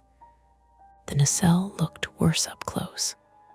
The rear cowling had split along the seam and peeled back like someone had opened a metal can with a blunt knife. Inside the gap, I could see dark shapes where the gearbox housing sat, and a tangle of cables and insulation hanging loose. Burnt grease smell hung in the air. "Gearbox casing probably cracked," Kelly said quietly. "Think so." She nodded toward the rotor. "At least the hub held." That was the part that mattered. If the hub or blade root had failed, the night would have looked very different. Rachel came over carefully, keeping well outside the tower shadow. "Can I see?" she asked. Kelly hesitated. "You worked in stalls." 3 years. "Fine," Kelly said. "But stay behind the fence." Rachel crouched near the chain link and shone her flashlight upward. "Yaw drive probably bound," she said after a moment. Controller kept hunting for alignment. Brake heated up trying to compensate. "Matches what we saw," I said. "Then the pitch actuator lagged during shutdown," she added. "One blade didn't feather fast enough." She didn't say the next part out loud, but all 3 of us knew it. That blade had carried the load that broke the machine. Kelly sighed. "Well," she said, "insurance is going to love this." By the time the county tow truck arrived for Rachel's SUV, the wind had shifted slightly. The turbines along the ridge had adjusted their yaw automatically and resumed their calm, deliberate rotations. From a distance, the farm looked normal again, except for N14. It stood frozen with one blade angled wrong. The nacelle cracked open like a broken tooth. I leaned against the tailgate of the sheriff's cruiser while the paramedic checked my knee. "Hurts here?" "Yeah, probably a bad bruise," he said. "Maybe a ligament strain." "Great. You want a ride to the hospital?" "No." He shrugged and wrapped the knee with an elastic bandage anyway. Rachel sat on the truck bumper nearby with a blanket around her shoulders, courtesy of the deputy. She looked better now that the shaking from the cold had stopped. Kelly stood a few yards away talking to Leon on speaker. "No," she said. "Tower stable, yes, I know, we'll isolate the north branch before sunrise." She ended the call and came over. "You staying upright?" she asked me. "More or less." She nodded. "Good, because corporate going to want statements." "Of course they are." She glanced up at the dead turbine again. "You did the right thing." "You said that already." "I'm saying it again because I know how your brain works." I didn't argue. The truth was I was still running through the night like a bad math problem. Every decision every second, every moment where I could have done something slightly different. Rachel seemed to notice. "You saved a lot of steel," she said quietly. "Maybe. And probably a few lives. Maybe." She nudged my boot lightly with hers. "You're allowed to take the win." I looked back at the ridge. The red obstruction light blinked steadily above the broken nacelle. I didn't feel like I'd won anything. Just before 3 in the morning, the sheriff asked about the gate. That part took longer. We drove back to the west entrance together, Kelly in her Tacoma, the deputy following, Rachel riding with me. The chain was still lying where we'd cut it. The deputy crouched beside it and held his flashlight close. "That's not your hardware?" he asked. "No," Kelly said. "And you're sure you locked this gate earlier tonight?" I nodded. "With our chain and lock." The deputy picked up the bright zinc link we'd cut and turned it in his hands. "Any contractors scheduled?" "No." "Any disgruntled ex-employees?" he asked. Kelly snorted softly. "We run a wind farm," she said. "Everyone's disgruntled about something." The deputy smiled faintly. He walked a few yards outside the gate and shone the flashlight along the dirt shoulder of the county road. Tire tracks, faint but visible. He followed them with the beam until they vanished into the dark. "Looks like somebody stopped here," he said. "Tonight?" I asked. "Hard to say." He straightened and brushed dirt from his gloves. "You want me to put a patrol out?" Kelly thought for a moment. Then she shook her head. "Not unless something else shows up." He nodded. "Fair enough." But he wrote something in his notebook anyway. Rachel's SUV came up the road on the tow truck around 3:30. The driver lowered it carefully onto the flatbed and strapped it down. Rachel watched quietly. "You got somewhere to stay tonight?" Kelly asked her. Rachel shrugged. "I was driving to Bend." Kelly glanced at me, then back at Rachel. "You can crash at the operations building," she said. "We've got a spare bunk in the maintenance office." Rachel smiled tiredly. "I'd appreciate that." By 4:30, the wind began to ease. Not much. Just enough that the remaining turbines slowed slightly, their rotations stretching out a little longer between each deep breath of air. The sky over the eastern hills started turning gray. Kelly finally told me to sit down. "You're done," she said. "I'm the night operator." "You're the limping night operator who just shut down a failing turbine." "I can still." "No," she said firmly. So I sat on the concrete step outside the control building with a paper cup of coffee that tasted like burnt cardboard. Rachel sat beside me wrapped in the same blanket. The ridge was visible through the wide window behind us. N14's red light blinked against the brightening sky. "Strange thing," Rachel said after a while. "What? I've been on dozens of installs." "Yeah, every time we finish one, the engineer says the same thing." "What's that?" She watched the turbines turning. "They're simple machines," she said. 3 blades, a gearbox, a generator." I laughed quietly. "They're not simple." "No," she agreed. "But we like pretending they are." The sun finally pushed over the hills. Morning light washed across the wind farm, turning the towers pale gold. For a moment, the whole place looked peaceful, almost ordinary. Then the light reached N14. The cracked nacelle caught the sun and gleamed sharply, a bright scar on the ridge. Rachel followed my gaze. "That'll take months to fix, probably, maybe longer." We sat there in silence for a while. The turbines kept turning. The wind kept blowing. Eventually, Kelly came out of the building with a clipboard. "Corporate wants photos," she said. "Of course they do." She handed me the camera anyway. "You're the one who noticed it first." I took the camera reluctantly and limped a few steps down the gravel drive to get a better angle of the ridge.